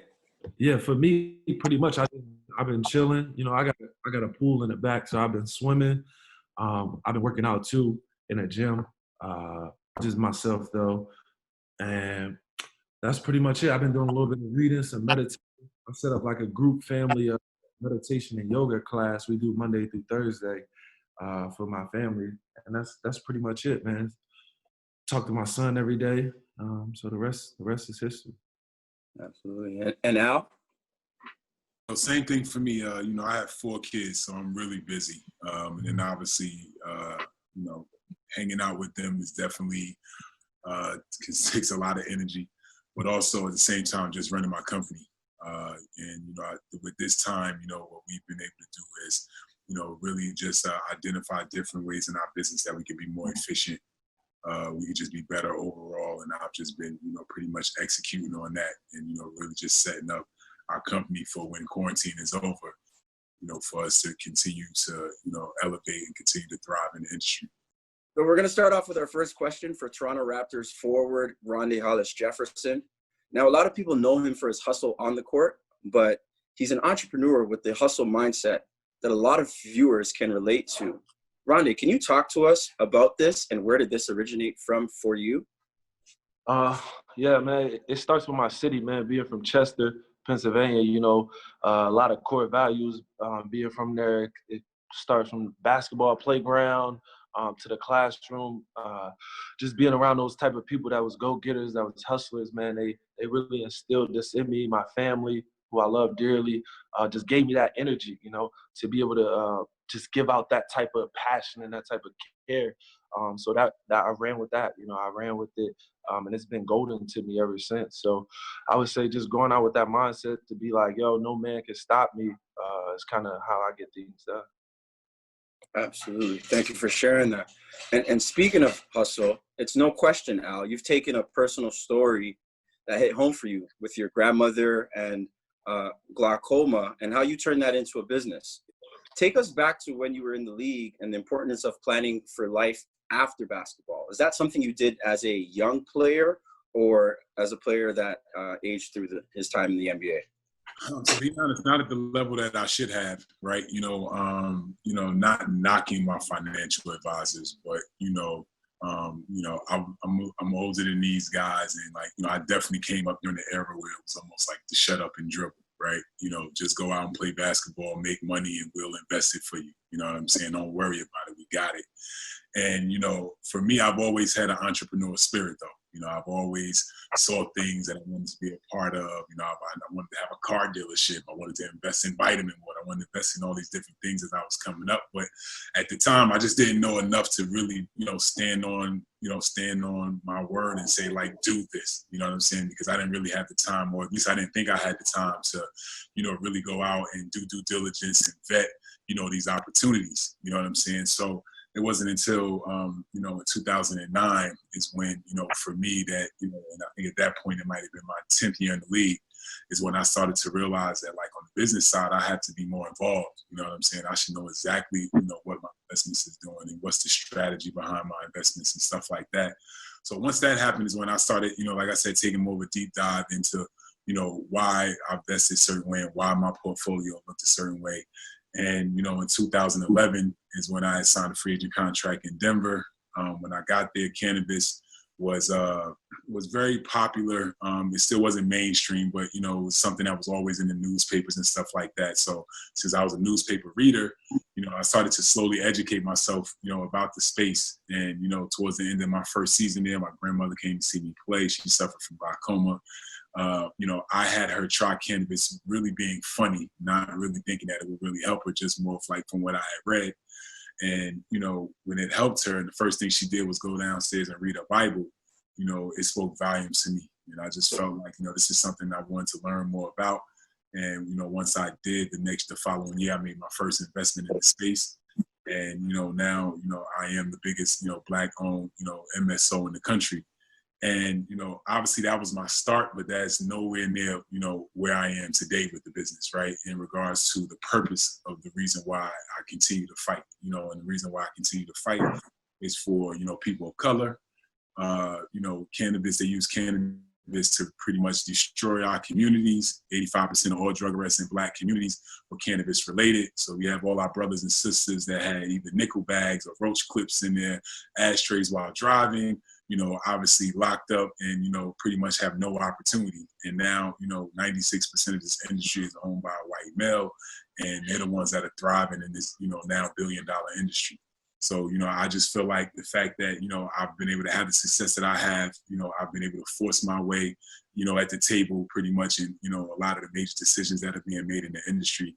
And I'm doing that because I want to be able to create opportunity, uplift and inspire and educate people of color, mainly Black, to, this industry and why we should be a part of that will, obviously will generate trillions of dollars.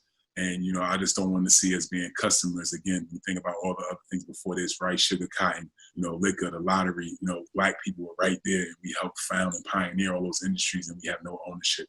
So, I'm always having a call to action. I'm trying to get as many, athletes, entertainers, and people that look like me to, invest in the space either with me or just finding an investment themselves. But, I just feel like we deserve a piece of this pie.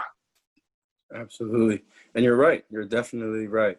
LG, you've definitely been in the entrepreneur landscape much earlier on in your career compared to most guys in the league. For the folks watching who may not be aware of, probably the only guy who can go shoe to shoe with you is PJ Tucker. Can you tell us about the diversity of the business you're involved in off the court? Yeah, so probably 2 years ago, I wanted to just take it down on the kind of like the map on sneakers, and everybody, your mama loves sneakers, and so I was like, man, I think this could be something that I can kind of post about all the sneakers that I have, and I thought it might be something that a lot of fans and people that I was around would love to see.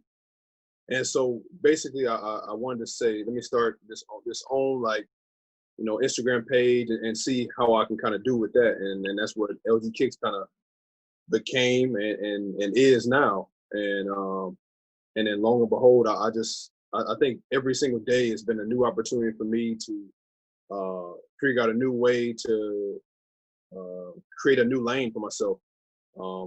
Being able to partner with a brand called Q4 Sports, that was such a huge platform for me because I was able to customize my own signature shoe that the brand had made for me, and really tell my story.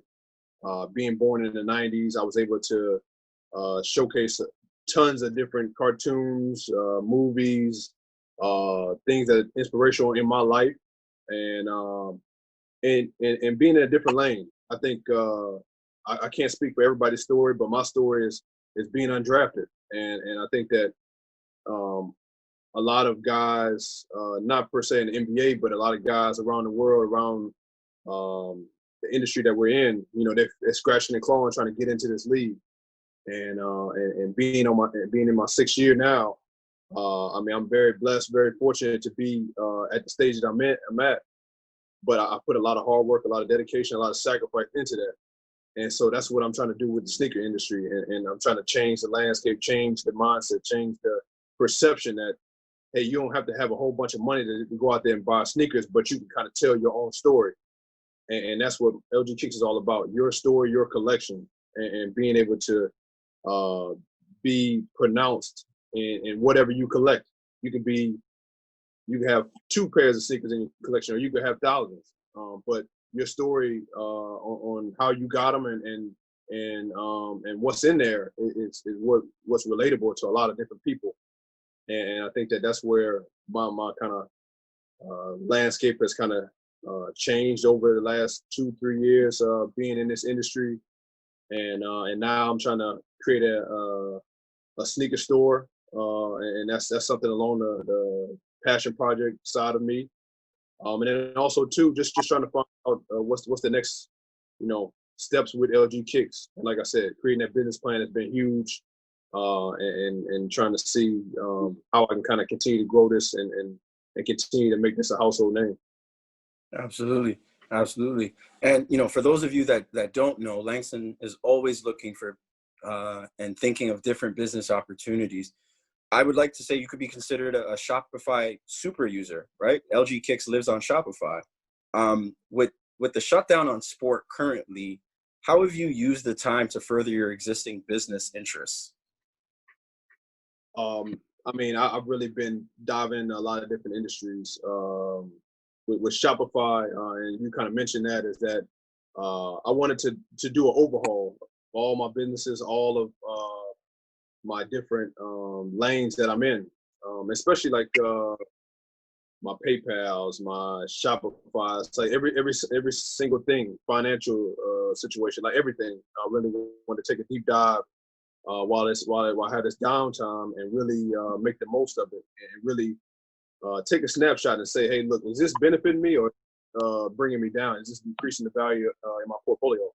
And slowly but surely, things have gone up, some things have gone away. And Shopify and my guy Abdul has done a great job of helping me with creating a lane for Shopify and helping me with my page and building that up has been great. So the LG Kicks 9 page is getting worked on right now. And he's doing a great job with that. But then also too, like I said, working out with my wife, we've kind of created a workout with us in the backyard, and that's kind of sparked my interest to be a personal trainer as well. So I've gone back to school and I'm getting my certification to be a personal trainer right now. So that's been another lane that I've kind of stepped in. And then there's been a lot of business calls, a lot of different tech calls. Being a venture capitalist, you really got to be in on everything. You have to listen and learn and not be afraid to be right there on the front lines. And especially when it's your money, you don't want to take a back seat to anybody. You don't want anybody making the calls or telling you what you should be doing with your own money. So it's really been beneficial right now, like I said, to take this snapshot and really reassess the situation of everything that I have going on and really put my best foot forward and continue to grow what I have going on next. Rondé, I know you've been working on a charter school that you've been building back home. Because of COVID, how has that changed your plans and fundraising and politicking to make that happen back home for you? Definitely slowed a lot of things down. As you know, a lot of kids aren't in school. They have the homeschool process. Our school was planned to open for 2020, so our plan is to open now for 2021. And pretty much, I just feel like with the way that you guys are talking about the essentials of the cannabis industry, the shoe industry, like all these things are wonderful. We need it. It's big for our community, but we also need to teach them, growing up about these things. We need to teach them about the environment. We need to teach them about the culture and everything that we have going forward, because if they don't know, they don't want to be a part of it. You know how big it is and how much it can change our world and our views and our lives. And I love the fact that Al is doing what he's doing. It's very, very important and pivotal to keep pushing the envelope for our people, for our culture. And that's something I wanted to do with this charter school. I wanted to show kids, about coding. It's 500,000 available jobs in coding. And that's the way we use our computers, the way we play video games. And all you need is a 3-week certification. I wanted to teach them about agriculture. I wanted to teach them about meditation. And all these things are incorporated into the school's mandatory, standards. So that we help build the Owls of the futures, the Langstons of the future, so that they want to be better. At the end of the day, I feel like for us, when we were younger, someone gave us hope, someone gave us that inspiration to be something other than that kid that's a statistic. So for myself and for the guys on this panel, it's like, how do we help these kids that come after us not be a statistic, not be the next, someone that's from the neighborhood that has a lot of potential. And we're not just talking about sports, we're talking about educationally, physically, all these different dynamics that make a human being great. So that kind of is my mindset moving forward to school. Thank you, Al, Langston, Rondé, so much for being a part of Collision at Home. We continue to wish you guys continued success on your entrepreneurial journey. Thank you.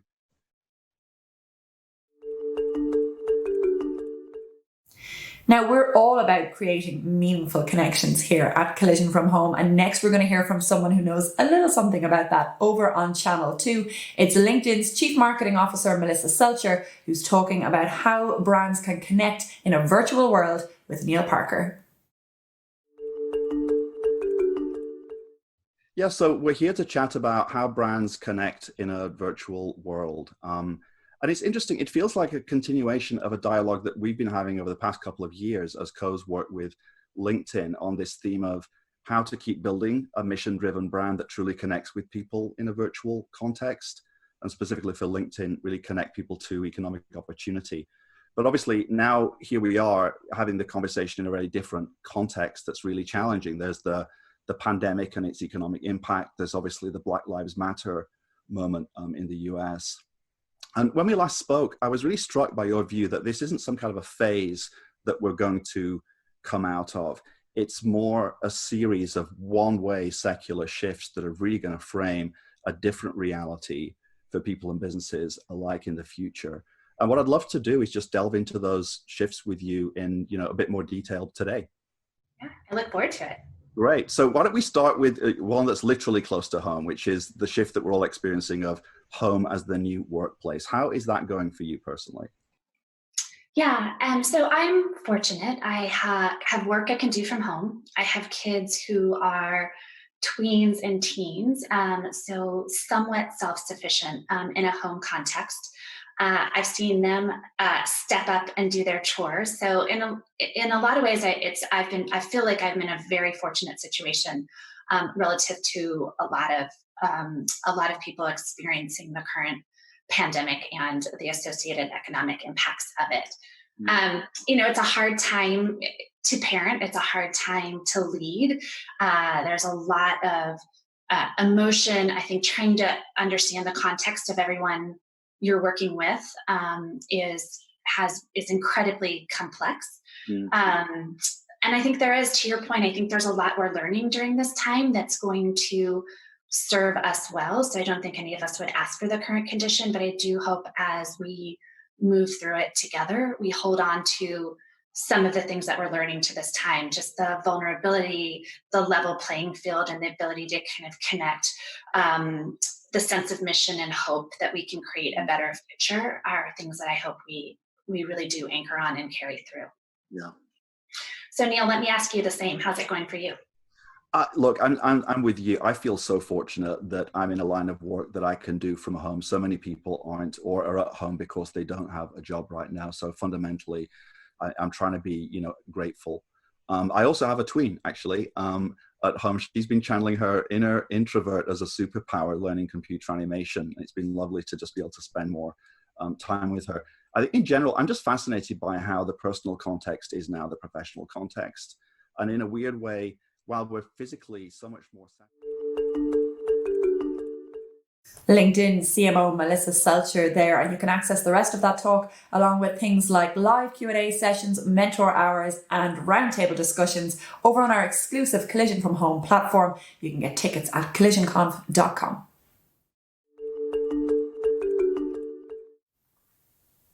It's so easy to become jaded in the world we live in today, but if there's one thing most great minds still believe in, it's the power of optimism. Up next, model turned activist and eternal optimist Lily Cole discusses sustainable solutions to the biggest problems of our times and why a positive mindset is half the battle.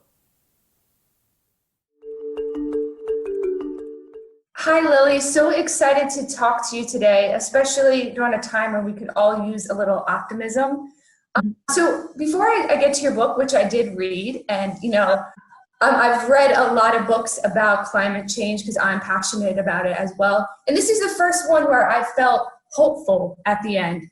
So kind of before we get to the book, I kind of want to know how you got to writing that book. I mean, you had a successful career, starting acting at age 6, the cover of Vogue at 16. Tell me that aha moment.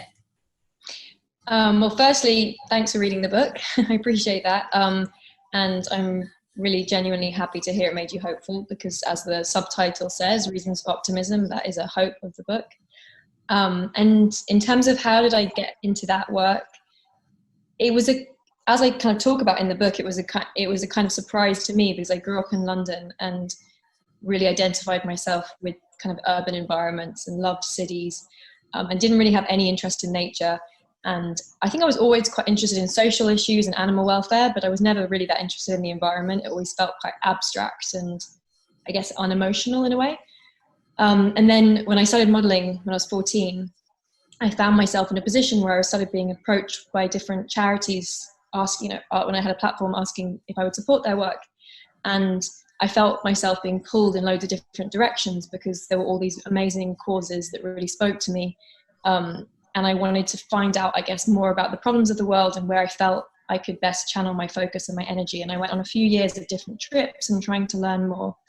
And as a consequence of that work, and coinciding, I think, with me traveling the world more and seeing more nature and falling in love more with nature, plus looking at the kind of data around the environment and just realizing how fundamental the environment is to everything else, including all of our social issues, I realized that felt like the most appropriate place to focus. Yeah. And do you remember that moment where you decided, I'm going to go all in. I'm going to take action. I'm going to try to make a difference? I don't think there is a moment like that. I think it's just incremental over time. I remember like a very clear aha moment for falling in love with nature. I had gone to Japan when I was 16, and I spent a month traveling around Japan. And at the end of that trip, I went up to the north of Japan and was in these incredible mountains, which actually for hundreds of years, different people go every year to pilgrimage up the mountains. And I was told I was going to meet a mountain worshiper the next day. And I kind of like, I remember just like kind of laughing internally at that idea. Like, as I said, I was a kind of city slicker from London, and the idea of meeting a mountain worshiper just felt really weird and out there. And then after a day of being in that incredible landscape, and also speaking to this man and hearing about his views and why he loves the mountains and nature so much, it made a lot of sense to me. And I think that was a really kind of aha moment in terms of my own personal relationship to the natural world. And that relationship has grown ever since. In terms of activism, I think it's much more incremental. It's just, you know, the first time when I was a kid and I heard about an earthquake in Central America, I remember seeing it on the TV and just feeling incredibly upset and wanting to help. When I finally figured out, which took me a whole 10 years, which is quite a long time, that you have to kill animals to eat them, that was a moment of being like, oh, I don't want to do that. And, you know, making the decision to become vegetarian. I think there were lots of those different moments. And those moments still exist now. You know, and every year you learn more information. And I'm sure in 10 years' time and 20 years' time, I'll probably have a different approach to thinking about these problems. So yeah, sorry, it just feels more incremental, I guess.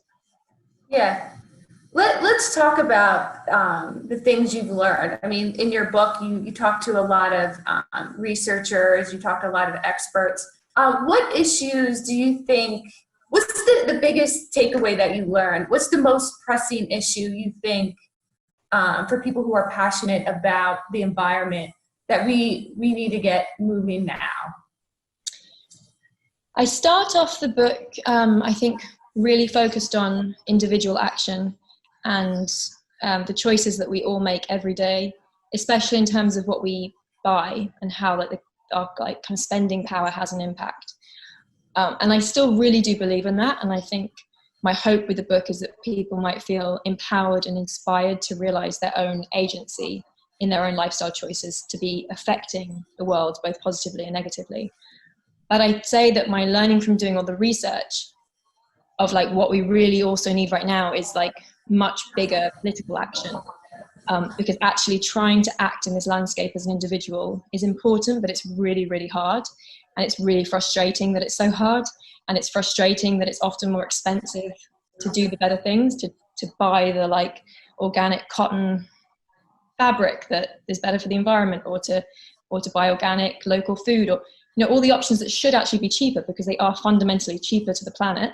They don't have a kind of long-term cost to the planet, are often more expensive and harder to find today. And to fix that, we really need politics to step in and price, you know, the ideas like carbon pricing, which is the idea of making companies pay for pollution at source. These are the sorts of things that came up in my research again and again and again with different people I spoke to that felt like important ideas that need to happen. And I actually feel more hopeful than ever that we might start to see some of those policy ideas happen in the next few years to come. Yeah, you know, speaking of hopeful, I mean, right now, recently we've dealt with two crises, COVID-19, the unrest. How do you think those two incidents are going to impact the environmental changes that we need to make? Do you think this is the change we've all been waiting for? I hope so. I mean, I'm very cautious of making any prophecies.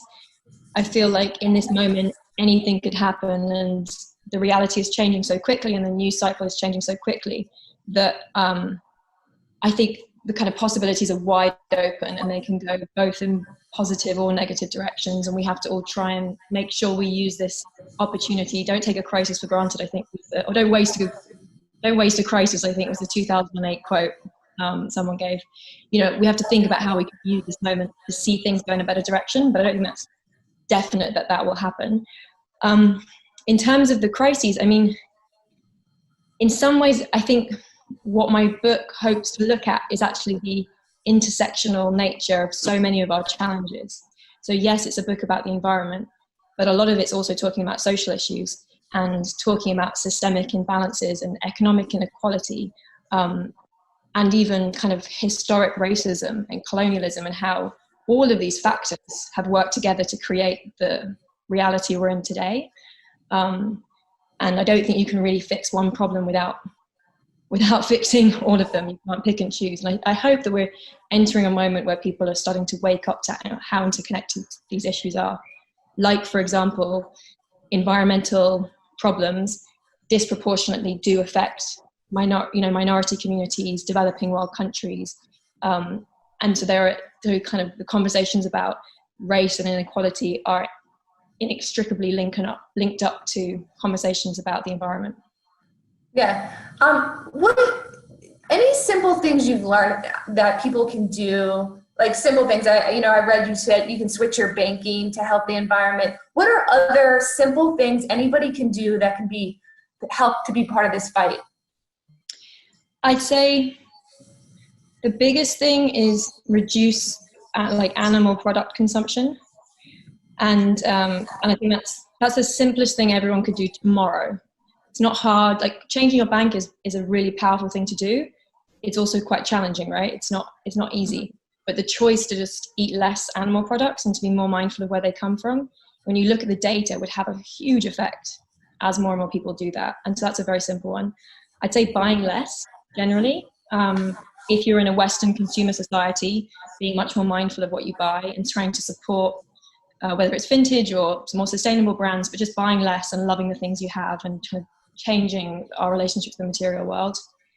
I think actually developing a relationship with nature, it's a bit airy-fairy, but environmentalism shouldn't just be about sacrifice. It should also be about an inspiring journey that makes your life more fulfilling. And I think focusing on new values, whether that's community, friendships, and also a relationship with the natural world, can make that a fulfilling journey. Lily, thank you so much. Coming up here on Channel 1 now, the head of New York's largest healthcare provider reflects on how those on the front lines are handling the crisis. Michael Dowling spent the last few months deploying a staff of more than 70,000 people across the state of New York. It's been a rough road. They've had to get creative to make sure their supplies last, manage staff burnout, and make difficult choices to keep things afloat. Joining us now is Michael Dowling, CEO of Northwell Health, in conversation with Jonathan LaMantia from Crane's New York business. I'm John LaMantia, senior healthcare reporter with Crane's New York business and its healthcare newsletter, Health Pulse. And we're here with Michael Dowling, CEO of Northwell Health, New York's largest health system. Northwell runs 19 hospitals and more than 450 ambulatory care sites in the New York area, which has been the epicenter of the COVID-19 crisis. So I'm going to start off by asking Michael a little bit about the kind of retrospective on the peak of COVID-19 and look a little bit to the future. So first off, Michael, when did you and other Northwell officials first become aware of COVID-19, and what did you start doing to prepare? Great to talk to you, Jonathan. We began to look at what was going on overseas in early January. So we actually held our first meeting of our Emergency Operations Center towards the end of January because we watch all the data from overseas. So we began planning then and putting together the details of what we would have to do if and when the coronavirus came to New York, which we assumed that it would. We obviously didn't know the extent of it, but we had a lot of plans in place.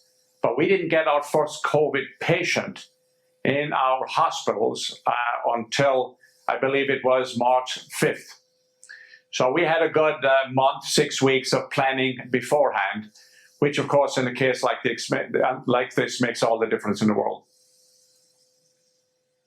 So when did it show up at your doors at one of the Northwell facilities, and how did your preparation hold up when that happened? Well, it started very slowly, and we have had for years a major process of how it is we could increase capacity when and if we had problems like this. Because remember, we have been through the Ebola crisis, H1N1, hurricanes, etc. So we were pretty well versed in what to do when situations like this occur. But when the first case came in early March, it was very, very slow. It ramped up between March 5th and March 17th. St. Patrick's Day, we went from about one case to about 70 cases. That was a relatively slow ramp up. What happened post St. Patrick's Day, like the last week of March, it became like an avalanche of cases. And we hit our peak on April 7th, where on that day we had 3,500 cases in our hospitals. So at that point, pretty much every one of our hospitals became COVID hospitals. And we had previously closed down all surgery, a lot of ambulatory cases, a lot of other procedures. So we basically had to turn our facilities into COVID facilities. And that was the case on April 7th. And then subsequent to April 7th, it began to plateau a bit.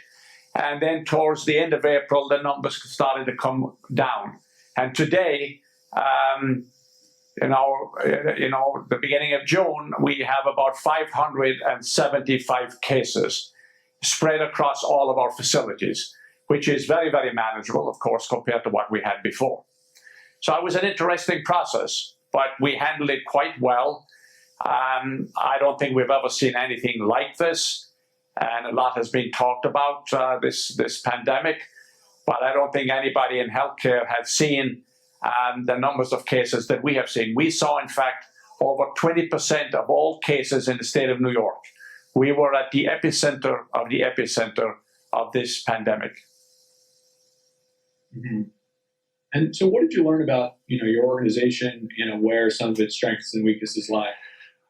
Well, I believe what we learned was, we learned about the unbelievable courage and compassion and heroism of staff. I mean, what staff did during this thing was just absolutely extraordinary. And I have been out in every single floor and every ICU of the hospitals, talking to staff, meeting with staff. So the heroism was extraordinary.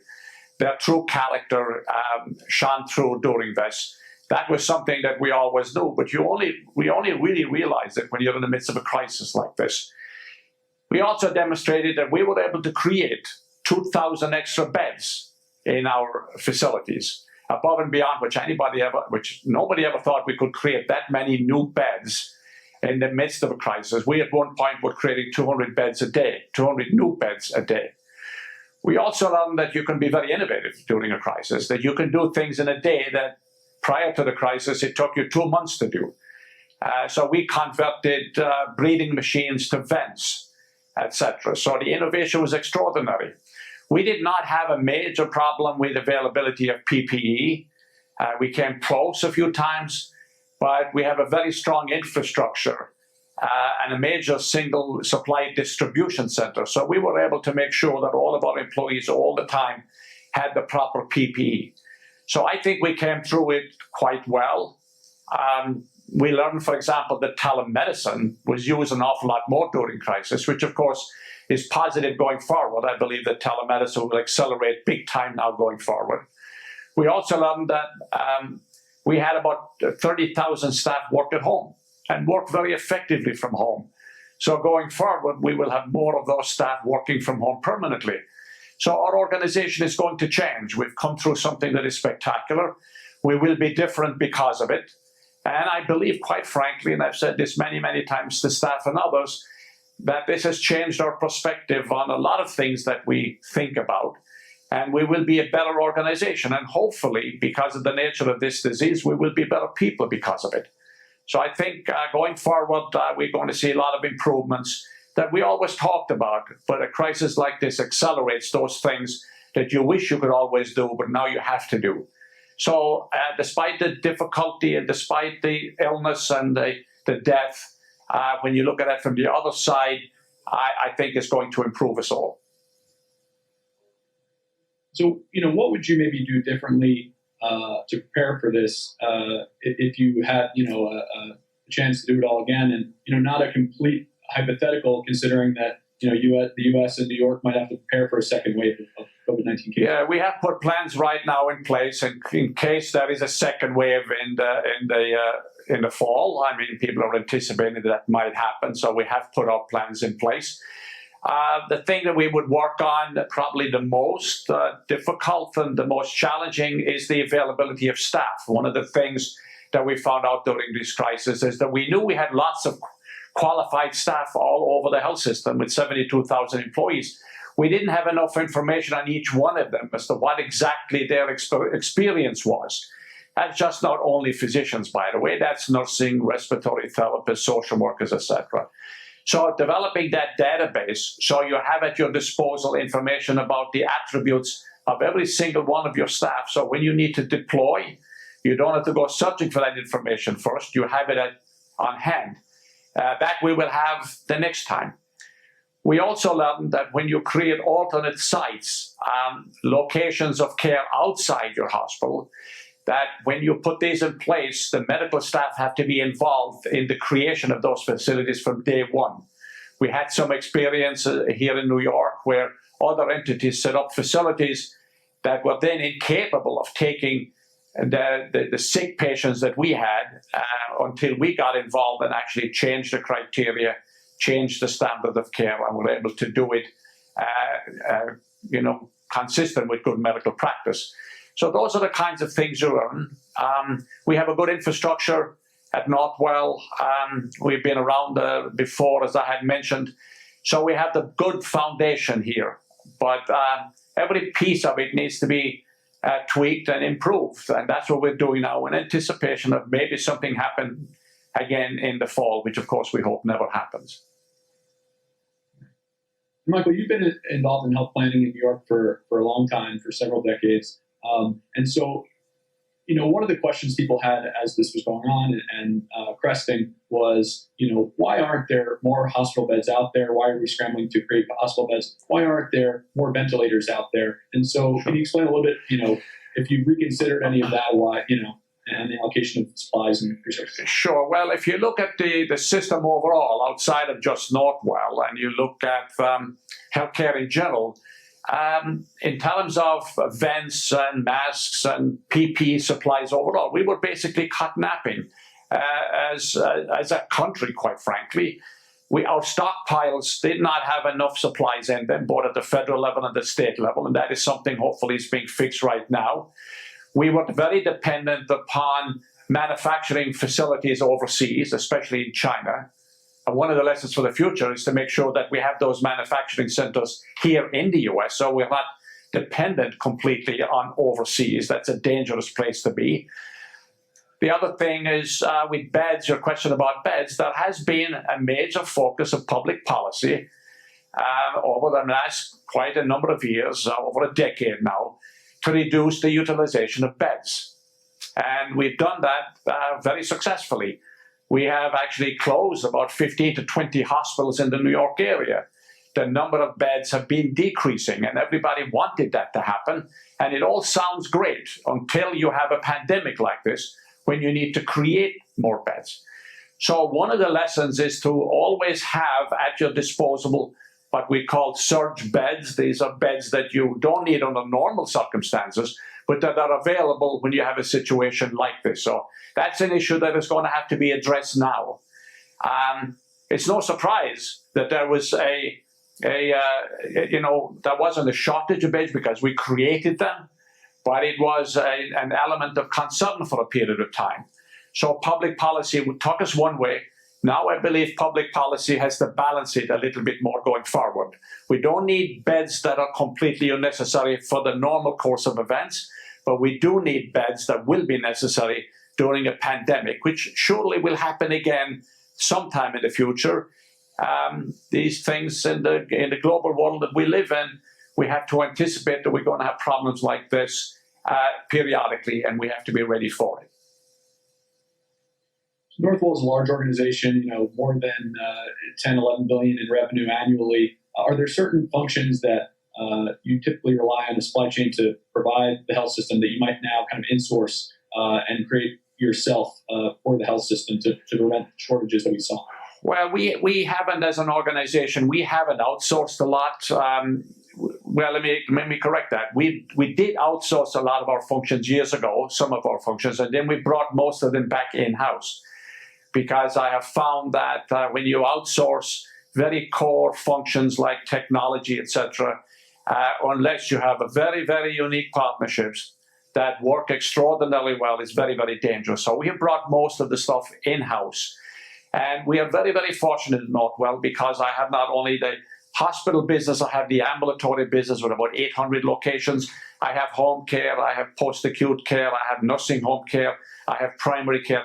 So I have the whole continuum. And as a health system, one of the other great lessons of this endeavor is that if you're a big integrated health system with all the various relevant components, it makes dealing with a crisis like this much easier, because we're able to move things between functions and between facilities in our organization. So we're able to put our arms around the totality of the issue of the disease and be able to take care of it on all its aspects. So that's a lesson here. So I don't think that I do believe, for example, on supplies, we were okay. But for one, I'm going to make sure that we have double, triple the number of supplies that we would ever possibly imagine to need as we go forward.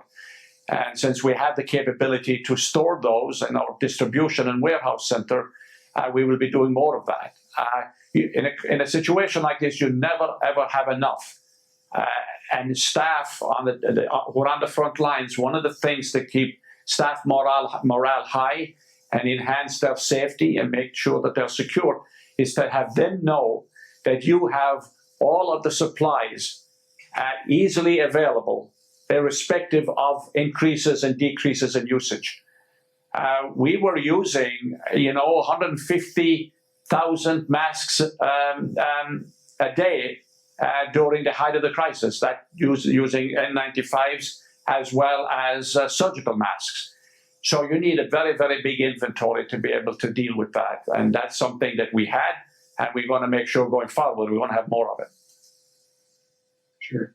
And as we wrap up here, you just wanted to ask, as you go from a group of, previous converting your hospitals to COVID hospitals to resuming some of the normal operations that you had earlier around surgery and things like that, what are some of the things you're focused on as New York, resumes more non-urgent procedures?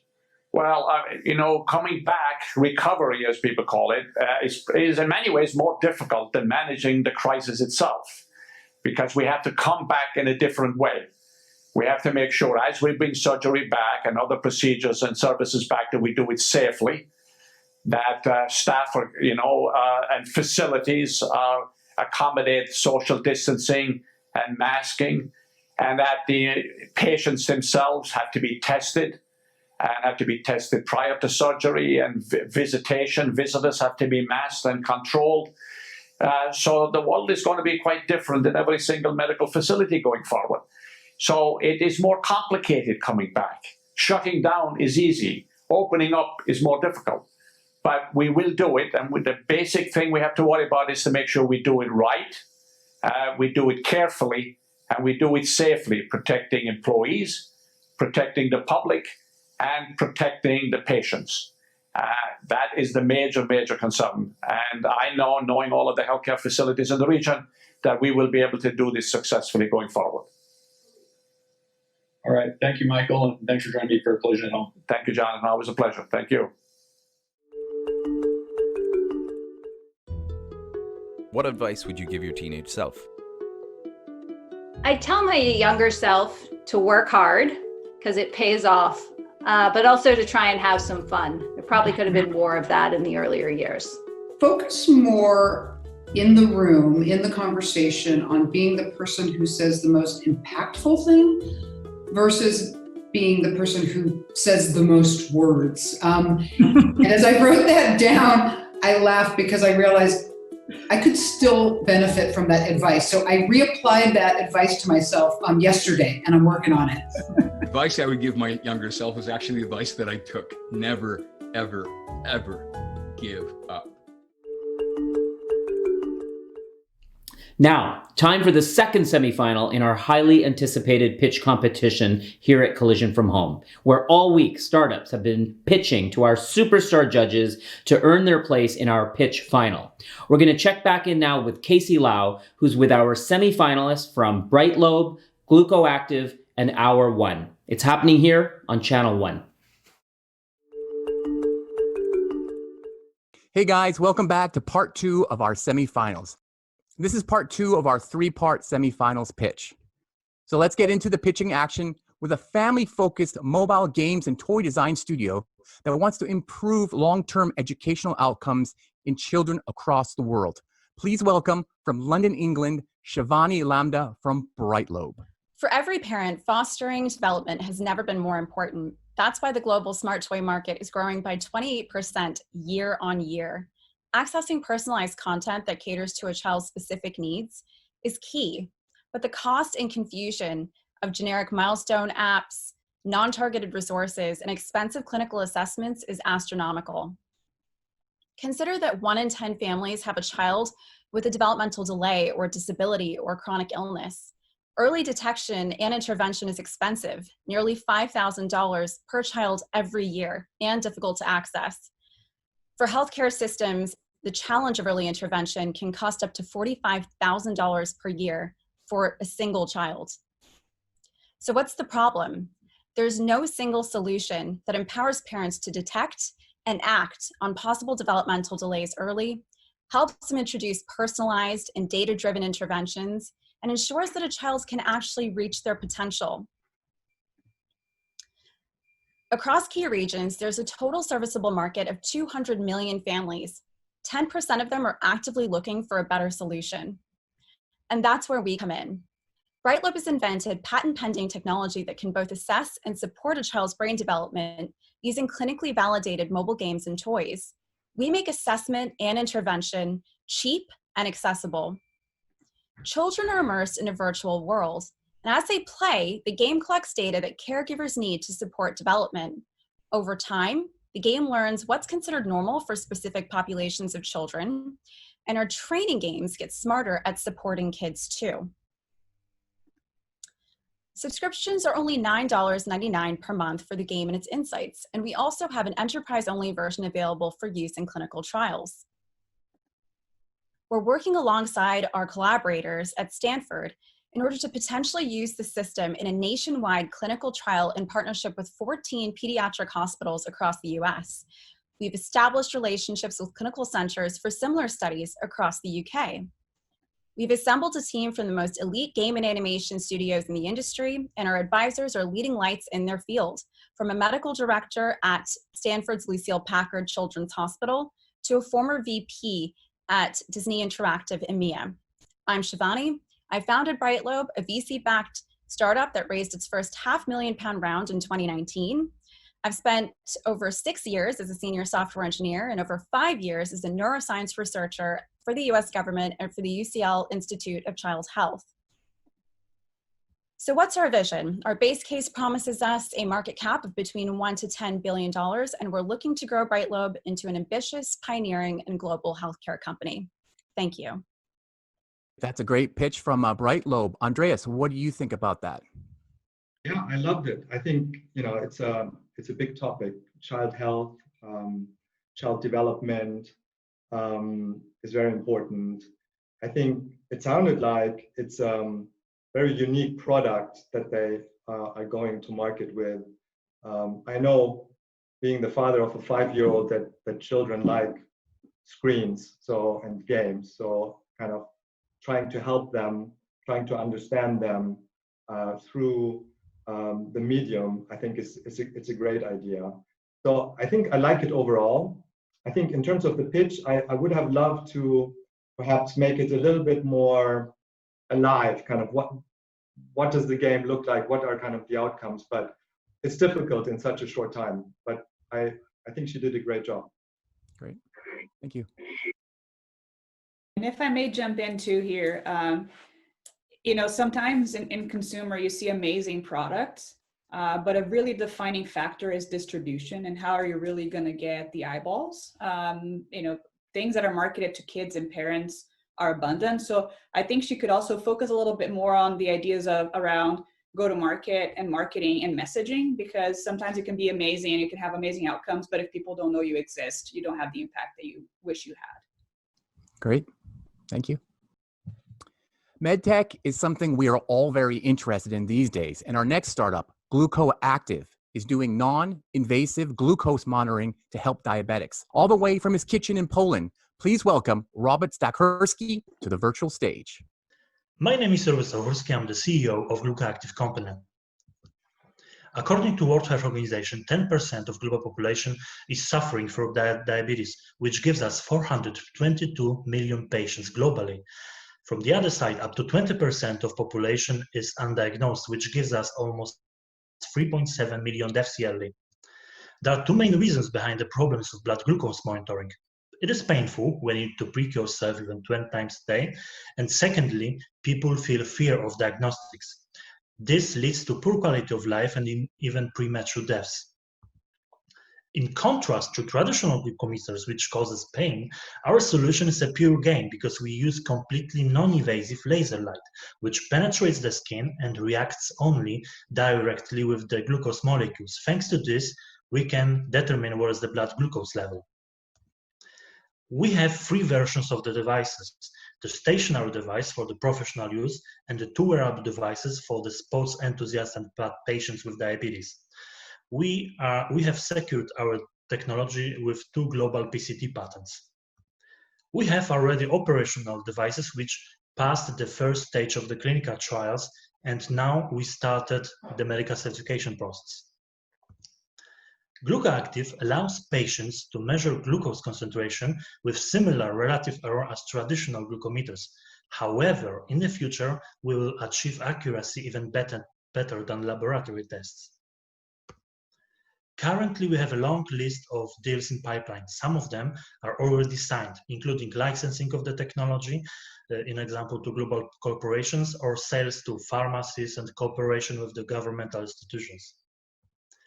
We base our business model both of technology licensing and software subscription model.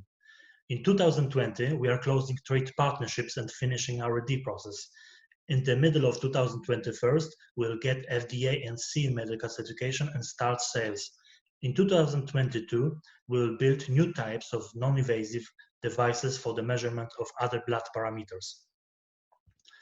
Our team involves 21 people, specialists in the field of optoelectronics, microelectronics, medicine, and business.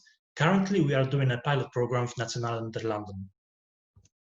What we need is 1.5 million euros for the medical certification and the launch of the first 2 medical products. Later, we will need 3 million euro for the development of other blood parameter devices.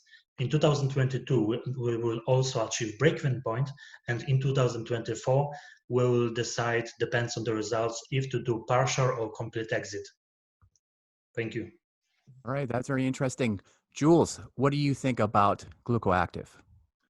Well, I think it's a very important product. I have friends who have children with diabetes, and the pain on their face every time that they have to prick their kids' fingers to get blood, and that's throughout the day. If we can really address this, I think this could be huge. Having said that, there's a lot of companies that are working on this problem, and I think it's TBD on whether you have the right solution.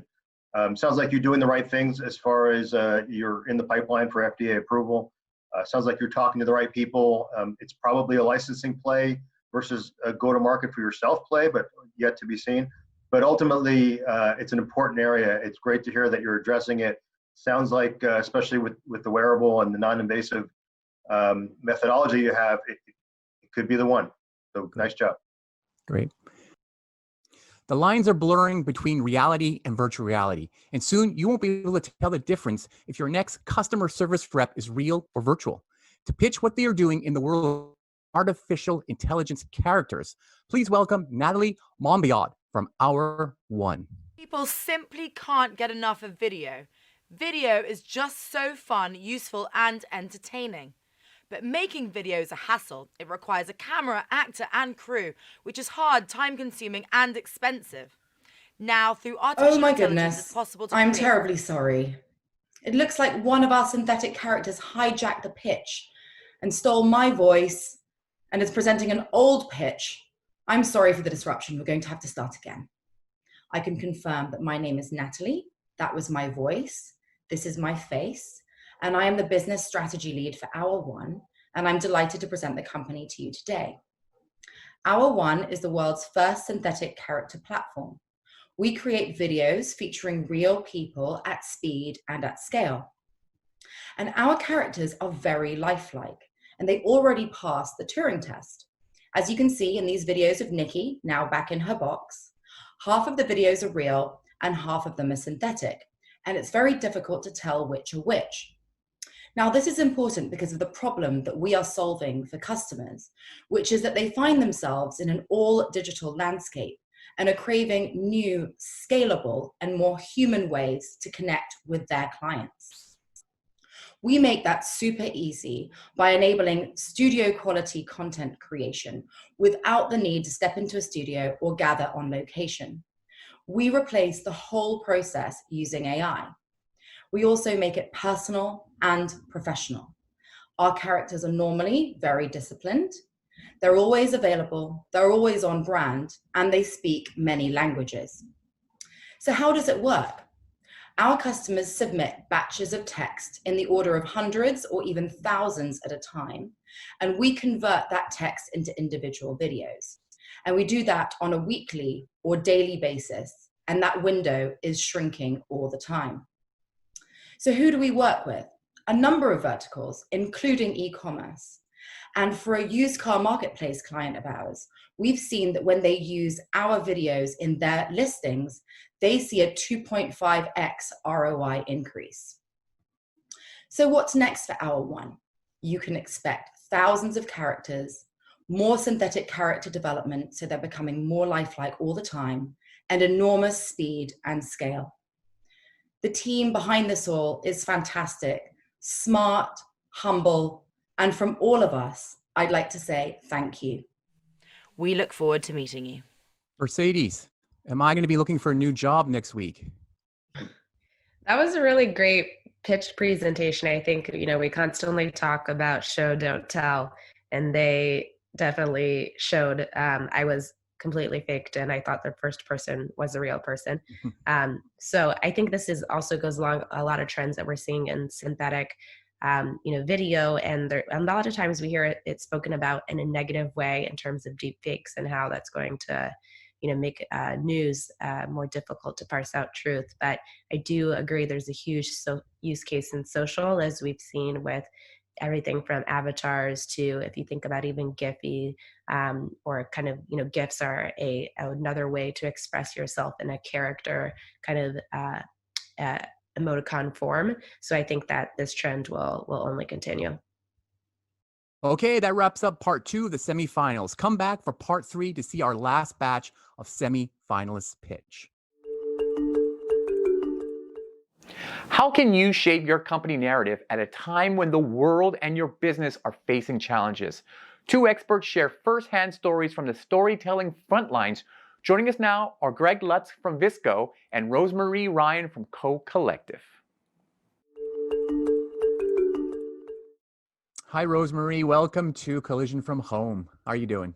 I'm good, Casey. How are you? Very, very good. So you are one of the most influential women in advertising, and brand building is your main thing. So right now, I just want to jump right into it and ask you some specific questions about branding and strategies during these very turbulent times. We've seen a lot of brands attempting to connect with their consumers through marketing strategies. Do you think this has been effective overall? My belief is that the most effective strategy, the most effective marketing is actually happens through action, not through doing. It is important, I think, to reach out and to empathize with people, to show them that you understand kind of where they are and how they're feeling. But I think it's also important that you quickly follow that through with actions that you as a company, as a business, as a brand are taking to kind of build on that empathy.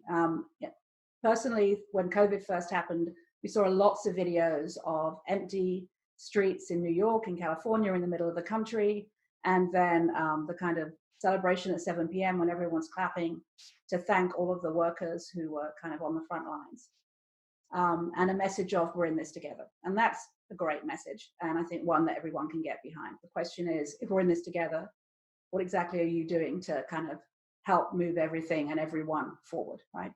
I think that, when the Black Lives Matter protests began, there were lots of, I think I counted actually 150 posts of solidarity with, like white lettering on black background, very moving, very compelling narratives about how much these companies were supporting Black people and the Black Lives Matters movement.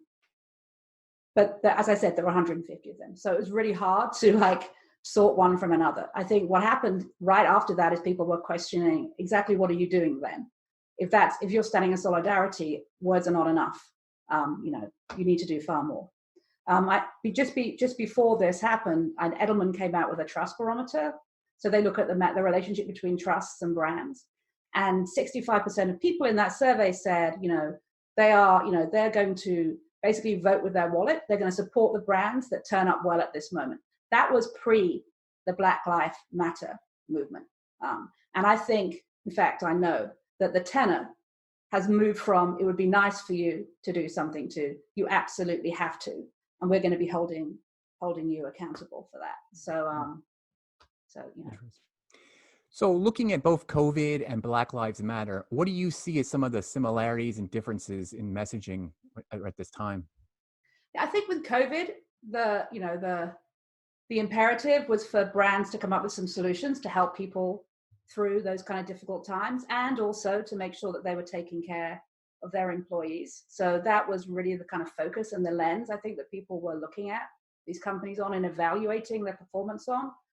With Black Lives Matter, the tenor changed completely, and it was much more about demanding not just some immediate action, but some systematic change, sustainable change, not just in their products and services, but their policies as companies. So I think one of the things that I saw their whole employee narrative play out even larger. The employees of the companies are holding their CEOs accountable, their leadership teams, their boards accountable for being part of the problem. They're saying either you're part of the solution and you're going to do some things right now, or you're going to be part of the problem. And so it's not just platitudes are not going to be enough. They want to see action, and if they're not, they are very vocal about talking about how disappointed they are. I think we'd like to hear your insight onto some of the brands that are doing it well and some of them who are not doing it so well, just so we can have a, kind of compare.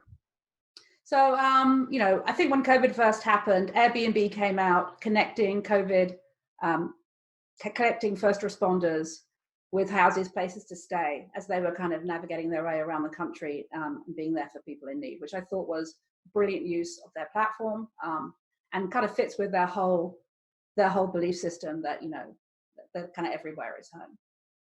Lego, this was, I thought, really, really kind of impressive. So Lego stopped promoting and advertising anything with a police character, any kind of their toys with police characters in them, which must have been a huge decision inside the company, right? Yeah. So they stopped doing that, and I think they're making a decision now about whether they want to kind of continue selling those toys.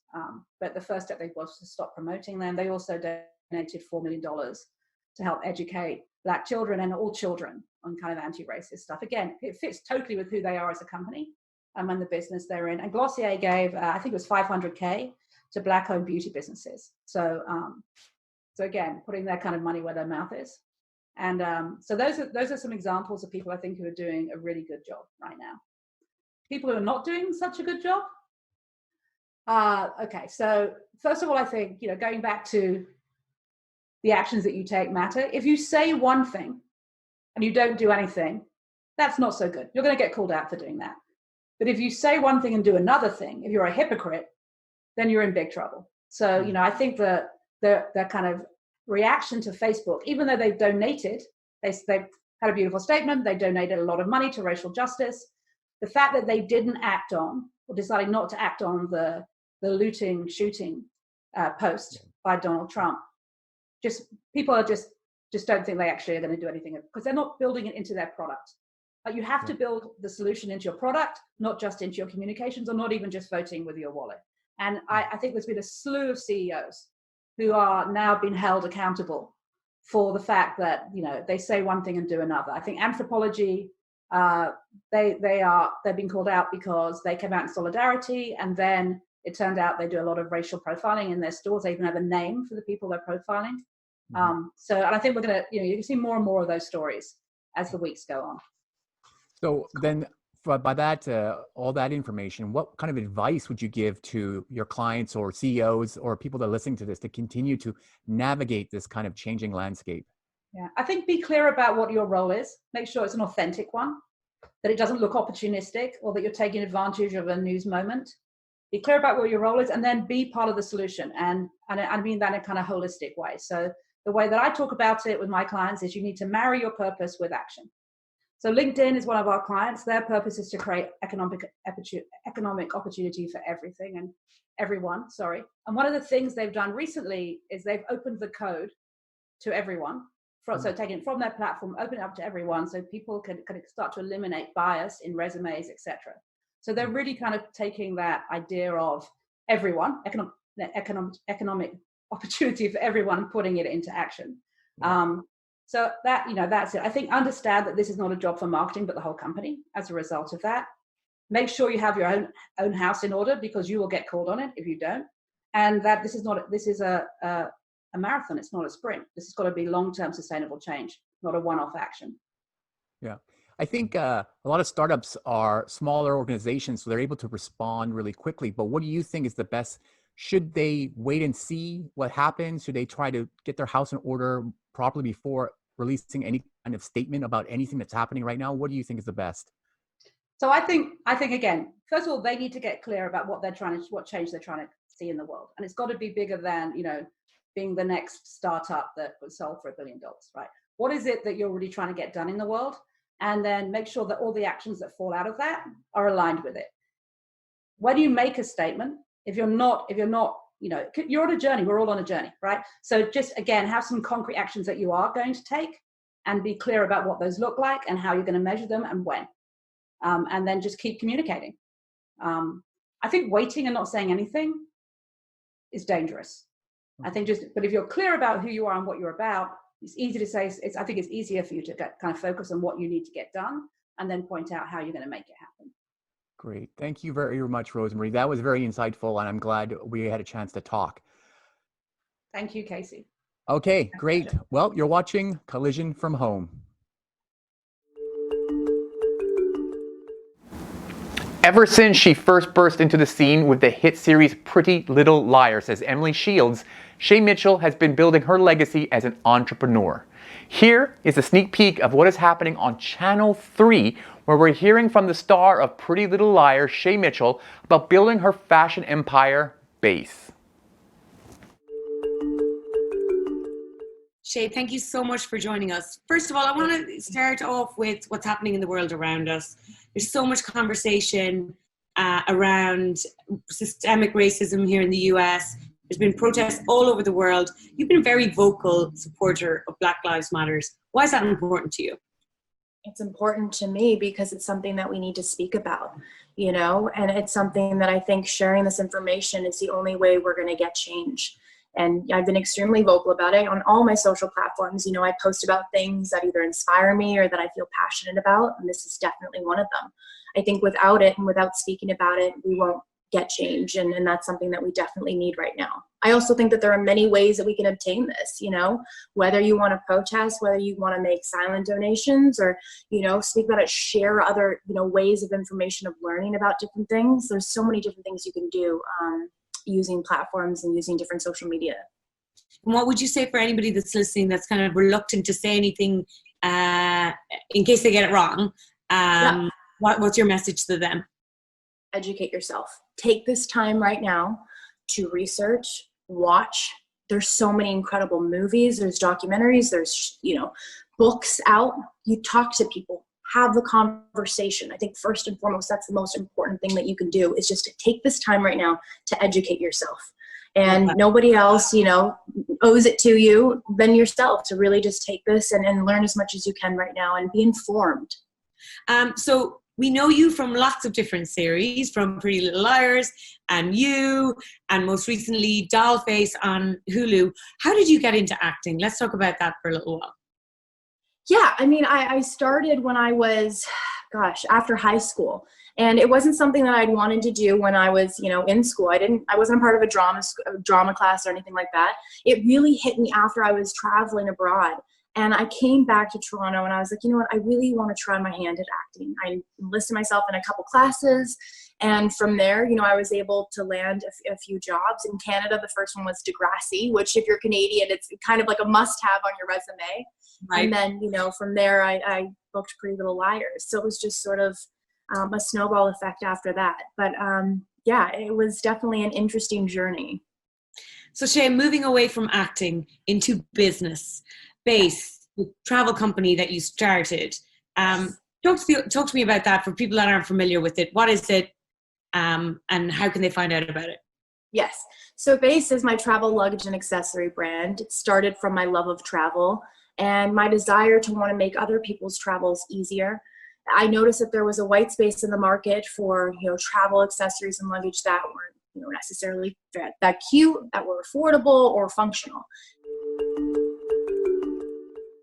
That was Shay Mitchell there speaking live from Channel 3.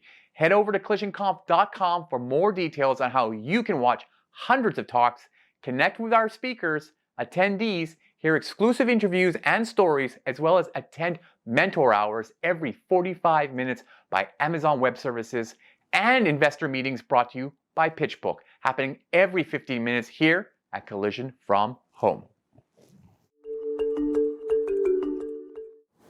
Now, coming up next on Channel 1, Topher White is an inventor, an engineer, and one of the rainforest's greatest defenders. He founded the Rainforest Connection in 2012 and has helped stop illegal logging in Indonesia, the Amazon, and Africa. And he's joining us now to break down his vision for how tech can help us battle against biodiversity loss and climate change.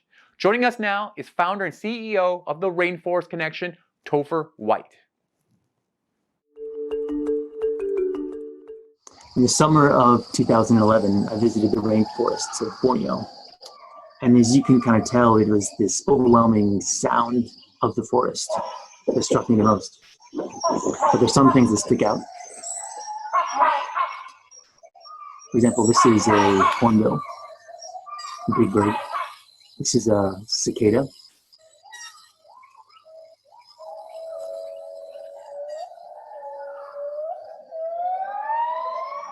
These are gibbons, these amazing apes who sing to each other from a great distance.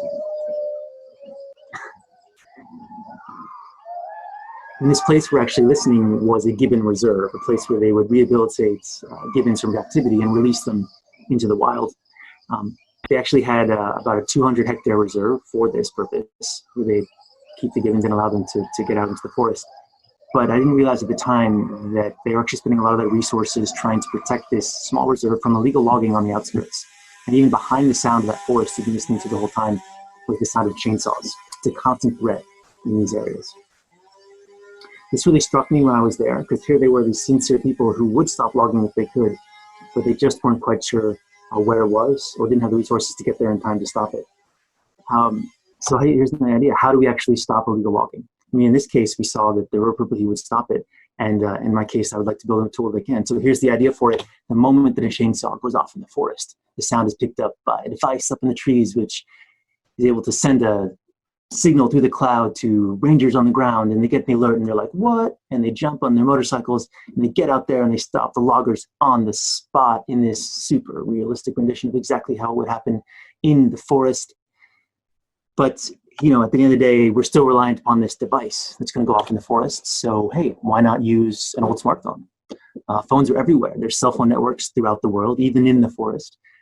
They can last forever. They're an amazing software platform. So you take an old smartphone, you put it in your box with solar panels so it can last forever, and a powerful microphone so you can pick out the sounds of chainsaws at great distance. And then suddenly you have this device that actually might be able to survive in the forest.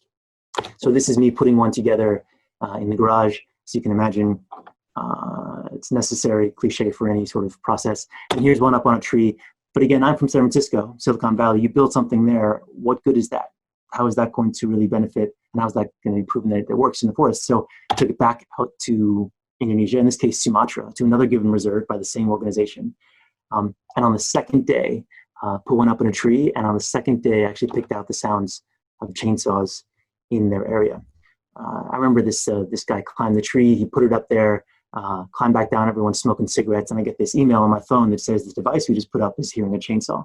And everyone sort of quiets down, and we listen, and it's true that you can hear this very faint chainsaw in the distance. So we take off, and we get to the base of where we think the chainsaws are coming from. At this point, they're not making noise. And this is kind of the moment, 2 days in the forest where I'm beginning to regret the entire endeavor. But this guy's moving, so I got to go and sort of make it up over the hill to where these guys are. And indeed, they were loggers. So this was an example of how people on the ground were able to interrupt the loggers and make a difference and stop them and say, look, if you ever come back here, you're going to get caught. And that was such an impressive event for them that they were able to control that area after that. So here we were. We thought this was, going to be so easy. He'd worked so well in this one place. But again, it's important to point out that no one's listening to these devices up in trees all the time. No one's listening to it. It has to be automatic. They have to be able to pick out the sounds automatically. But it's not too hard to look for these harmonics, these signals that are able to come out of the forest. But let's back up for a second and talk about sort of saving the rainforest in general, because we've been hearing about this for my entire life, and it's one of these things that never changes. There's always this many hectares being destroyed, this many football fields being destroyed per second, and never ends. At the same time, there will be more urgent things like climate change to address, but it turns out that deforestation, the destruction of forests, is the second largest contributor to climate change, more than all the transportation put together, more than all the cars, trucks, planes, ships combined. None of that altogether adds up to the amount of carbon emissions from deforestation. And at the same time, illegal logging makes up to 90%, 50 to 90% of all the logging in the rainforest. And it's true that not all deforestation comes from logging itself, but logging, illegal logging especially, is so profitable that it's what leads to these roads. People will cut a road through the forest to take out the most expensive wood. And once the road is there, that leads to the wholesale structure of the forest. That's when the slash and burn, the agriculture comes in. So if you can stop the illegal logging, you can stop the roads. If you can stop the roads, you can stop the wholesale destruction of the forest, which means that stopping illegal logging might be the fastest, cheapest way for us to fight climate change today. And there's a mandate to do it, and people on the ground who, when mobilized and well supported, might make a difference. And based on that calculus, one of these devices, one of these old phones with solar panels in a tree, and the right people there, and he pick out chainsaws over 3 square kilometers. That's 15,000 tons of CO2 that's stored in that forest that will be released, equivalent to taking 3,000 cars off the road for a year. Just the right people and the right device there. And that could be one of the fastest, cheapest ways for us to make a difference in this fight. So let's talk about another one of these projects. Let's talk about another place we put it. So we go to Brazil. In this case, when you go to Brazil, the Amazon, you see this ocean of deforestation with these islands of pretty intact forests. So what are those? Those are actually indigenous reserves. Here's one of them. This is the Tembe tribe. They have about 2,500 square kilometers of forest, and there's 1,500 of the people themselves. This is them. And when we met them in 2014, this entire purple area here was occupied by illegal settlers, illegal loggers, and drug cartels. And just driving from one village to the next, they would run across full-on industrial-scale logging operations, well-armed, brand-new trucks. And the only thing these people could do in this situation is just drive on. For them, this obviously is an existential threat. Without the land, this tribe ceases to exist. Unfortunately for that, they trained 30 young rangers to actually take responsibility for this. But again, that's 30 young rangers who are trying to protect an area of 2,500 square kilometers, the size of Yosemite National Park. And you can't just drive around. This is forest, That's where technology like this starts becoming really useful. Because again, we can pick up the sounds of chainsaws from quite far away. And even here, there actually is cell phone service on the outskirts of this forest, right? So here we are. Here's another example of how we pick out the sounds of chainsaws. Listen in. I hope you can hear the chainsaw in this case. Around this time on our evolution, we were moving towards using AI, TensorFlow, to be able to pick out the sounds. These squares here represent detections of the chainsaw in the soundscape. And hopefully you can hear that. But let's look at actual examples from the forest itself. You have to be able to hear chainsaws really far away because it's such a big distance. And so here in this case, see if you can hear the chainsaw now.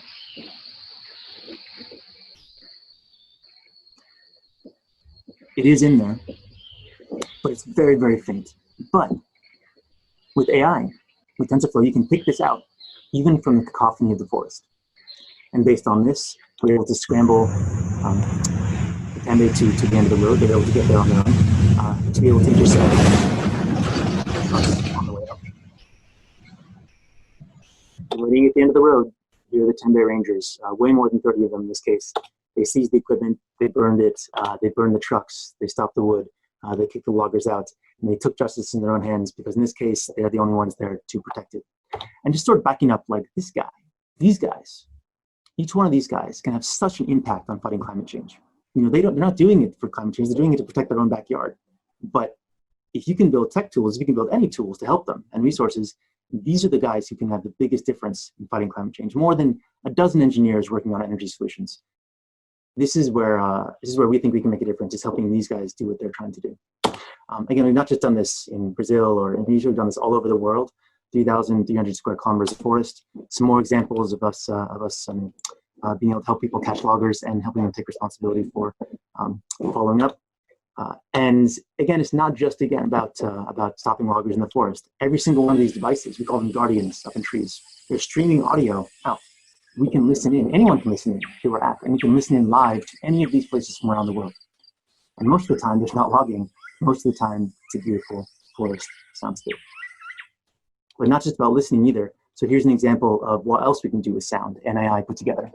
So this is a live stream from Sumatra.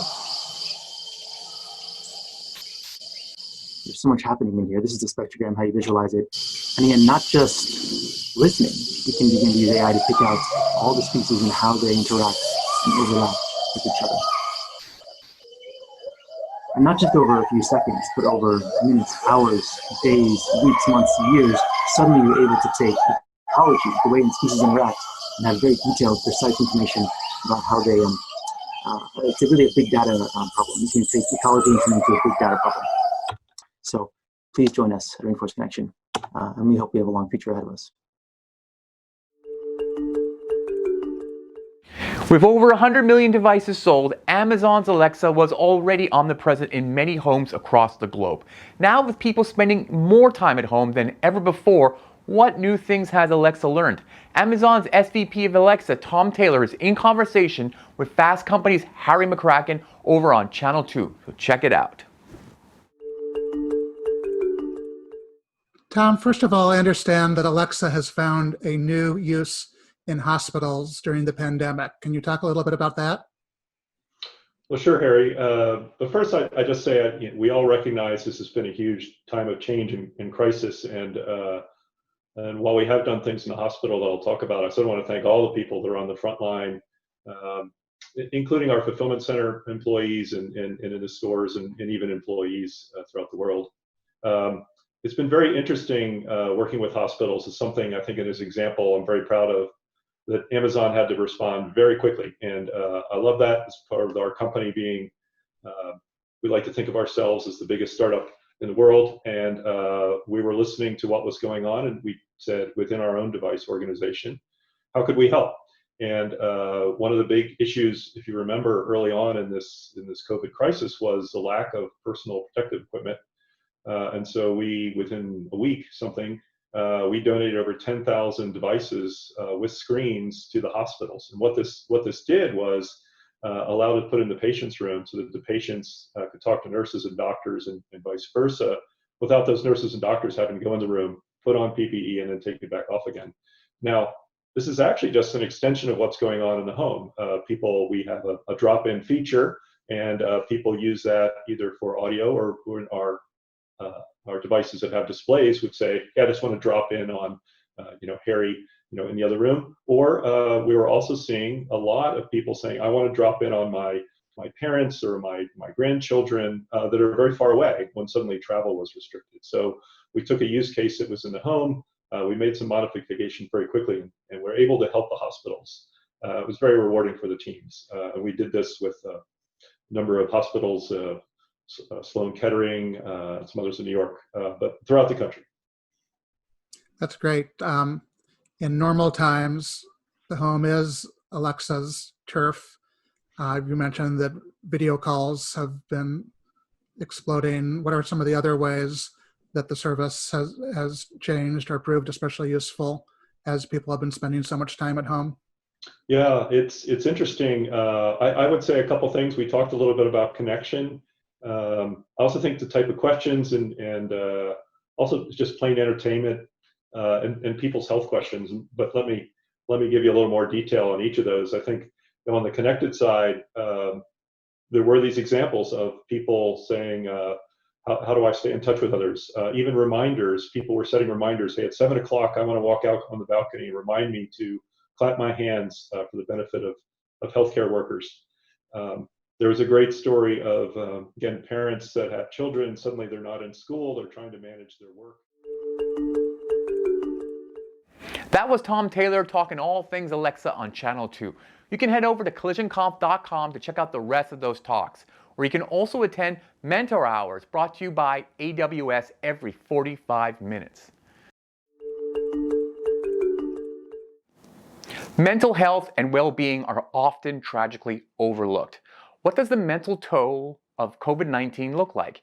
Here to tell us the importance of mindfulness and taking care of our mental health is Rich Pierson, CEO of Headspace, and Media's Lori Siegel. Before we get into Headspace in the era of COVID, I want to just start with you and you personally. You were a successful ad executive before stress and pressure led you to completely abandon your job. Now, I know founders talk about these stories and we talk about them so much that they kind of lose their meaning a little bit.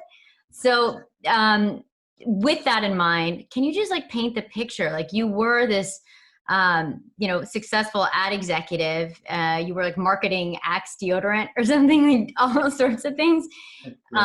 And now you have a wildly successful business looking at meditation and mindfulness. But what was the day, before we get into it, what was the day that you decided to stop completely before pivoting? Yeah, I'd had a really fortunate time in my career in advertising. I really enjoyed it. But I think selling deodorant to teenage boys for many years, I just felt like I'd lost a lot of meaning, and I didn't really know where I wanted to go in my life. But I just knew that I didn't want to do that. And I was really struggling with anxiety at the time, and I thought that my job was causing me a lot of the anxiety. So I actually left my job thinking that would be the thing that would fix it. And I actually started to train to become an acupuncturist, which is a much longer story than we've got time for. But it was really that sense of unease that I had within myself that was kind of coupled with the anxiety that made me think I wanted to take a completely different direction with my life. And that was really the start of the journey for me meeting Andy, which then kind of led on to Headspace. Well, it's interesting because you talk about anxiety, and Andy, your co-founder, was dealing with quite a bit of loss in his life. He had unexpectedly dealt with a lot of people he loved dying unexpectedly. And out of this pain and out of this anxiety, he went on, we don't have time for it, but he went on to become a monk. You met him. And so the story of Headspace was born. But this was a company that was born out of pain, out of anxiety, out of someone looking at death. And so I want to take those roots, and I want to look at this moment. We are literally Zooming with each other because we cannot be with each other, because we are in this global pandemic filled with anxiety, pain, and death. So now as a leader, many, many years later, of a company that looks at this and whose company was almost, I would say, it had a birth out of these ideas. How do you think this will reshape Headspace? Yeah, I think human suffering has been around since we've been on the planet. I think human suffering is not a new thing. I think the world in which we live in now is particularly difficult because we are just connected all the time. And I think that has had a very different effect on the type of suffering that we've had. You mentioned that we actually started off in the recession. Like Andy and I met at the end of 2008 in London. And so I think we felt at the time there was that real anxiety in London then. I think this is even more intense. And the way that we think about it is that mental health, we always felt that, in 4 or 5 years' time, it would be in every single conversation, in every single boardroom. And we'd kind of started to see that happening.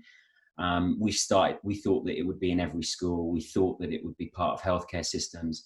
I think COVID has just accelerated that journey way, way quicker. I think we've always believed that mental health should be at the center of health, and that you can't separate out physical health and mental health. Like, they're inextricably linked. And I think this situation has forced a lot of these mental health issues that were always there under the surface. It's just brought it into the mainstream in a much faster kind of way. And so, we've always believed that was, a huge problem that we wanted to solve. I think it's just accelerated our kind of roadmap and our vision way quicker than we could have ever expected. Yeah, it's interesting. I started covering tech back in 2009 as we were coming out of the recession. And I think people don't understand that scarcity and pain oftentimes breeds some of the most interesting innovation. And you see things that, in some of these edge cases become the center. So I'm interested to see, what the future of Headspace, like what is the thing that now you guys are thinking about that you weren't thinking about 2 months ago because of this? Well, I think it's more just keeping up with the demand. I think our strategy has actually stayed the same. The way that we think about it is we think about like the future of healthcare, and we think that consumers and brands are going to take an outsized role in dealing with things that they would have never have dealt with before. And I think platforms like Headspace are actually an example of that, where people come to us for things that they would have probably maybe gone to their doctor or healthcare professional before. They're actually coming to a service like Headspace to kind of get help. And technologies enable us to scale that in a way that, we would have never been able to before. We believe that, mental health is going to have to be, absolutely at the center of healthcare systems. And we're seeing that as we work with more and more healthcare systems, especially in the US. We're actually providing and creating our first clinical strength product that will be for chronic diseases. So we're looking at physical and mental conditions where we believe that a product like Headspace can actually help. So that will be releasing at the end of this year. And then also our kind of enterprise offering. We've got over 700 enterprises on that platform. And so all of those things, we've been working on those for years, ever since we started. That's always been a kind of dream and a vision. I think this time has just accelerated it all. And for us, it's really about how do we keep up with the demand as all of these things start to come towards us at a much quicker rate. And Headspace is also offering free subscriptions, right, to healthcare workers and certain folks who are really on the front lines and who are dealing with some of these mentally very stressful situations. Yeah, we've always had an always on like kind of social impact lens, which is to make it free for teachers K through 12. But when COVID launched, we extended our free product offering so that anyone could get access to it in the Weathering the Storm section. And then we made it free for all healthcare professionals with the NHS. We partnered in the UK. If you've got an MPI number in the US, so if you know healthcare workers and they're struggling, please let them know about it. And in France, we partnered up with the health ministry in France as well. So yeah, we tried to do as much as we can and react as quickly as we could in the moment as it happened. What do you think the future of work looks like? I think about mental health and, and a future where we're isolated, where we're not working together. For you specifically, how did you handle the transition with your employees home? Like, first of all, be honest with us, because everyone is, I'm a little over everyone saying that it was completely seamless and that we're all experts in working from home. Like, we had issues setting this thing up. So like, can we just be completely honest? Like, be honest as a leader, because you're in the forefront. Like, what are some of the challenges you faced as someone who's a leader in the mental health space, helping your employees be mentally healthy as they were going and working from home? What will be the challenges we face as we try to shift the workforce in a more isolated way? I mean, I'd love to meet the leaders that found it seamless and it was easy. I think, yes, we might have had technology in place that has enabled us to do this. That's one thing. I think the human element of it is very, very different. I'm in my bedroom at the moment. I can hear my wife and my young baby, my wife crying, but my young baby's crying. You can't probably hear it, but like, that's the reality. And every single person's situation is very different. If I just take our team, there's people that live by themselves. That's really tough. We've just been, it's just been announced it's probably going to, last into September. We've actually told our team that they're not going to come back to work until September. So there's people on their own. There's people that've got kids that aren't going to have a school year. There's people that have got family that live abroad. Like all my family's abroad. You know, my mum's not very well.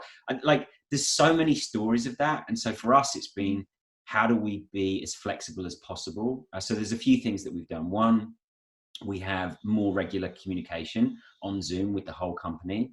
We've actually instigated Mind Days. So every Friday, we now have a Mind Day where it rotates. So every Friday, there's no meetings, but every other Friday, people can take that time off to actually just have some time away from the computer screens. Because we've just found that, yeah, technology's enabled us to work, but to be stuck on your computer screen in in a not an ideal environment at home is not easy on people's mental health. So we definitely haven't worked it all out, and we're trying to be as personalized with the team as possible, knowing that every single person's situation is very, very different. Yeah. Twitter said employees could work from home forever. Would you ever consider that? I think, look, we're definitely thinking, what does the future of work look like? I definitely don't think it's going to be, big offices all over the world anymore. I really think it's taught us that we can operate remotely in a really thoughtful way. But for some folks, it's really important to have that social connection. And so I think, and especially around creativity, I think there's ways in which we can use space in a more thoughtful way. But I think the way that we're going to work is changed forever. Like I really don't believe that it's going to go back to the way it was before. But I personally, I would like it to be more of an augmented and choice-based kind of approach, which is how we're thinking about it. What augmented as in? Well, I think there's opportunities to have creative exploration and kind of coming together as a community in real life, but giving people the choice that, if you've got a young family, actually it's really amazing to be able to have Mondays and Fridays working from home where you can spend more time with your kids. Like one of the best things, I think, beside the homeschooling, which is super tough, but to be there for your young children, I think for parents, we've got a lot of parents at Headspace in particular, and so we've set up a parents group. So there are things that I think are really positive, but there's things that are difficult with it. So how we augment those things to make it work for everyone, I think is the way we're going to try and approach it. I got to wrap it soon, so two quick ones. The thing that sets Headspace apart that I've seen your investors talk about is this data-driven approach, and using a data-driven approach to meditation and mental health. Because I know this is a crowded space from the time that you guys have started this. Yeah. What does a data-driven approach to meditation and mental health look like? Does it predict when we feel bad? Like, what does the future look like? Take us far into the future. Sure. I think if you think about personalized health, and you think about all of the big operating systems that are going to be built and all the data that Apple and Amazon and all the big guys are going to start to collect, we're going to know more about our health than we've ever known at any other time. I think the way that we think about it at Headspace is, we can be the intervention layer that sits on top of all that data and gives you a really personalized experience. The best way to think about it is, imagine when Andy had his clinic and he taught people one-on-one, and you would go in there and you'd have a very personal conversation, and he would direct you down a path to help you with the thing that you wanted help the most with. We believe that technology and data can recreate that. So how do we recreate a clinic experience in real life through the product, but do it in a way that is, where data is incredibly private and that people have the choice to kind of opt into that? They're the kind of things that we're really excited about. So kind of personalized medicine through these digital interventions are the things that we want to build for the future. Last question. You met a Buddhist monk when you were thinking about quitting your job, who later became your co-founder. He asked you one question. The first question he asked you was, how much of your life do you spend in the present moment? I want to ask you that question now. How much of your life now do you spend in the present moment versus then? Way more than I did then, but definitely not enough, I think would be the answer. I mean, it's such a hard thing to be in the present moment, like all the time. You'd be in life if you were, but definitely I've seen huge improvements since I've practiced since I met Andy. And your advice to people about living present during this moment? I think for me, I think that's the best thing that we can do, because we do not know we actually never know what's going to happen in the future. We just pretend that we kind of think that we do. It's a control thing. And so I think the best thing about learning to be in the present moment is that we can rest in uncertainty. And there's never been a more uncertain time. And I think the practice of meditation and mindfulness can really help you with that, which is, I think, the most valuable skill that we could all teach ourselves at the moment. Cool. Thanks so much. Thanks for having me. Okay, so now it's time for the third semifinal of our pitch competition, where 10 startups have been competing for the chance to pitch in front of our panel of incredible judges on our digital main stage here at Collision from Home. So joining Casey Lau right now, we have the founders of Orai, Blue Halo, VetCase, and Query Layer. Hey guys, welcome back to part 3 of our semifinal. Last but no means least, we have 4 startups waiting to pitch. You know the drill. We're joined by the same judges. These are the people who will decide the winners. To kick off the final 4 startups, I asked you, how good are you at your public speaking skills? To see if you need any help, please welcome Danish Damani, who is pitching Orai, an AI speech coach that will help you master the art of public speaking right from your smartphone. We can help you onboard your sales reps much faster. Now, sales training is broken. 65% of sales training is forgotten within just 7 days. Now, there's a better way to ensure competency building versus doing quizzing, and that's role-playing. But oftentimes, this is neglected because it's time-consuming, hard to do, and there's inconsistent feedback depending on who you do it with. Then why do companies spend $20 billion if they're not going to reinforce sales training? At Orai, we have a better solution. Orai offers a ridiculously simple way to do sales role plays. A sales leader can create scenarios within 60 seconds and deploy it to their team, who can then practice on their own in their privacy and get instant AI-driven feedback on both content as well as delivery. The sales leader can then go back to the dashboard and quantitatively answer the question, are my sales reps getting any better? With all of this, Orai helps your sales reps boost their confidence, drive consistency in messaging, and overall reduce ramp time. Now, there are a few other tools in the market who promise the same benefits. And in fact, $1 billion is spent annually on these subscriptions. But with Orai's ease of use and detailed instant AI feedback, sales reps get better much faster. And we've done this with users across the globe. And some of our enterprise customers tell us how they like Orai's focus on learning by doing, versus just deploying theories. And businesses like IBM and Comcast pay us a monthly fee per learner. And in addition to that, we have channel partners who expand our reach within the enterprise. In 2018, while still working on the product, we made $60,000 in revenue. In 2019, just a little bit above $500,000. And this year, with COVID, we're anticipating about $1 million in revenue. And our team comes from some of the top universities and corporations in the world, with backgrounds in both computational linguistics as well as communication coaching. We are bringing one-on-one coaching to the masses and are backed by some of the top VCs in the world, like Comcast Ventures, Menlo VC, and Techstars. So if you'd like to learn more and how we can help you onboard your sales reps faster, reach out. Let me see how I did on Orai. So overall, 79%, 148 words per minute, not bad. And just one That's good. Thank you.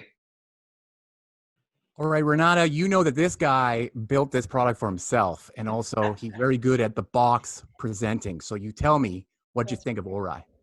No, I think the presentation was great, really well delivered, and I just loved how everything was crisp and with a purpose. So I very much understand what the product does. He comes with a very clear use case, which is sales, and sales is great because it's attached to revenue, right? And the rep wants to get better, and the company wants the rep to get better. So it's like a really great use case for this. And he has traction, 250,000 users, paying customers. I think this is all a great start. And again, I'd love to, one piece of feedback, just go a little bit deeper on distribution, because there are other players in the market, and yes, your product is better, but how do you make sure that the customers know that you're better and you keep deploying? But great traction and great use case. I wish I had this to practice my speech. So.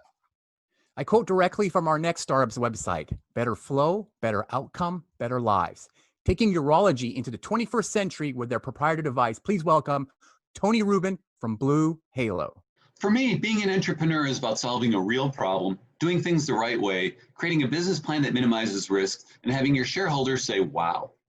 I'm Tony Rubin, and I'd like to introduce you to Blue Halo Biomedical and our IP-protected, urologist-designed, fully internal Blue Halo coil catheter. We solve a real problem. Blue Halo solves the real world-class problem of catheter-associated urinary tract infections, or CAUTI, with a real solution, the Blue Halo coil catheter, a device which reduces infection rates by 80%. We do things the right way.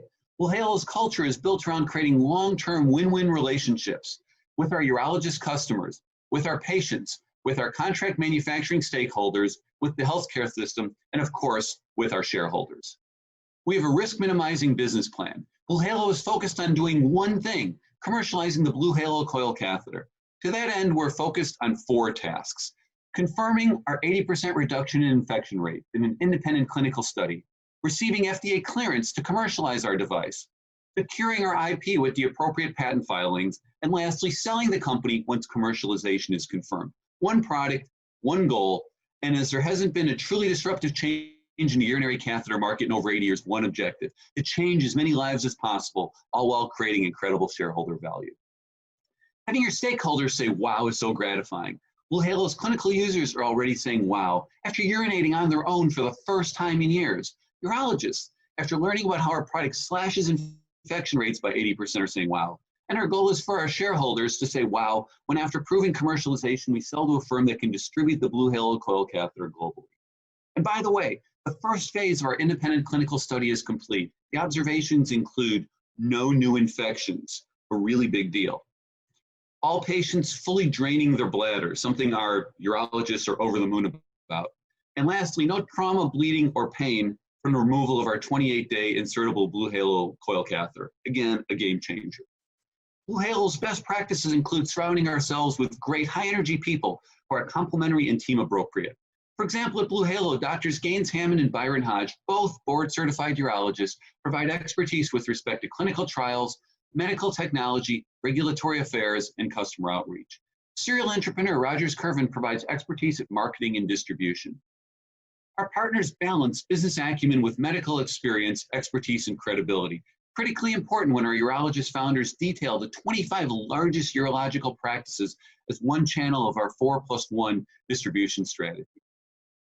Our sincere thanks for your consideration. I'm Tony Rubin, CEO of Blue Halo Biomedical. Okay, that was great pitch, Tony. I just want to make sure that you all know that Tony is the co-founder, not a paid actor. His voice is phenomenal. Andreas, tell us, what did you think of Blue Halo? Tony is very passionate, so that came across, and I think he did a good job of presenting. Although for me it was a little bit perhaps too much with buzzwords. I'm not an expert by any means in this field or on this topic. I would have loved to learn a little bit more about the product. I got a little bit kind of as a takeaway that, you know, less infection rates and, you know, people can pee better and these types of things. But, you know, I would have loved to learn a little bit more, like what is really different here. You know, how do they compete with other products in the space? But, you know, Tony's passion was captivating. In the COVID-19 world, getting humans to a doctor is tough enough, but what about your pets? VetCase connects pet parents and primary care vets with specialist veterinarians all over the world through telemedicine. Please welcome founder Jimena Martinez to tell us more. Hi, I'm Jimena, data scientist and CEO at VetCase, and this is my sister Lucia, graphic designer and COO. But the true leaders of VetCase are the two adorable dogs at the picture, Tommy and Kiro, our beloved pets. More than a year ago, Tommy was diagnosed with a heart tumor, so he needed an oncologist. Like humans, pets suffer from complex disease, and specialized care makes a big difference. Finding a vet specialist, it's not easy due to a global shortage and geographic barriers. And if you get one, there is another problem, the lack of communication between all parties involved, pet parents, primary care vets, and specialists. Furthermore, there is a lack of advancements in veterinary. While human life expectancy has dramatically expanded, our pets only live slightly longer than their ancestors. So our solution is a platform that connects pet parents and primary care vets with specialists all over the world through telemedicine and improves communication to make faster, more accurate treatment decisions.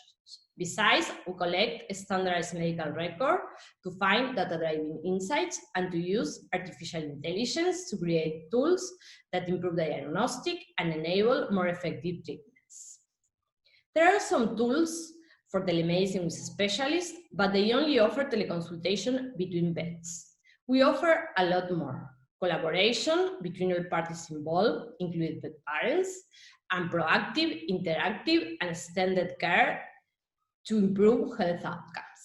The opportunity is huge. The global pet market is expected to reach $203 billion by 2025. And the veterinary care is one of the areas that are growing faster, with an annual growth rate of 8%. On top of that, this industry has shown to be recession-proof. Why now is the perfect moment for us? More than half of the world households have at least one pet, and in almost all are considered family. Millennials are now the primary pet-owning demographic, and they adore their pet. 62% would put their pet's health before their own. The business model is transaction-based, charging a 25% commission to pet parents for each consultation. We started VetCase in September last year. Since then, we have validated our solution with vet parents and vets from different countries and building our MVP. Now, we are about to launch it for Spanish-speaking markets, and we achieved this with no funding. Besides, we are glad to announce that we got our first seed funding. Finally, we are happy to tell you that after a year of treatment, thanks to specialized care, Tommy is doing great. Thanks, that's great from VetCase. So Jules, I hear that you're not a millennial, but that you do have a dog and you're a pet lover. What'd you think? Wait, I'm not a millennial? Wait a minute. I have a 10-year-old dog. He is definitely my third child, a clear member of the family. So this resonates with me. I did have some questions about the model. The reality is that our instinct and my action, I have a very good relationship with our vet. And I'm going to go to my local vet first and foremost if there's any issues or for regular checkups. I didn't quite understand the connection there, whether this product is taking out that interaction with the local vet or if it's going to be a referral from the local vet to VetCase. So that's something that was unclear. I do think that while we love our vet, if anything ever came up with Milo, my dog, and we had to go to a specialist, VetCase would be a great resource, and I would certainly tap into it. All right, this is the last but not least startup in the pitch semifinals for Collision from Home 2020. These guys want to fix the broken data exchange between those who provide personalized services and products and the people who use them. All the way from his bedroom in Valencia, please welcome Patrick O'Leary from Query Layer. Organizations face a multitude of challenges working with their data. Their customers want to protect their data, governments want to regulate access to data, and enterprise want to harness their data. And these three challenges are at odds with one another. So we've all seen over the last 20, 30 years the data explosion, where the amount of data that's available has increased exponentially. But there's a secondary force at play, and that is the data implosion, where the amount of data that's legally accessible within the enterprise is collapsing. And this is mainly due to the change in regulations around working with data.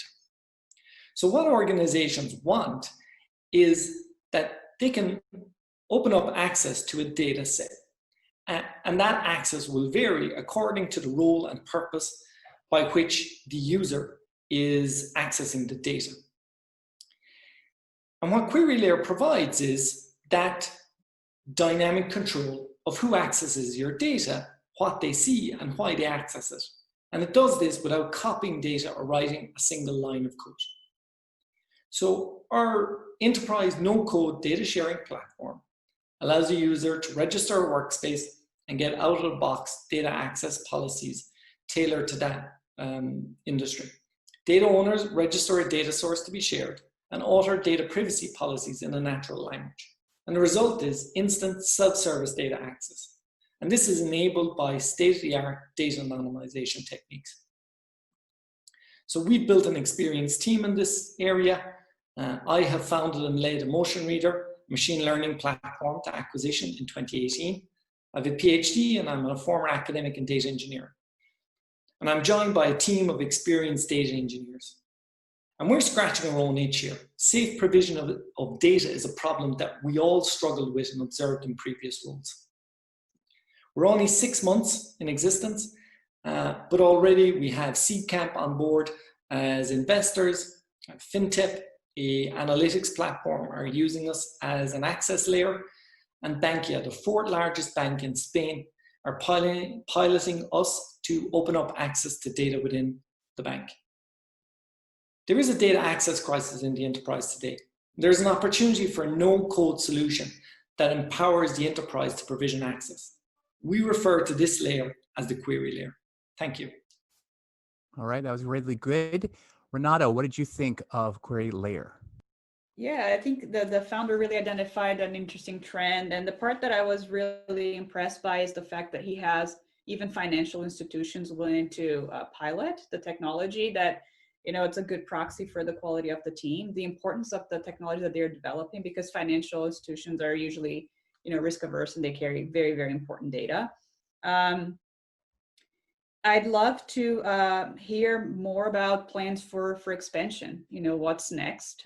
Sounds like they have a really great base to pull from and they're targeting a really important use case. But really, really interesting and yeah, really great start. Great, excellent. Okay, judges, that was great. That wraps up the semifinals pitch. I'd just like to have a little bit of a overview. What did you guys like the best? What pitches did you like? Which ones you're rooting for in the final judging? Andreas, let's start with you. Yeah, I think we have seen a great variety of different products and ways to pitch.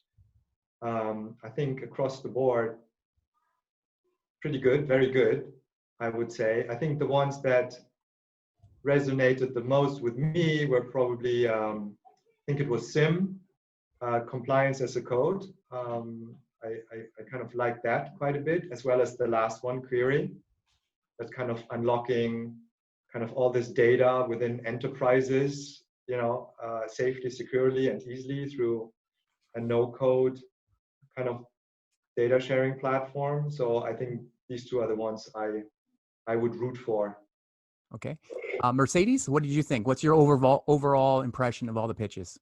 Pitches overall were great. And as a consumer investor, the ones that resonated most with me were the smoothie company and the avatar company. I think both of those have a lot of tie into a lot of consumer cultural trends we're seeing. And so that's always something that I look for, what can become part of pop culture in a way. And in addition to that, as a former operator, I always appreciate sales enablement tools. So really liked your eye as well. Jules, how did you like, beside VetCase, which one did you like? I love the diversity of the pitches. It was kind of across the board, consumer, B2B, nail products, pet products. So I really enjoyed that. The ones that stood out for me, SIM also, just the compliance tool. I think it's an important area. It's a necessary evil, if you will. And if they have the secret sauce for it, they're really going to do something. The other one that really resonated with me, like Mercedes, was Wire. I remember how to pronounce it.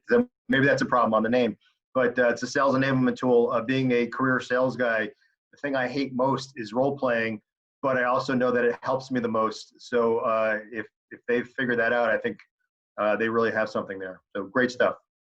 Great. And Renato, which startup is Renegade writing a check for today? Well, I see a lot of convergence here. I think, you know, SIM, what's really interesting is compliance really became a board level issue, right? And it's death by 1,000 cuts, and the team seems really purpose built to actually deliver on that. So that was really, really impressive. Orion, I really like the fact that it's attached to revenue, and you actually can quantify not only our improvement, but the business leader can also see how well people are performing. And it's so hard to get really accurate, good data that you can actually make decisions based on. And this one tells you who is being effective and who is not. And on query layer was also really interesting, because that gap of more data being created and less data being accessible, or making sure that the right people have the right access to the right data at the right time at scale, is something that is just going to become harder and harder. And the fact that they have financial institutions trusting them at the early set, it's just really, really promising. I want to give a big thanks to all four of our judges today. It was great to have you all here virtually judging the semifinals pitch. So stay tuned, and we'll tally up all the scores, and then we will say who the 3 finalists are. Thank you. We hear a lot about the potential of groundbreaking technology. We also hear from the skeptics who want to see evidence that an idea, or indeed a software, can really change the world. Separating a truly transformative technology from hype is a difficult task. Is there a science to it? Sitting down with Scott Omneliuniak from Inc. magazine, we are joined by partner at Union Square Ventures, Nick Grossman, and the founder and chairman emeritus of the MIT Media Lab, Nicholas Negroponte. I'm so thrilled to be here talking today with the two of you, and we're talking about technology and disruption, and how to understand the difference between what disruption is hype and in what's real. And Nicholas, I don't think there's anyone who has a longer history of looking at disruption than you do. Does it actually matter whether the hype is real or not? Well, hype is a funny word, because I don't like being realistic. I think realistic is for other people. And so maybe what I've always done has been considered hype because I've done it enthusiastically, perhaps sooner than people thought about it. So I have gone through many stages in my life where something was incredulous, insulted, and then suddenly accepted, and then hyped by others. So it's part of a trajectory, and I hope I've always been at the beginning of that. And though you've said in the past that your timing on when that hyping becomes reality has never been perfect. Oh, my timing has been far less than perfect, so much so that I can tell people with confidence that I've always been right. I just got the timing wrong. Nick, you sort of have a different point of view in the conversation we had previously. You had talked about how to you it doesn't matter that sort of like all of the technology out there coming together and sort of either crashing together or blowing apart in a bubble is when you get to what makes your business successful, or where you find the value. Yeah, I mean, I think, hype and cycles of hype and cycles of investment and speculative investment produce a lot of interesting things that are often wrong. And I think that investment can be very useful. So a hype cycle that brings a lot of capital and investment into a space, but maybe off the mark at that moment, can kick out a lot of pieces that can get picked up by the next wave of entrepreneurs who can bring something to market. And so I don't think of hype as necessarily a bad thing. I think it often produces valuable components that then, when the timing is right, whether that's market forces or timing or macro events or anything else, things can actually come to market and become real. So what for you is a good example of that? What if current circumstances have moved something from hype to real value? Well, that's an interesting question. I mean, as an example, there's been work going on in distributed systems and distributed consensus and all of the pieces that were there around that ultimately became blockchain technology for decades. And it was the Great Recession and the market crash of 2008, 2009 that were the economic macro force that essentially created Bitcoin. And if you look into the very first Bitcoin block was a message about the banks getting bailed out. And that created a macro force and a key technological innovation that took something from the realm of academic study into the realm of, the market pulling it. And even today, the cryptocurrency market, you could argue, is still a lot of hype versus, real tangible substance. But the economic forces of the COVID crisis and the current, inflation are another big tailwind here. And more importantly, in projects like in the cryptocurrency space where everything is open source, you can start to see lots of people all over the world pick up the pieces and start to build and start to build and start to build. And so I think this combination of many, many people participating in a technology and an ecosystem paired with tailwinds from the macro environment can be really, really powerful. And sometimes those things are very different, right? I was just talking to someone who's involved in the fintech space and a identification token for financial exchanges, who sees that of value as sort of a health passport, speaking of COVID-19. So something entirely different has presented itself to take advantage of that technology that's been worked on for so long. Absolutely. Speaking of so long, Nicholas, what technology that you really embraced or believed in, say, 25 years ago when you wrote Being Digital, didn't get to be where just to back up a minute, you say you're always right. I can't believe there wasn't one time where you just missed it a little bit. So what would that be in the course of your long career? Well, do take my statement on face value, because I may always be right. It just might not have happened yet. So it may be in the future. And I have never sort of looked at a particular technology. Sure, I've had ones that have caught my fancy, maybe even for 5 or 10 years. But the common denominator of almost everything that I and my colleagues and the Media Lab today is close to 800 people. So you're talking about a large number of people.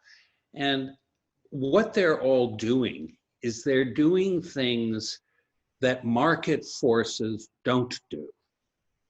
In other words, they're working on something partly because they believe in it and they do it because they can. Not because somebody's asked them to, not because they've been funded to, but they're driven more by curiosity and passion and accomplishing something. It's a little bit like picking a lock, but not really wanting to see what's on the other side of the door. So like the original hackers pick. Very much. Very much. So Nick, that's very different from your world, or is it not? I mean, as someone on the outside of the VC world, I think that you'd have the opposite view. Well, it's true that, the VC world is fueled by money, and that money is intended to build businesses that make money. But I would say our point of view at USB has actually been consistent with what Nicholas is describing, where I think we've seen the most success in our investing, where whoever's building the platform is enabled to inspire the creativity and the tinkering and the hacking of others.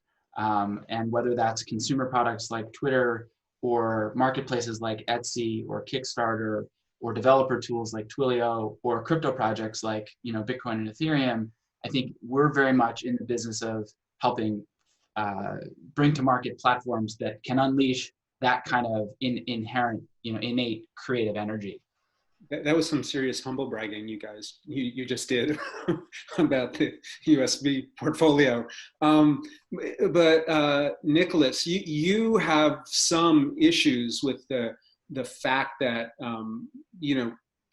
pure pure discovery or pure research doesn't seem to happen anymore, and it's certainly not at the scale that it should. That we hype little things like the processor speed of our phone or how many more pixels there are on the screen, but not necessarily more important projects. Well, I'd reframe it a little bit to be the very beginning, the very early stages. And I'll use a very specific example, partly because I was there and partly because a man named Marvin Minsky was one of my closest personal friends. He was a neighbor. We spent lots of time together. He was never my professor or mentor, but he helped me start the Media Lab. He is one of the 5 inventors of the field of artificial intelligence. They coined the word in 1958, and he was working on it in the 60s, early 60s when I met him. And he joined me at the Media Lab partly because most people were dismissing artificial intelligence. They referred to it, believe it or not, as an oxymoron, that of course this isn't gonna happen. And it went through 20 years, 30 years of being sort of a sideshow. And only after his death, alas, so he never saw this, did both the hype and the success happen simultaneously. So that if you use the word or the letters AI at a cocktail party as recently as 5 years ago, certainly 10 years ago, people wouldn't know what it is. And now it's in daily parlance, and anybody who's doing something interesting believes they're working on some facet of it. And when you watch something make that trajectory, I believe that there are other things today making that trajectory that we are dismissing and we're sort of poo-pooing, and we're sort of saying that 5, 10, 15 years will be, in fact, the same as AI is today. So Nick, what do you think those are? I mean, I'm going to come back to Nicholas, but what do you think some of those things are? Well, I think Nicholas raises an interesting point about timing. And we think about timing both in terms of technological development, but also social development and the acceptance of new behaviors that are enabled by technology. And I think one of the most interesting things that's happening right now as we speak is we're getting radical speed up in the adoption of internet-based methods for doing everything, including this conference, including talking to your doctor, including my kids who are at school online in the next room, and including the cocktail party I had with friends over digital avatars last night. And all of this is happening really, really, really, really fast. And I think a lot of these behaviors were along the lines of what Nicholas was saying, where even 2 or 3 months ago, if you had asked anybody, would it be possible to do school and to do healthcare and to do work and to do socializing purely online through all these new ways, people would say, no, that's silly, that's ridiculous. And so I think it's very interesting and exciting actually right now for the entire world to be experimenting really, really rapidly in new behaviors that are made possible by the technology we already have. That will then also lead us to another wave of technology that builds on that further. And it feels to me like we're at a time when that's real necessary, right? And not just with respect to the current COVID issues we're facing. But Nicholas, do you think we're in the right place right now that as a society and as a species that we have enough of the ambition and the big ideas and the ways to fund them to sort of see us through to a better place? Well, I think we'll manage, but we're not in a great place, partly because the big companies keep far too much secret, especially at the early stages. They don't collaborate the way they did. Some of them are better at publishing than others.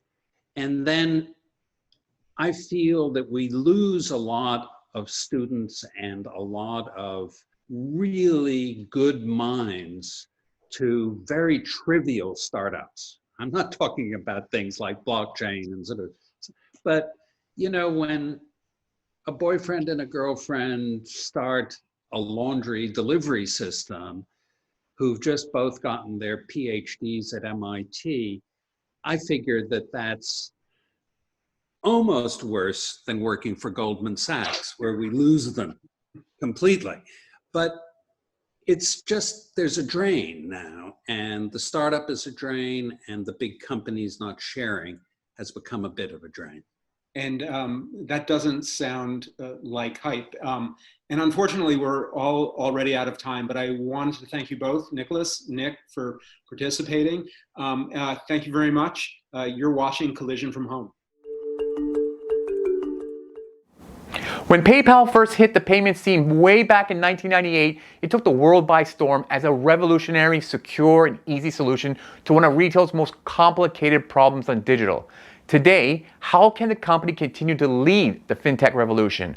Right now on Channel 3, PayPal's CTO Sri Srivananda is sharing how they've been preparing for a completely digital financial universe. Let's cross over now and hear a few minutes of what he has to say. Sri, welcome to Collision from Home. Felix, thanks for having me. This is going to be fun. We're going to talk about payments, and this is something that you, of course, know better than anyone, being the CTO at PayPal. But when people think PayPal and they think payments, they think, well, how do I pay my friend Bill back for the beers he bought me last night, something like that, person-to-person payments. Give me the big picture of like, what is the payments universe? And in terms of people just paying each other, how big is that in terms of the broader payments ecosystem? The payments ecosystem is very large, but let me actually jump into a little bit of PayPal itself. Most people think of PayPal, the brand, but PayPal is also Braintree and Venmo and Zoom and iZettle and Simility and Hyperwallet. It's a holdings company with a lot of different brands that we have acquired. Hyperwallet, is that like a 4-dimensional wallet? No, it's actually a payout solution that we bought. And we have various different solutions. Sending people money is one. That's the easiest one. You can do it through PayPal and Venmo. You can send money back to people from the country you're from in terms of remittances. That's one way of doing it. You can do invoices, you can do subscriptions, you can do checkouts. Any which way you can think of moving and managing money, PayPal is in that business across the various companies that PayPal owns. And what's the difference between, say, PayPal and Venmo, in terms of moving money? Or is it just different like skins to the same technology? Not necessarily. I think PayPal was, if you remember, in the late 90s, one of the companies that started off in digital payments and paying online. In fact, our first attempt for payments was beaming money over Palm Pilots. Soon we realized that there's not much of a market for that.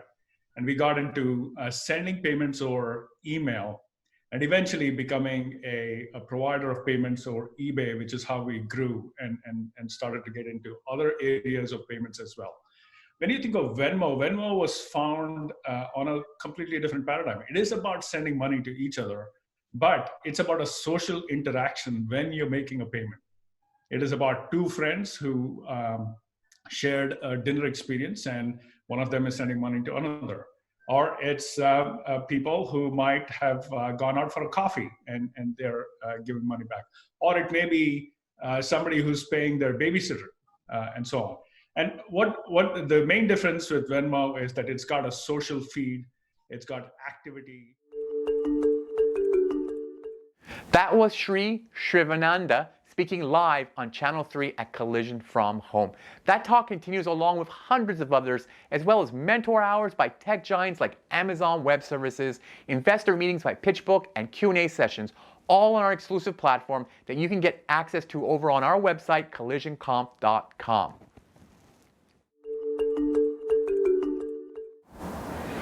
Many similarities have been drawn between the Spanish flu pandemic in 1918 and the COVID-19 crisis in 2020. But one stark difference is that we've got data and technology on our side this time around. In this next panel, our experts discuss how data can and cannot improve a company's resilience in turbulent times. Joining us now is Sarah Gerwick from AtScale and Carolina Basiga from Strategy AI in conversation with Mark Saltzman from USA Today. Welcome everyone to this session on what data can do during a crisis. All right, everyone, let's now kick things off. Sarah, we're going to start with you. It's been said that data is bliss, not ignorance is bliss, as the expression goes, in this fight against coronavirus especially. Why is this true? And please give us a few major scenarios in which data has been used during the pandemic. Sure. I think we've seen as this has played out that data is become more and more important in the modern world as we look at how do we move beyond the initial shelter-in-place orders, how do we plan for capacity in hospitals, how do we think about the trade-offs that need to be made between economic and health and personal and sort of issues. So, I think we've seen through coronavirus that, we have lots of different models of how the virus might proceed. We have lots of data flowing in about, how many tests are happening, what the possible contagion rates look like, what the, amount of sick people are at any time, how many people have passed from the disease, how many people have recovered. And all these things we have not only sort of at a worldwide level or a national level, but typically down to a county or even sub-county level. And that's just an incredible amount of data that we're just starting to fully leverage. I think that, all the individual county health officers, the state officers, the national officers, the World Health Organization are all able to sort of look at all these points of data. And, we're sort of seeing at the same time lots of different experiments being run, right? As one county or state or country has different policies from another, we can look and sort of drill in and slice on that data and say that, of the places that opened early, how did they perform? Of the places that stayed locked down longer, how did they perform? And, what measures were more effective than which other ones? How do demographics affect? How do age and gender affect? There's just so much data available that we can use to make smart decisions. If only we are able to look at it clearly and get the insights that we need. I saw a virologist on TV saying not looking at the data is akin to putting on a blindfold and trying to run across a busy street. You have to see what you're dealing with in order to navigate it. On that note, Carolina, let's now chat about how AI, how artificial intelligence is added to the data to better collect and analyze and display all of this data that's being aggregated during coronavirus. So, I want to start by talking a little bit about this collection and aggregation of data to sum up to what Sarah is saying. We need to be very careful because there are different ways to collect the data. Different countries, different states, they have different frequency that they do tests. They have different policies to who will get a test or not. And this is a simple example. But if you start aggregating data, for example, I'm going to take all the worldwide data and now I'm going to try to get a mortality rate that englobes everything without thinking in normalizing that data. I'm going to incur in big errors in my model. So the fact that you have data means that doesn't mean that you can take all the data, put that in a box and use it immediately after. So one important step in the collection of the data is the normalization of the data and understanding what data can go with which one. So if two different countries have two different policies, as Sarah was saying, you need to maybe slice the data and analyze this data in a separate way rather than collecting and put it all together. So the first step in an AI model is always think about the data, analyze the data, and get the right data. And from there are multiple things you can do. So from there, for example, you can do any kind of forecasting in terms of the recovery rate, the fatality rate. You can make models to understand, for example, the risk level. One thing that I have been thinking is right now we know because humans have analyzed the data and doctors say, okay, there is a population that is more at risk than other. But can we use AI and can we use this this data to understand who is really at risk, what is your risk level. So to understand, maybe you are 40 years old, but if you get the COVID-19, maybe you might get very sick. So how can we predict how sick you will be if your health record is ABC? So these kind of things can be done with AI. A lot of things can be done with images too. For example, to do better diagnose using X-rays to separate case of COVID versus pneumonia or versus other respiratory diseases. And there is like infinite things. One thing that often we don't think about is mental health. And I will say that AI can use, for example, to analyze how the sentiment in tweets or in social media has changed in general, not only when you talk about COVID-19, how the speech, how the discourse of people has changed, because that can give you an idea of the mental health of the population. So all these things can be very helpful, and AI is there with the right data to help. Oh, great. Yeah. Many different methodologies, many different variables and factors that all have to be taken into account for it to be analyzed in a relevant manner for your own purposes. That's a great point, Carolina. And Sarah, beyond COVID-19, once we do get all through this and look to the future, what can we learn about how data has been collected and analyzed during the pandemic? Yeah, so I think, the things we're encountering during the pandemic are not really unique to the pandemic in a broader sense, right? So, ultimately what we're all trying to do is figure out what's happening now, what's going to be happening in the future, and how can we make intelligent decisions. So I think, just as the sort of data collection and modeling and projection and analysis have underscored in dealing with the crisis of the pandemic, how important it is to get that data so you're not, as you said, traveling blind through the world. I think the same is true whether you're doing a scientific project, if you're running a business, if you're running a school. I think the more you can utilize data and utilize data intelligently, the more you can say, here's how we can reduce our risks. Here's how we can understand what's working and what's not. Here's how we can understand what our different future looks like, and we can model out what might happen. And, data's never going to be perfect. It's never going to be the crystal ball that tells you the future. But, as we look at how do we manage risk, how do we manage uncertainty, how do we deal with change, how do we deal with figuring out what works and what doesn't, these are all the acute lessons of coronavirus. And, as we're going through the disease and looking to reopening and looking to rebuilding economies, these are all really important questions, but these are sort of timeless questions in the world of what's happening, what can I change, what am I doing right, and what might happen in the future. Thank you, Sarah. Carolina, how are ethics being introduced in AI, and how do we ensure that there are no biases in this data that we're collecting? It should be, quote unquote, the truth, but it's often left to the interpreter. Yes. So definitely when you undertake an AI project, one of the most important things is think about ethics. And in this particular case, well, there are two main aspects. One is privacy, and the second one is bias. In terms of bias, I'm going to give you an example. So we got very excited because we got images from X-rays done to the lungs from patients, and some of them were from cases normal, some pneumonia, some of them COVID-19. First model we did 99% of accuracy, amazing.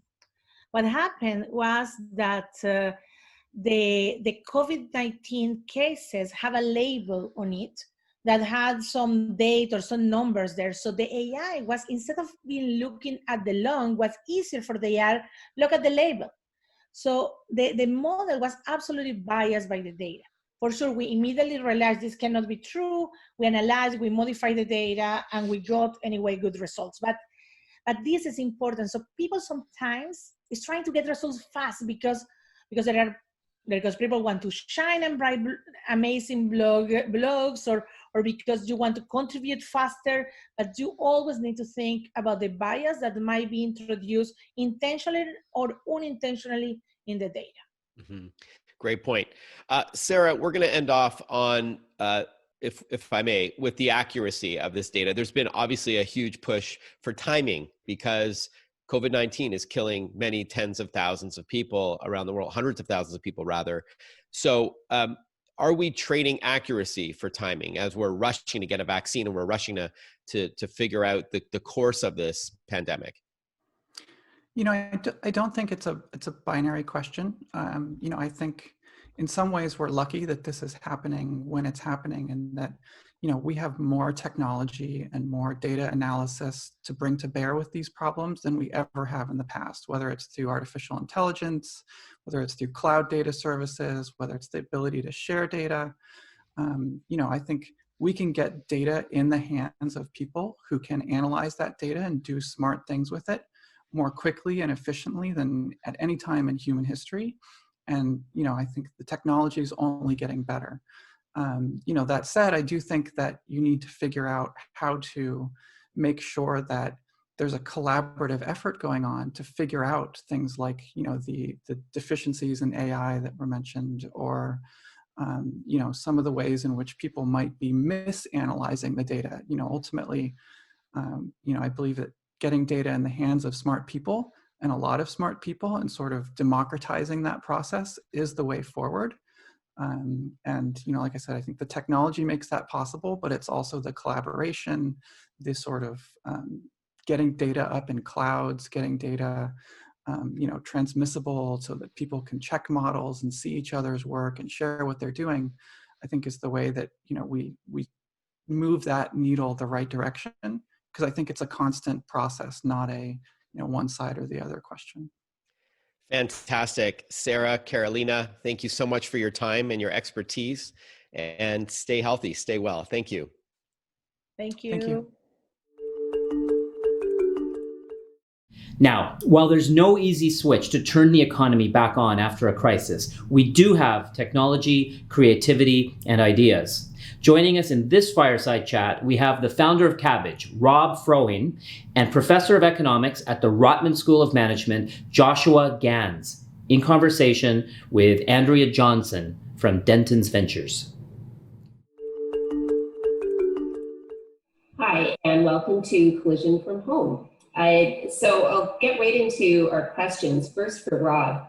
Rob, can you tell us a little bit about your personal experience of this pandemic? Sure. I think a couple of things come to mind. One was, it was February 26th, and I was taking my wife out to dinner in San Francisco, a small Italian restaurant. I have a friend who's a deputy U.S. Marshal, like Tommy Lee Jones kind of guy from The Fugitive. And he had opened up the first quarantine center in the U.S. in late January. I had been whispering in my ear for about a month prior to, you know, for 6 weeks prior to it hitting home. I was sitting in that restaurant on February 26th, and I just looked around the restaurant. I realized that the world was about to change based on everything he had told me. A couple weeks later, on March 9th, I actually penned a very rare blog post when we called #3weeks, kind of imploring everybody to basically shut everything down.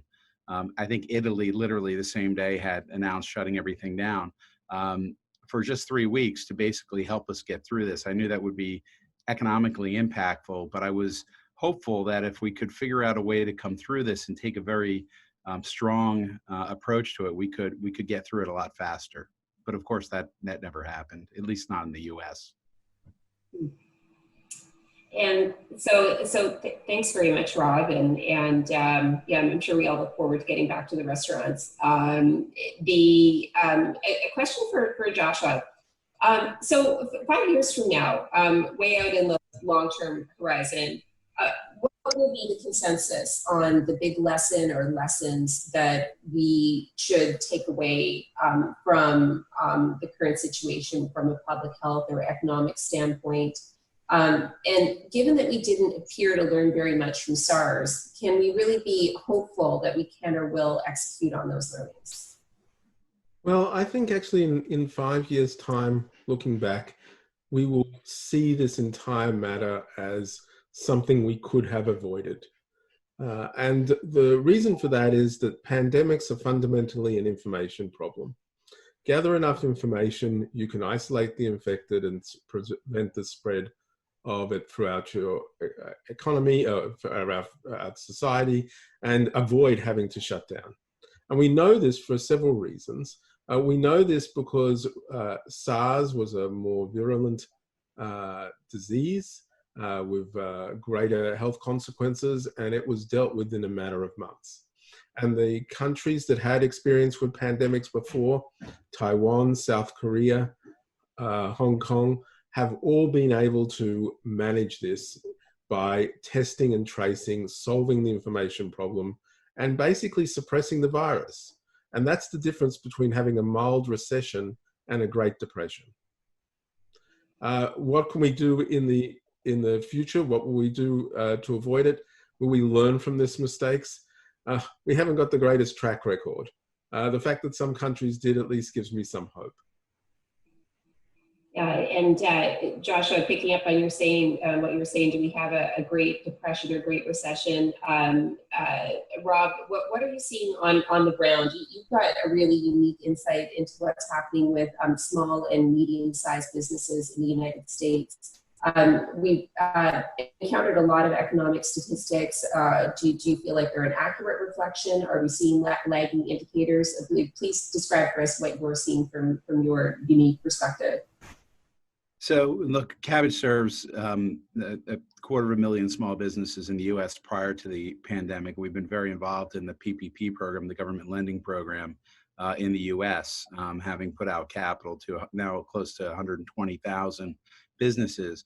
And what we're seeing really is incredible pain. We're seeing a huge amount of frustration with the process, and we're seeing really a lot of desperation in the economy around small businesses. These are their livelihoods. These are folks who have spent 5, 10, 20 years building up their clientele, their business, and you can't just tell these folks, okay, well, that no longer is going to be your reality. You need to go do something else.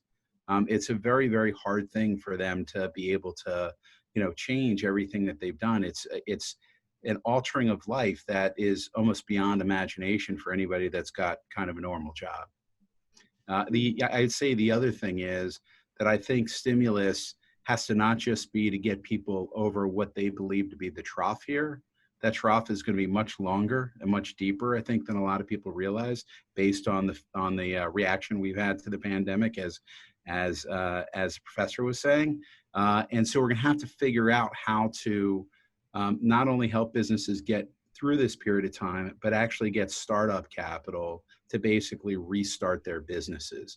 It's going to be vitally important to the economy, for sure. So thanks very much, Rob. And Joshua, you had a very distinctly professorial reaction to the pandemic of very quickly writing a book. And which I did read through, and I thought you had a very interesting idea in there about government support being provided through loans that would be repayable through the recipient's future taxes. Can you elaborate on that? Yes, I think the problem we're finding, and the reason that Rob's constituency is having so much trouble, in particular in the US, is because the liquidity shots that were given to help allow small businesses to just maintain some sort of hibernation throughout this thing were just not good enough. They weren't big enough, and it was also hard to access them. Small businesses have trouble getting short-term capital. That's one of the reasons that they are constrained. And so what I thought was, there's a system of government-provided loans for higher education in Australia. Basically there, if you want to pay for college, the government will pay for it for you, and you'll pay it back over a number of years with a higher tax rate. So basically, if you are a high-flying finance person, you pay back quicker than if you are becoming a school teacher. So it's a very fair way of putting in an automatic mechanism for liquidity. I see this as a potential that we could use in all aspects of this current crisis. And so if you're a small business, what you would do is you would take out this loan. If it turns out you didn't need it, you'll be able to repay it very quickly. If it turns out you did need it and it's taking you longer to get back on your feet, you don't have to pay it back yet. You don't have to pay it when things get better. And for the small fraction of businesses that never come back, they don't pay. Yeah, Rob, what do you think of this idea? With the U.S. being such so critical to the global economy, what innovative policy ideas do you think should be pursued in the United States? I think it's actually an absolute brilliant idea. The fact of the matter is, and I think what you're effectively saying, Joshua, is you're saying let these businesses effectively pay it back out of the cash flow that they're generating over time, which is the right way to do it. If you treat a loan as a chunk of money up front with a defined repayment plan, it is not going to, for every business has they have different cash flows on the other side of this, right? So, and I always look at this like you take a construction company who gets money in kind of big chunks but very sporadically. You take a restaurant that should get smaller chunks but more regularly. You've got to tie repayment to the natural, I would say, way that business has, that way that business succeeds, and tie it to their cash flow. Totally 1,000% agree. We're going to have to figure out, I would also be interested, Joshua, in your opinion as to all of this economic stimulus. And I know this is more in the macro world, but how do we, are we going to have rapid inflation, or how do you think government should handle repayment of all of this, or payment for all the stimulus that they've handed out? It's got to be a long-term process as well, or we're going to have massive inflation, I would think. I think that is one of the things we struggle with. Let us be very clear. The stimulus and stuff is things that economists have actually broadly agreed upon, but with no basis in our previous thought. People, myself included, independently came to the idea as, oh, I know what we have to do. We have to stop the economy. Let's stop breaking relationships and other things so we can get restarted again. There's ways of throwing money at that problem. What are the good ways? Don't know. What is the ways we get out of this mess later? Don't know. I think we would have been fine had it been a few months. This is the sort of thing that we could do, and you wouldn't be worried about those things. Stretching this out for many years, I don't think there is a plan yet, and that should make us nervous. I guess we're going to test of how many large government debts are possible in the global economy. I don't think it'll lead to complete disaster because debts are renegotiable. So we'll be able to do something. I don't think it'll lead to runaway inflation because we kind of know how to stop that. But really, it's the sort of it's a big mess that requires cleaning up, and there is no plan currently. I hear some people tell me it's time to invest in Bitcoin, something unhinged from the rest of the market. But we're not going to give out investment advice, I assume, today. Yeah, I would pick Peloton stocks instead, but that's okay. Yeah, that's great.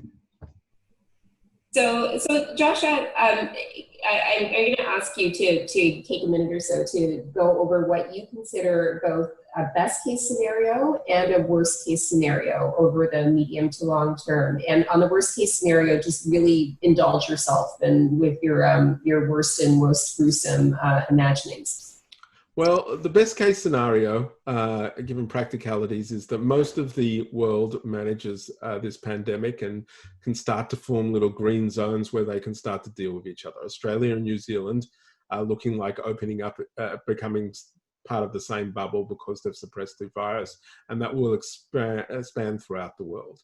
I fear, sadly, that some of the biggest economies, the US and Russia and India and Brazil, I'm not going to be pursuing that path, even in the best case scenario. And so the issue is, how easily can we all limp along until such time as a vaccine is developed, and then things can open. And it's really the timing of that vaccine that drives everything. And I don't have any knowledge of when that might occur. The worst case scenario, well, let's be very clear. Worst case scenario is a thing that we don't know yet. If the COVID-19, if the coronavirus, getting it doesn't give you immunity, we have no way out of this, and we have no vaccine that can deal with it. So we're left with a long-term endemic thing That is possible, but that's the kind of environment where we have to change our behavior quite considerably. And that is really the worst case scenario, because I don't think we're quite ready for what that means. Okay, thanks very much, Joshua. Okay, I don't have to go right back to bed just yet. It sounded like even the worst case scenario would be manageable over time. Okay, Rob, I'm going to put you on the spot. I'm going to ask you to do some prognosticating. And so can you give us 3 industries that you think will be longer term winners from this, and 3 industries that you think will be longer term losers? So, you know, I would say that I have I almost don't define them as industries. I see 3 behaviors that'll change a lot. Meetings, for example, is one, right? So how we all meet. Yesterday, I participated in an investment banking conference. I usually go to New York and spend a day in one-on-one meetings. The hotel gets paid, you know, the restaurants get paid there, the airlines get paid for me flying up and back. And so as meetings change, as people take a greater percentage of their meetings online, either because they're continuing to have to do it because of the pandemic, or because they just realized it's way more convenient than getting on a plane and a lot less expensive, that is going to have an impact on lots of industries that I think are long-term. So hotel, airline, and other things like that. So it's not like people are not going to do air travel, but maybe the nature of, you know, the concentrations of business travel versus personal may shift a little bit over time. I think another one is just the general category of food, right? So you're going to see the supermarkets and the home delivery services. I think that trend will continue. People found it to be convenient. Heck, you know, more people are cooking today than they were cooking before, and they rediscovered something that people hadn't done in a long time, you know, but how does that impact the restaurant industry? And then entertainment is another one, like movie theaters. I can't see myself going to a movie theater again. Not because of the pandemic, but because I just already had very little utility in it, and now there's no more. But, you know, sporting events, you know, like these stadiums are built for mass audiences, very packed together. Now, if there's a vaccine, maybe everybody goes back to normal. But there's just going to be a change in behavior through those things. So those are a few kind of subjects, you know, meetings, food, and entertainment, that I think will change different businesses on both sides of the equation. Okay, so we're at time. Thanks very much. Brave New World. Thanks, guys. Thank you. Now, all week, 10 startups have been throwing down and putting their best pitch forward in our Collision from Home pitch competition. And it's time to find out who this year's finalists are.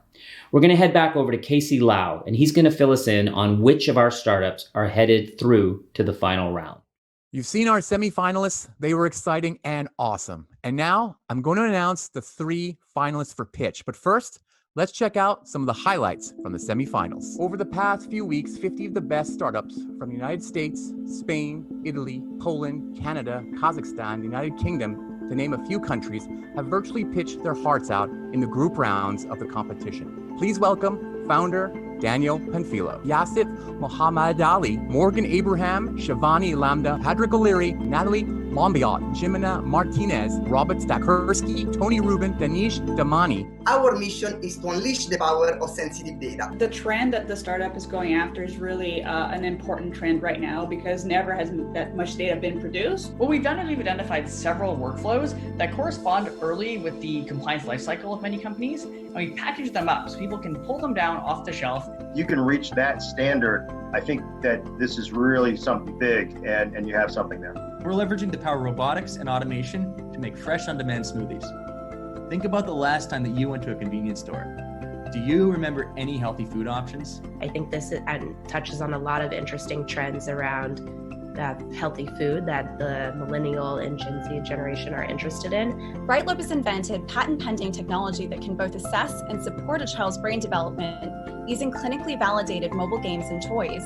Children like screens, and games, so kind of trying to help them, trying to understand them, through the medium, I think it's a great idea.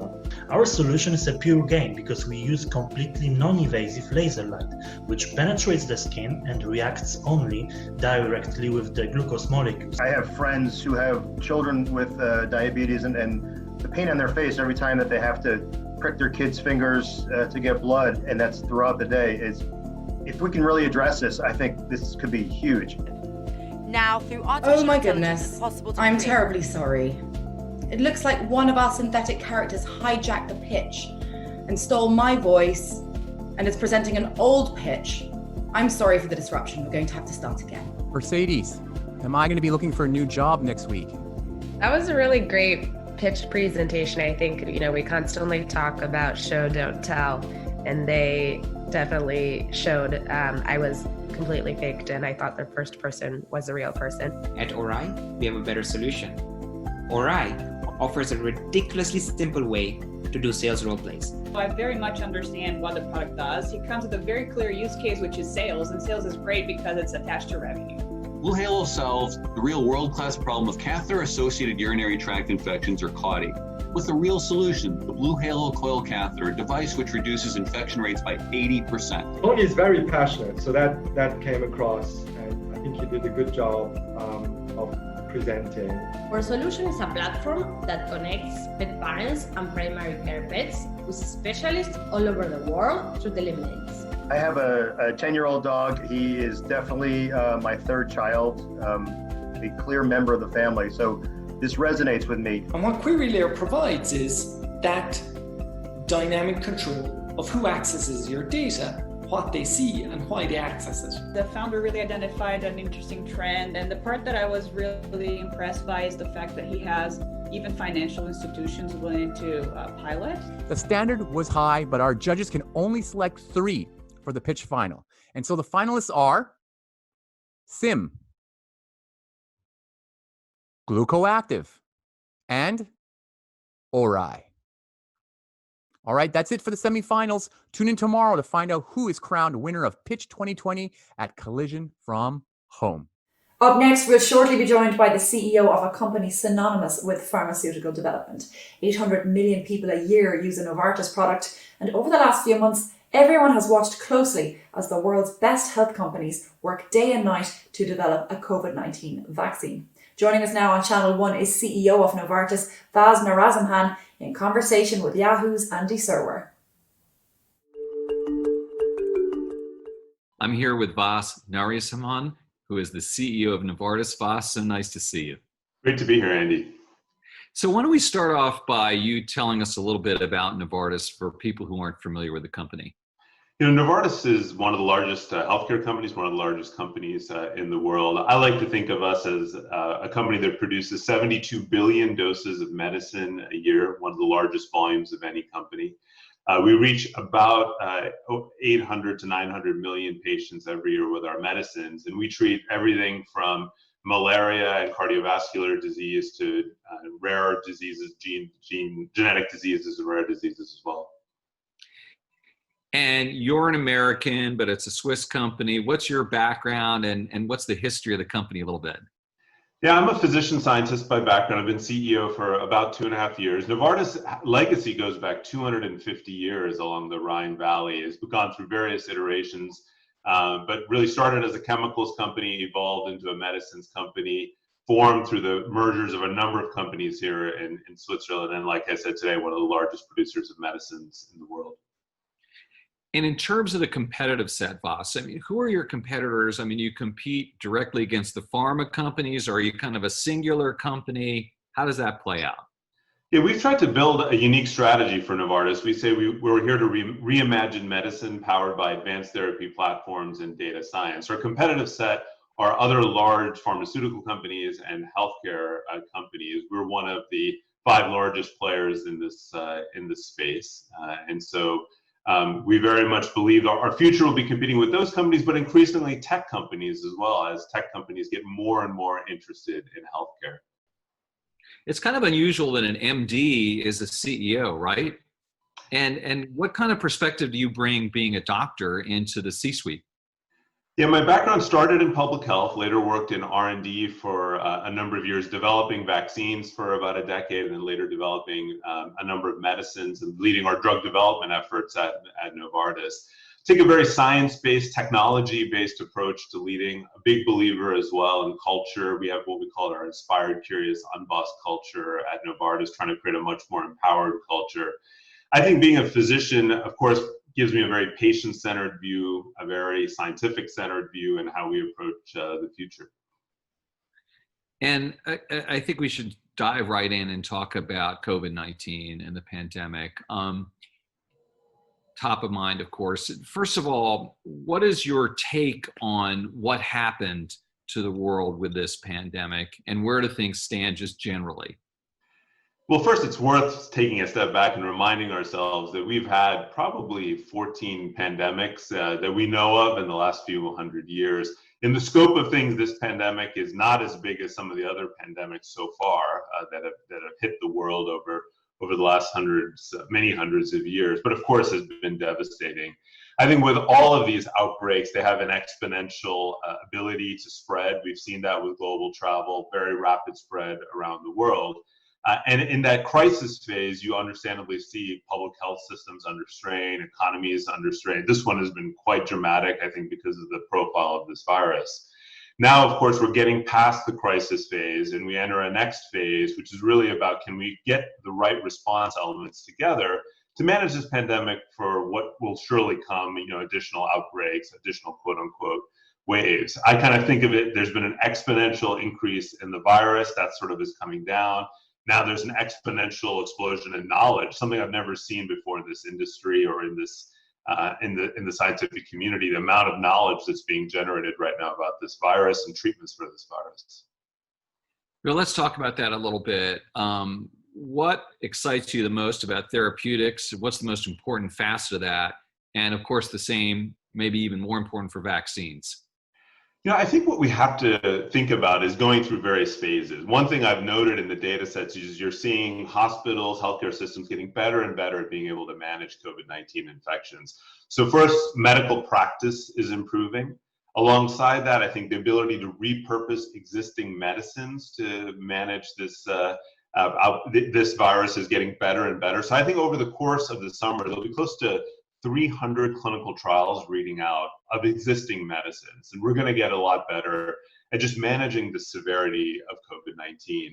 Then we're going to get into the world of new therapeutics, whether those are so-called antibodies or other small molecule or chemical drugs. Those we hope might come out by the end of the year or early next year. We'll see how the trial data looks. And I think that will enable us to, again, better manage this condition and hopefully give the world the tools we need to make this more of a chronic virus, chronic condition that we have to manage. And then down the line, of course, is vaccines. And with vaccines, what's been interesting is to see is over 100, maybe now closer to 200 different vaccine candidates, spanning the full range of technologies: RNA, DNA vaccines, vector-based vaccines, subunit vaccines. Having worked in vaccine for a decade, it's astonishing to see the range of different vaccines right now that are being evaluated. I'm optimistic it will happen, but it's important to know with vaccines, we've got to get safety right, and we've got to get the long-term protection right for vaccines to really be successful. Is Novartis involved in those efforts? We're involved in first looking at our existing portfolio. We have a little over 10 different medicines in numerous clinical trials around the world getting evaluated. 3 that we've actually even gone so far as to do so-called pivotal studies ourselves to see whether these molecules might have an effect. We're working on developing our own small molecule inhibitors of coronaviruses. And then we've also are supporting vaccine efforts by using our manufacturing footprint as well. I co-chair an effort with Bill Gates called the Gates COVID Accelerator, where we bring together the CEOs of the major companies. And we try to ensure that we're sharing knowledge, sharing our manufacturing capacity to ensure that when we do find something, we can scale it and provide it to people all around the globe. Are there any vaccines that you find particularly compelling, any avenues that you think will be most fruitful, Vas? Well, first, I think we have to be humble in the face of vaccine development. I mean, there are many viruses which we never are able to crack with respect to vaccines, or have worked on for decades. Look at HIV, look at RSV. So the answer is I don't know. I don't know which ones are gonna work, but I do think we need rigorous clinical trials to really figure it out. We're gonna have to see what immune response is really protective, how long do those antibodies last, and then most importantly, in many respects, if we're going to give a vaccine to billions of people, is it really safe? Because what we wouldn't want to do is create harm to the patients or people or populations that receive such a vaccine. I'm compelled to ask you the timetable question, Vas. When are they going to have a vaccine, do you think? So of course the answer is I don't know, but when I think about the typical development, you would expect a well-studied vaccine to have to go through the various stages, phase 1, 2, 3 of clinical trials. You can do that extremely quickly, but then in the pivotal study, the study that we really use to evaluate a vaccine, it's typically 70,000 to 100,000 people who are vaccinated, and then you need to follow them for about 6 months. So when I take all of that together, unless we are very fortunate to find the perfect vaccine very early, you're looking at an 18-month to 2-year time frame from now, realistically. Right. Are there countries that got it right? And this is a big debate in terms of practice, both in terms of being preventative and proactive, in terms of trying to even stop the virus from coming across the border. You've got Sweden, the United States, South Korea, Singapore. What stands out for you? Well, I think what's striking, of course, when you look at exponential curves, early intervention. I mean, countries that acted early to take on social distancing, to take on other measures, contact tracing, clearly were able to bring this under much more rapid control simply because they were much earlier on the epidemic curve. So I think early action matters. I think consistent action throughout a geography matters. You see countries with a lot of variability in how they approached it. And then, of course, you get very variable results because we have mobile populations. I think also countries have provided a lot of clarity to their populations as to what was expected. So, I mean, I think we'll see, but I think we've learned a lot. This has been, in some ways, one of the grandest experiments in public health interventions we've ever seen. And I think it'll be interesting to study the different ways countries approach this and what we can learn from it. And what does it mean when you talk about a digital inflection point in health being brought about because of this pandemic, Vas? Yeah, there's been a huge effort over the recent years to really increase the use of data science and digital in all elements of medicine, whether that's finding new medicines, studying those medicines, identifying patients, connecting the right patients with the right medicines. And all of that was going along, I think, with a pretty steady trajectory. And now with COVID-19, in a sense, the system has been forced to accelerate a lot of these technological changes. Give you some examples. When you want to run clinical trials and all of a sudden you can't visit the patients in the hospital, you're going to have to go remote. You're going to have to use remote monitoring. You have to use data science to track your clinical trials.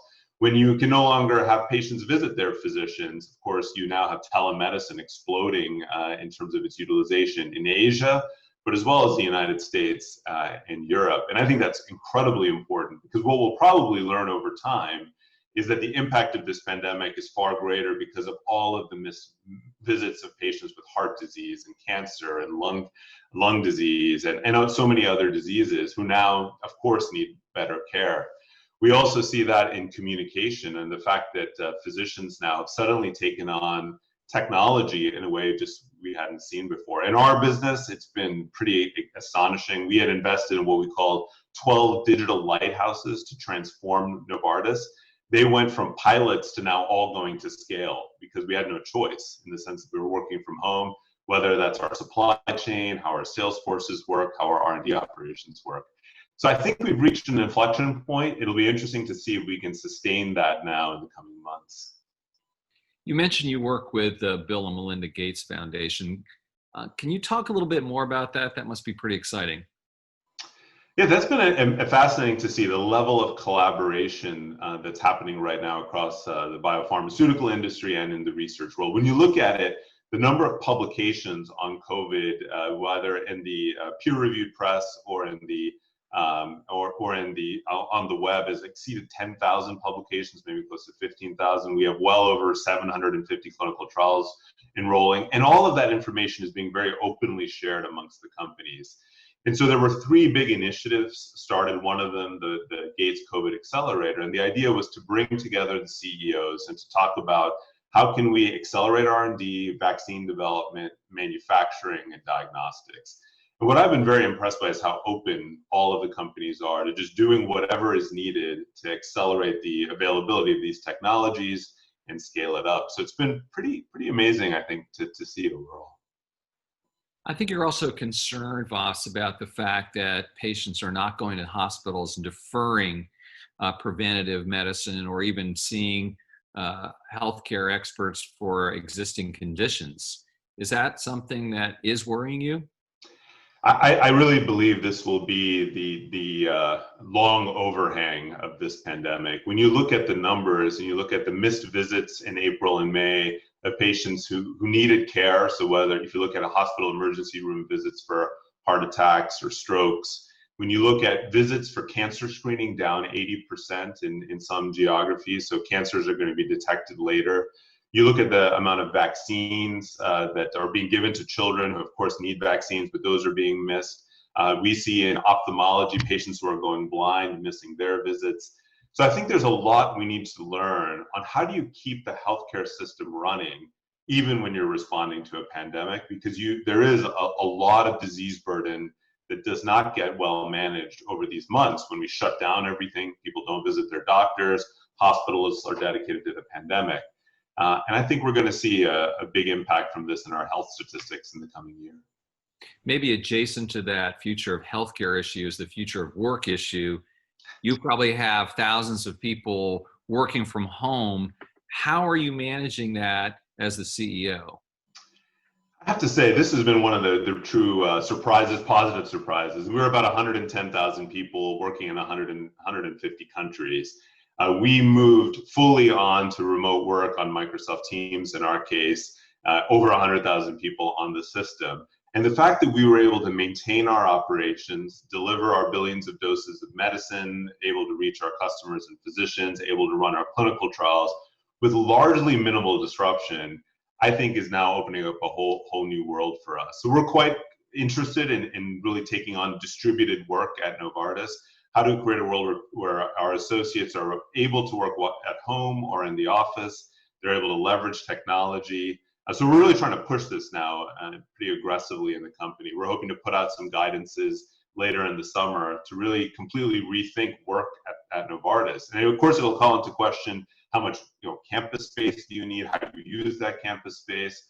When do we need to travel? And what I like to think about is, what are our defaults? And which defaults are we going to now reset in this new world? And finally, Vas, there has been a tremendous amount of civil unrest in the United States over the past several months.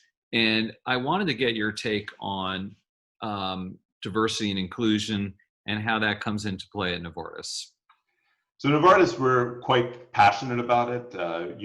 We've committed to the UN LGBTI workforce standards, one of the first large companies, amongst one of the first large companies to do so. Very committed to ensuring a diverse workforce. What I think about now more and more is, of course, Black Lives Matter, and we want to support that effort. But how do we concretely now increase the level of diversity at the company? We've committed to be 50-50 with the commitment, the EPIC pledge also with the UN to ensure that we have 50-50 with respect to gender equity in our workforce. But now how do we ensure that we even expand that further? So we're reflecting a lot on that. In the meantime, what we've done is supported community organizations in the United States that are supporting disaffected communities and really trying to scale that up. I hope we can eventually be seen as a leader that embraces diversity and inclusion. I ultimately believe it's better for innovation, it's better for performance, it's better for the overall workplace environment at our company. Fascinating stuff. Vas, thank you so much for joining us here at Collision from Home. Thank you. It's great to be here. Now we're going to stay in the Great White North next to learn more about the massively growing tech landscape in Canada and its resilience in the wake of a turbulent global economy. Joining us here at Collision from Home, we have Jean-François Gagné of Element AI and Martin Baswiri from Applyboard in conversation with CTV's Amber Mack. Hi, I'm Amber, and I am looking forward to having this conversation about how we can restart the startup ecosystem in Canada. And I am so honored with the panelists who are going to join me in this conversation. We have Martin and Jean-François, and we are going to dive into how we essentially make sure that all of that momentum we've had over the past few years continues. Now, I do think it's interesting that Jean-François is in Montreal, Martin, you're in Kitchener-Waterloo, both technology hubs. Before we talk a little bit about what's happening in those communities, I wanted you to expand on where your businesses are at right now. Jean-François, I'll start with you. Tell us a little bit more about your organization. So Element AI will be a 4 years old startup in October. It's been very intense ride so far for us, lots of growth. As an organization today, we operate globally with offices in Seoul, Singapore, London, and obviously mainly located in Canada, in Montreal and Toronto. It turned into quite of a mature organization now, and with established customers and all the good and bad things that comes with it. Martin, your organization is a little bit newer, more in startup mode, although you've accomplished a lot. Tell us exactly what you do at Applyboard. Yeah, we help international students from all over the world to come to Canada, United States, and United Kingdom using our online platform where they can find and apply to all these schools very seamlessly. We are a 5-year-old company and around 530 employees in about 20 countries right now. And we are going to solve this problem, and we're trying our best to solve it the best for our customers. Martin, I'm going to ask you this question to kick things off. As I mentioned, you're in Kitchener-Waterloo, and I think what's interesting about some of these technology hubs across the country and around the world is that you tend to know your neighbors in the startup community. What are you hearing from other startups within Kitchener-Waterloo in terms of how they've been able to adapt over the past few months? Yeah, the last 3 months, it was very, very, I think, tough, but also a good experience for all of us. The starting point of it in the March and early April, a lot of people suffered from layoff and everything, but the compassion in our city was very high. We all get together and hand to hand and try to help the people who got impacted. Like our organization alone, we hired over 50 people, and we try to help each other. In the longer time, what we see that companies, they are all adapted to work from home, and now talking about how this could be continued remotely and more in a permanent manner, which for our city that we have a huge tech scene, and also now we have access to employees all over Canada, United States, and globally, then it's a very good sign for our future. So a lot of people are very excited. I think we are seeing some optimism, especially after a few months, although I will say at the same time, when we look at the province of Ontario and look at the province of Quebec, our numbers are still quite high in terms of the number of people who are affected by COVID-19. Jean-François, within the Montreal community, across the tech ecosystem there, where are founders today in terms of how they're feeling about the future? It's very asymmetric. I think that's the main takeaway of this. From a tech perspective, you're seeing some organization being clear winners. At the same time, your other people's got their company almost wiped. And some others, Element AI, are part of this group where we know we'll be part of a solution in a not so distant future, but right now things are slowing down. digital transformation or implementing new services, new capabilities in organization is slowed down by this situation. They're all being disrupted. And if you're providing service to consumers, their behavior also has been shifting. So it's really hard for most startup to adapt to this situation and change their service and pivot and be able to make it through intact. Now, it's not the end of the world where we should not complain, because for most of us, we're able to work relatively productively from a distance, even though this has some downside. Yet, I think that the industry in and of itself is going to survive this the pandemic and then be able to rebound right after. And Jean-François, when you look at your organization in terms of a reopening, like you said, you've been able to adapt along with your team, but what does that reopening look like? I know it's not a storefront, but at the end of the day, how do you ensure people can come back, meet in person, collaborate, and ensure that those people are safe? Yeah, I mean, this is going to be dependent on everything that we still learn on a daily basis about the virus itself. We've seen, so our offices in Singapore has been kind of providing some hint about how this could unfold. Each country is going to approach this in a very different way, but clearly it's not going to be the same work environment right away. So we're thinking of hybrid work environment with, a percentage of the employees working from home, another percentage working from the office. Working from home does not mean the same thing to everybody. And that's something that we got to be conscious of. For some people, it's a small apartment that was not rented with the intention of spending, most of their day in. Some people have their spouse that also have to work and be on calls. This is quite disruptive, being in the same room or all these kinds of situations. So for us, I think first what we want is to provide flexibility so that we can improve the work environment for some of the people who are not well set up.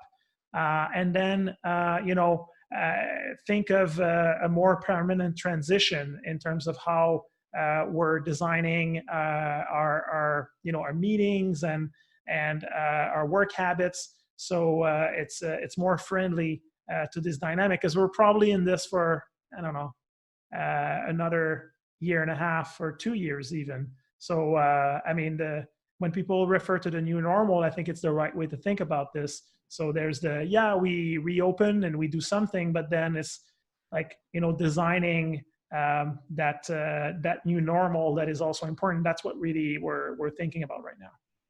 Yeah, absolutely. I mean, I think you're right to look at this as a longer period. And Martin, I would say that perhaps it's even more challenging for your organization because, of course, at the end of the day, you're dealing with international students. Education has been disrupted. There are a lot of different factors. I do want to mention as well that your organization was named a Technology Fast 50 2019 winner by Deloitte as the fastest growing tech company in the country. So how do you move forward in a safe way, knowing that there are challenges ahead, both internally, but also to the community that you serve? Yeah, absolutely. Very good question. So this is a new normal and we have to adapt to it. And also, we always take the point of view that we are the leader and we have to also help other people. So right away after this happened, we started helping our organization. And very fast, we started helping our customers in terms of adapting to the new normal. And a lot of our schools, we help them with different tools and different things to they can understand. And a lot of them right now are teaching their courses online. So international students from all over the world, they can start the programs online with the safety of being at their home and with their family, and don't get a delay from their life by delaying their education. And in terms of the other part that we done it very fast, as these universities cannot travel abroad to recruit international students and attending the fairs, very fast we brought up the webinars and online events to help them and it was a great success from that point of view. It's a big challenge not only for ApplyBoard but also for the entire industry. But I think this is something that when I'm looking at the end of the funnel, end of the tunnel, it's just we just become more stronger, and I'm looking forward to it. And really don't think about it if it's gonna take a year or 2 or 3, whatever it is, you know, we are up for the ride. Martin, I can tell even just in 10 minutes of chatting that you are an optimistic leader, and I'm sure that's how you're able to lead within your organization. If you think about what it's going to take for you personally to be able to bring your team along, continue to grow the organization, what do you think it's going to take for you to be able to adapt and grow over the next few months and potentially even longer in order for your business to continue on that climb that you've seen over the past year or so? Yeah, we have this rule in our company that we have to grow faster than our company grow. And it's a start from me. So I always like take that as a challenge that if our company grow that fast, I have to grow faster. What I've done, I surrounded myself with very good advisors, and I'm trying to get a lot of feedback, not only from my advisors, but also from my team and employees in different things, and understanding like how are the things. That helps us, and it helps me to be stronger. And in this hard time, people are looking for the leadership to show strength and compassion. And that's what I'm trying to do. And this is also a new thing in my life, to learn how to lead that many people. And I actually really, really like it, because every day I'm learning new things, and there's nothing more exciting than doing something that you've never done before. Jean-Francois, when you think about the future and when you think about what it's going to take to continue to learn, I think one of the things that I've seen over the past few months in terms of interviewing so many different leaders of organizations is many people have felt that they've had more opportunity to pause and to think. What do you think is going to take to continue to lead your organization forward over the next few months, beyond just those topics we talked about, such as making sure it's safe to reopen? What are you going to have to do personally? I think one of the big challenge of managing virtually is the challenge of staying connected with everybody. So I think it's one thing to you know, for it to be easy to connect like we're doing right now, you know, over video conference. But I think that there's a lot of benefit of, you know, being around people and being able to read body language, conversation tones, bump into one another. And this has really been part of how we've designed and invested in a culture at Element AI. And it is something that is very challenging for us to maintain. So part of, you know, defining that new normal and being able to grow as an organization, maintain that culture, I think it's going to be us innovating and trying to find new ways to connect without getting into, you know, meeting overload. So I think that's the big challenge. And of course, some organizations have managed to do it in the past, but it was certainly not the norm. So I think that there's an opportunity to build best practices around this, and you know, to find the right forums and the right cadence for these forums, so that we can build and grow and reinforce that you know, social tissue that really, you know, make companies like ours very strong. And just one last quick question for each of you, because I know there are many people watching, and some of them are starting businesses in 2020. Jean-Francois, let's start with you. What is some quick advice you would say to someone watching right now who is really just starting out in the early days of building their organization? I think the first thing I would say is to, you know, be careful of trying to solve the problem of the moment. And it's okay if you want to solve a problem right now, if you hope to build a sustainable business, just make sure that you keep things in context and be agile, listen and adapt. Because I mean, it's always been through. So probably not. People won't learn much by this statement, but like things keep changing, but it's going to be even more through in the next couple of years. So I think if I would have to start a business right now, I would be approaching it a very different way that we've been building Element AI, for instance, as the volatility in the market demand and in consumer behavior is going to be extremely high over the next 2 years. I would incorporate that into my thought process, and then therefore build a business very systematically, slowly, and make sure that I iterate and validate very, very, very often, very fast. No different than in the past, but in the past, I think the stability and the growth period that we've experienced was allowing for some bolder, bigger, approaches that I think for now wouldn't fit the deal, wouldn't align with the economic circumstance right now. Excellent advice from both of you, Martin and Jean-François. Thank you so much for joining me today. And you're watching Collision from Home. Well, that's all the time we have here today on the second day of Collision from Home. And what a day it's been.